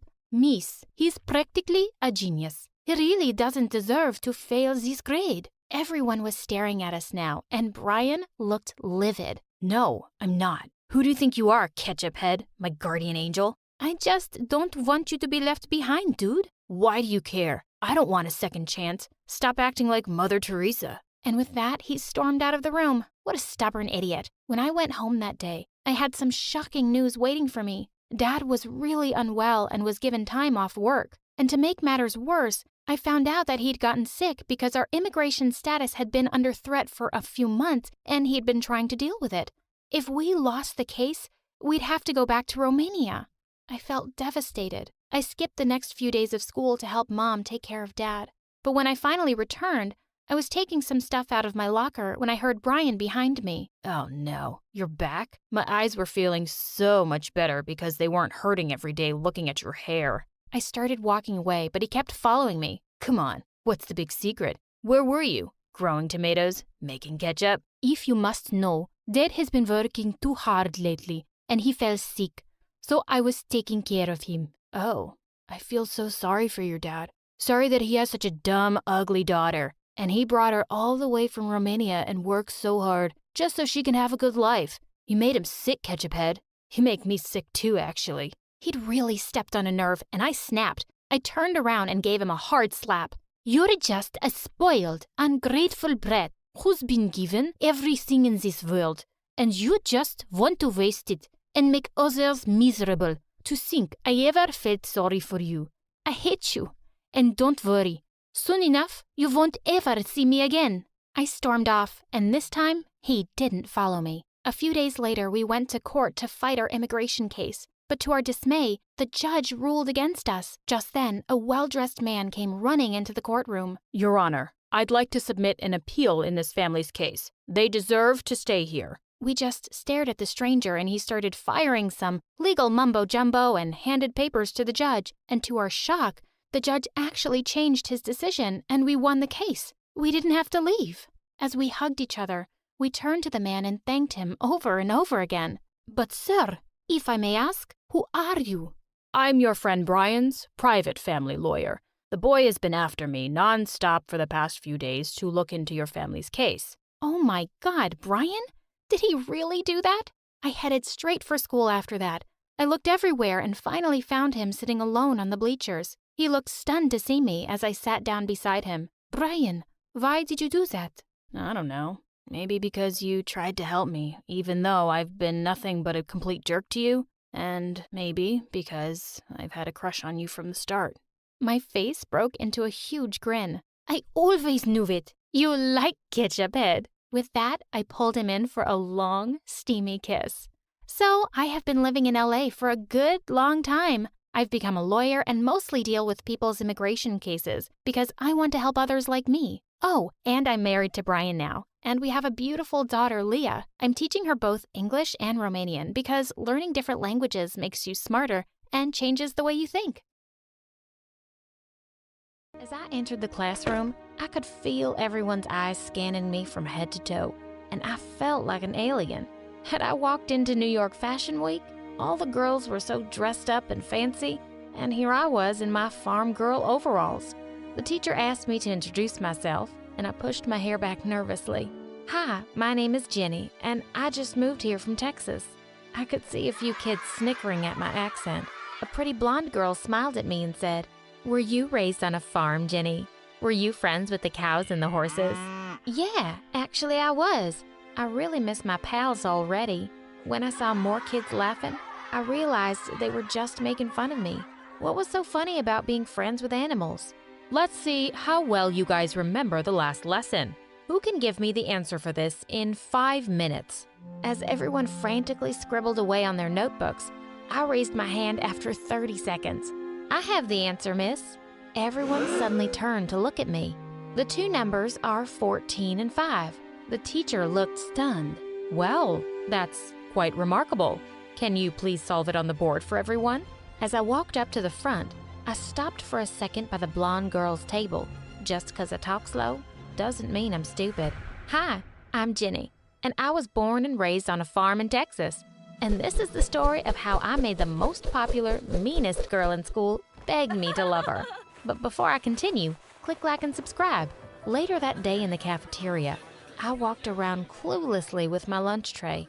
People in the city seemed a lot more unfriendly than back home. I decided to go to the bathroom and eat alone when someone called out to me. "Hey, Jenny, come join us." It was that girl from my class.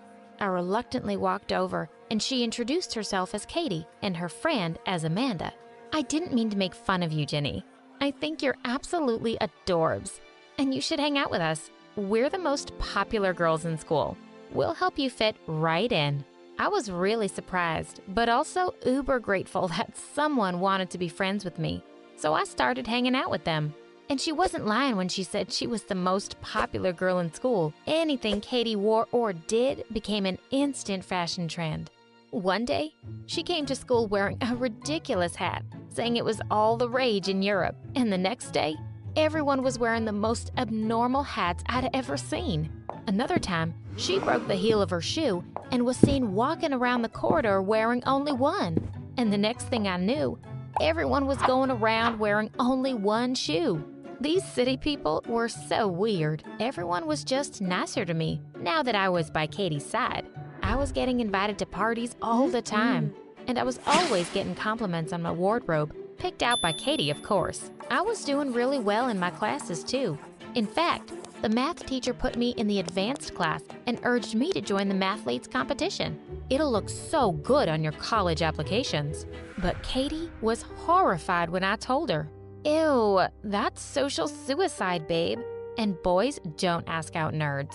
That was sad news for me because I really had my heart set on one cute jock in our class, Alex.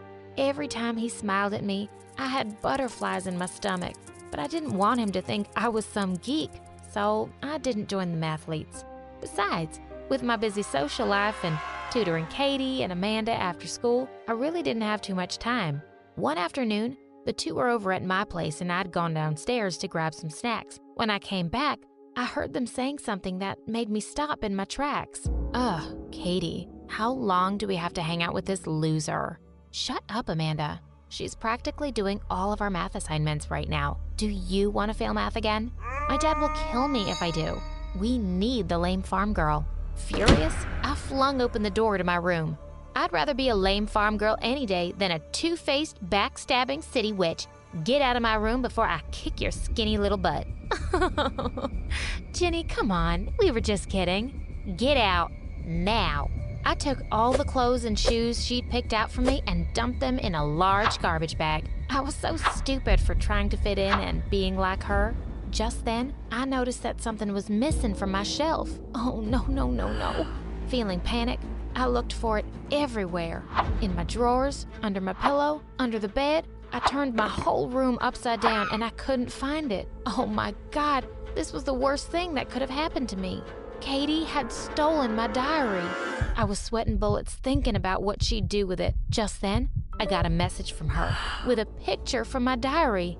I lost my heart to a city lad smiles. Alex, your blue eyes are so divine. You look at me and give me butterflies. send me shooting straight to Cloud 9. Let's meet tomorrow for lunch as usual. Shall we? This girl was pure evil. The next day when I met her and Amanda at lunch, I really wanted to throw my tray at her smug face. Katie, I want my diary back. Babe, of course I'll give it back. You just have to do one little thing for me. I want you to steal the final math exam. My jaw dropped open. Are you crazy? I won't do that. Her face looked really menacing. Oh, yes, you will, if you don't want posters of your little love poem everywhere. There's only a week left, and I can't study for it. I need you to steal it tonight. Amanda will go with you. Of course, Katie. I'll just go steal the key from the principal's office from his secretary's desk, and we'll sneak into his office at night. Easy peasy. Seriously? This girl would jump off a bridge if Katie told her to. My stomach churned at the idea of breaking so many rules, but I really didn't have a choice if I didn't want to be utterly humiliated. That night, as we snuck into the school and headed to the principal's office, I felt absolutely terrified. But Amanda was in her element. She confidently unlocked the door and we crept in. She headed straight for the file cabinet and told me to hold up the torch while she looked for the paper. Just then, we heard some noise outside and we both froze. We heard footsteps coming closer. I instantly switched off the torchlight and dragged Amanda behind the big desk.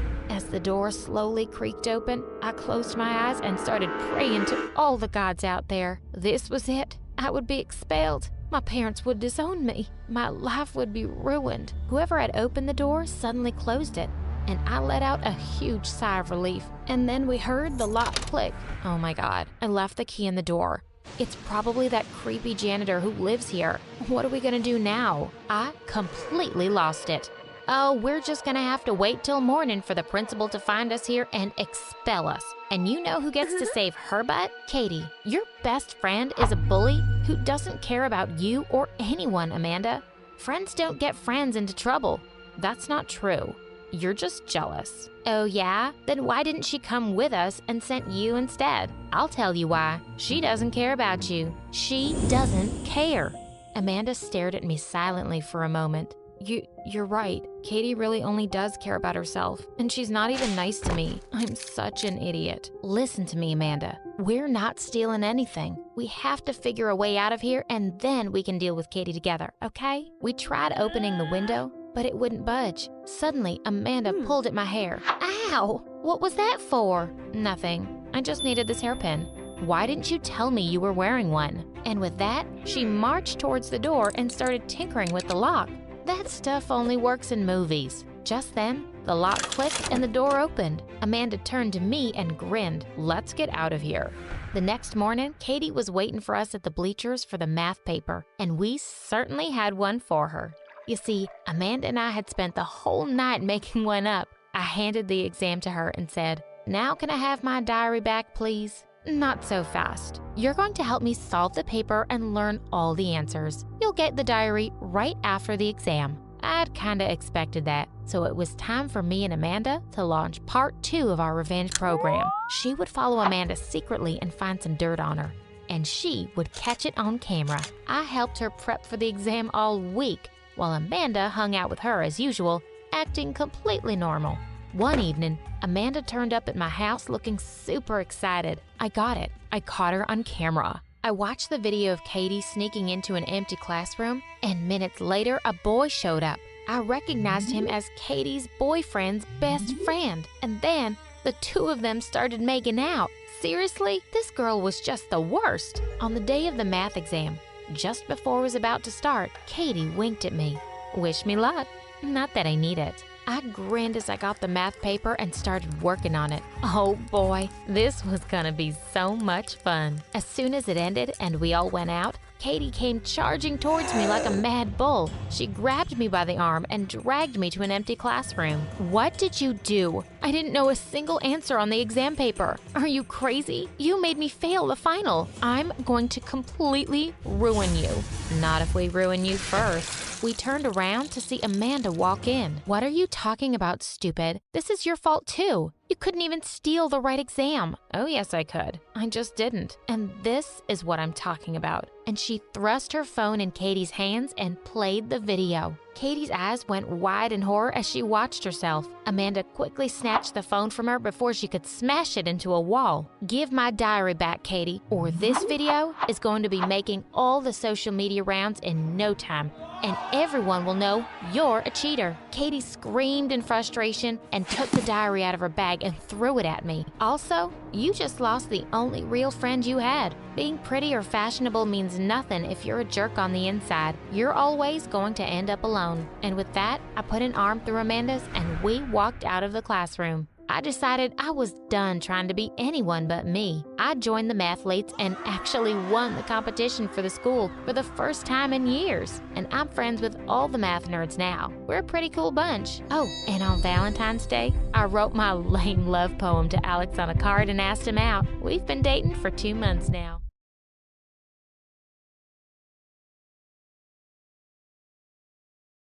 Hi, I'm Hannah from California. Please like and subscribe because MSA will give $1,000 to one lucky person in the coming 7 days. I was born to one of the most beautiful women in the world. Yeah, everyone thinks about their moms, but in my case, it was actually true. Everyone said so, and I was just like her. Dad adored us both, and we lived in a beautiful house. Life was good, almost perfect. But when I was 14, everything changed one day. I slipped on something on the pavement outside and fell to the ground. And when I woke up, I discovered that I had small scars all over my face. And the doctor said they may never go away completely. I was in shock for a few days. Once the scars were healed, Mom took me to the mall to buy makeup.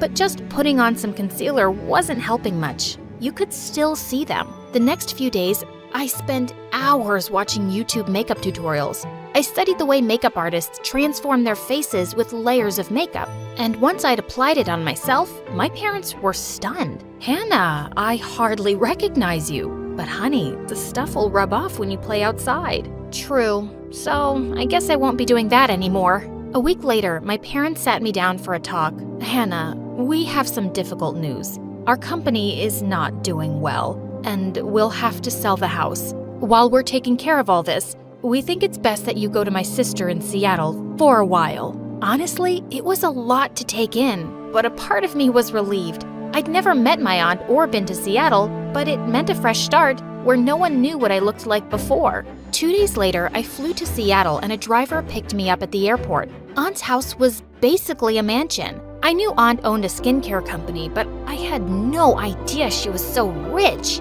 A maid led me to my room, and as I was unpacking, I suddenly jumped when I saw someone's reflection in the mirror. It was a really short woman with an unpleasant expression. Hi, can I help you? Help me? How would you help me when you've come to live on my charity? Wait, this woman was my aunt? She looked nothing like Mom. Oh, I'm sorry, Aunt. I've just never seen any pictures of you. Of course. Why would your vain mother keep pictures of me? All she ever cared about was herself and her looks. Judging by all the makeup on your face, I guess that's what she taught you too. Not exactly. Since I'll be living with you, you might as well know. I took a wet tissue and cleaned the makeup off my face. Aunt stared at me, and then she started laughing. Oh, this must bother your mother so much. She couldn't even stand it if she had a tiny pimple. She was obsessed with perfection. Well, she's not like that now, really. I'm guessing it was her idea to get you all this makeup. Trust me, I know your mother better than you do.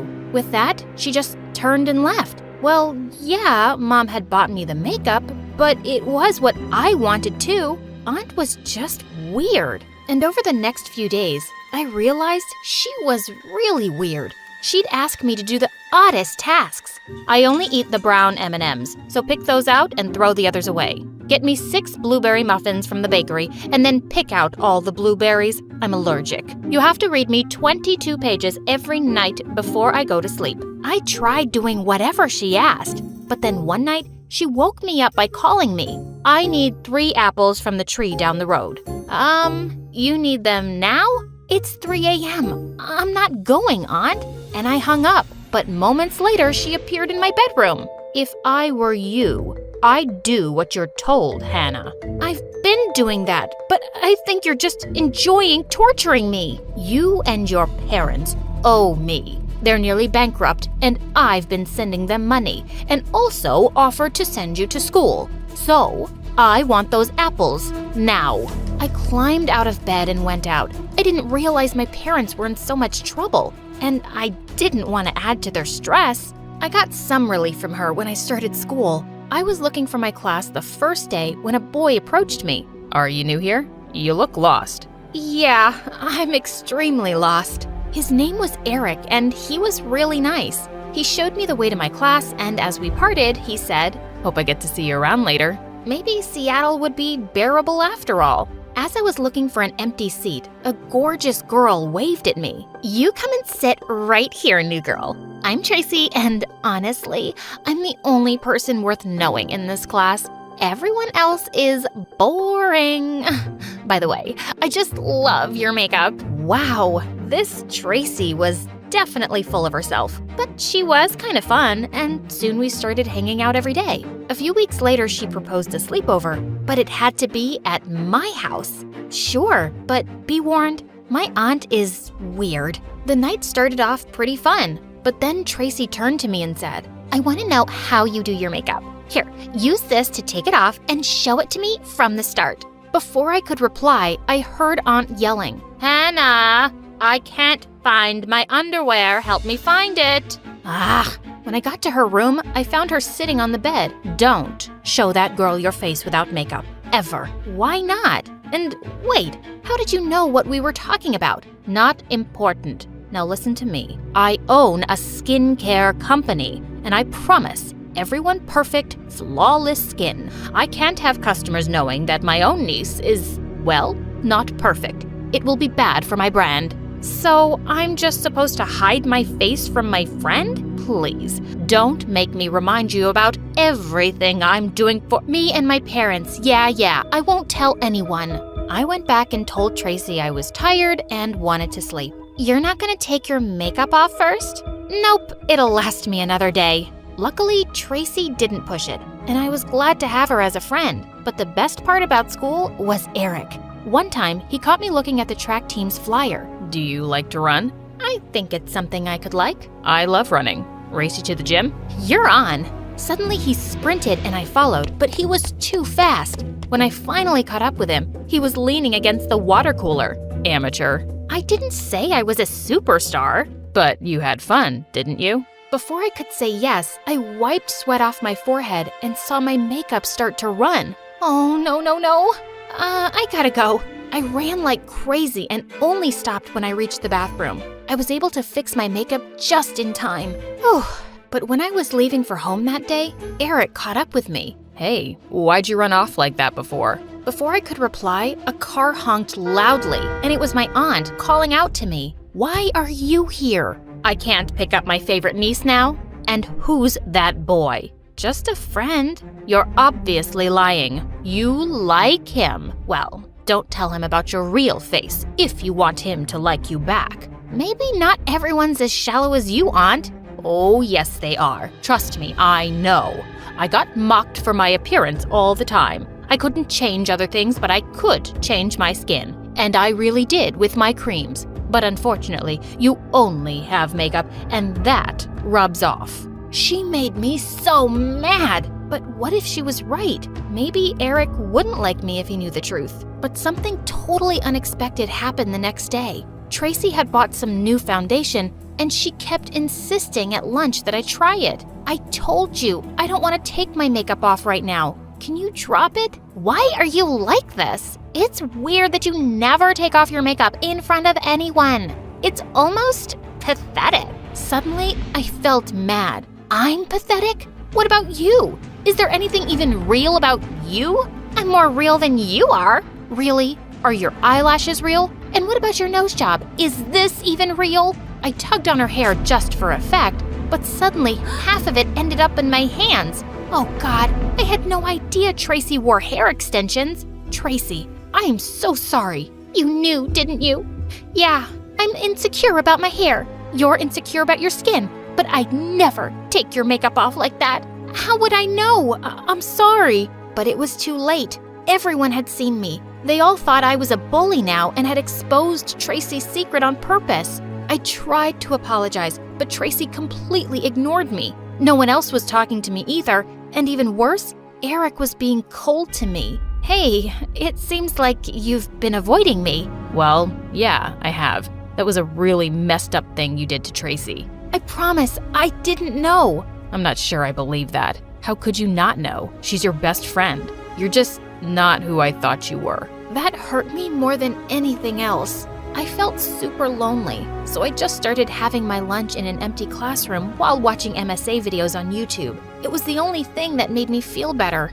A few days later, I saw Eric going into the gym, and I decided I'd tell him everything so that he could get to know the real me. He hadn't seen me yet, and just then he started rolling up his pants. He had scars all over his legs. Suddenly, he realized I was right behind him. Hannah, you weren't supposed to see that. Please don't tell anyone. It happened in an accident and no one knows. Eric, I would never tell anyone. I wouldn't even have done that to Tracy if I'd known the truth about her hair. I want to believe you, but I don't think you understand what being insecure about something feels like. You look so perfect all the time. And then I wiped off my makeup to show him my real face. Oh, Hannah, I had no idea. You're beautiful. Thank you for showing me. He pulled me into a tight hug, and for the first time since my accident, I felt seen and accepted as me. The next day at school, I came with my makeup as usual, but Eric showed up in shorts, exposing his legs for the world to see. What was he doing? Hannah, I wanted to thank you. When you showed me your scars yesterday, I just became less afraid to show mine. I don't want to hide them anymore. I don't know what to say, especially because I haven't been so open about my own scars. Maybe you can take your makeup off now. We can take this step together. I wish I could, but I can't let anyone see me without makeup. I told him how my witch aunt had instructed me to never take off my makeup in public, or she'd stop helping my family. We can keep it a secret,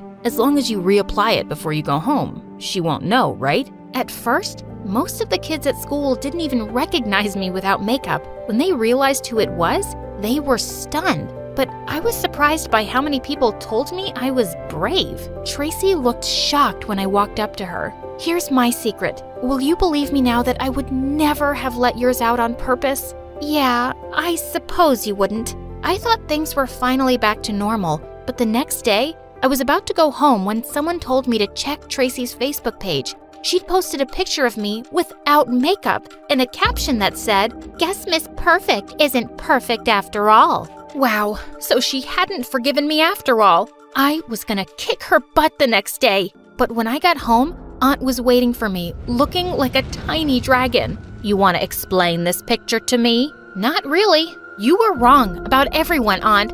No one judges me for my scars. In fact, they think I'm awesome for not hiding them. And Eric thinks I'm beautiful just the way I am. They're lying. They're laughing behind your back. And you messed up big time by not listening to me. I'm gonna withdraw you from that school and stop sending money to your parents. Excuse me? What's this about you sending us money? Aunt and I turned around in shock to see Mom behind us. Hannah, has she been treating you badly? Why didn't you tell me? When I told her everything, Mom was furious. You petty, petty woman. As if you'd ever offer a single penny to anyone. I've been sending you money for Hannah's school. I know you've always envied me, but I didn't think you'd stoop so low and take it out on my daughter. And why would I envy you? I'm successful and have all the money in the world. Yeah, but you're gonna rot alone in this mansion.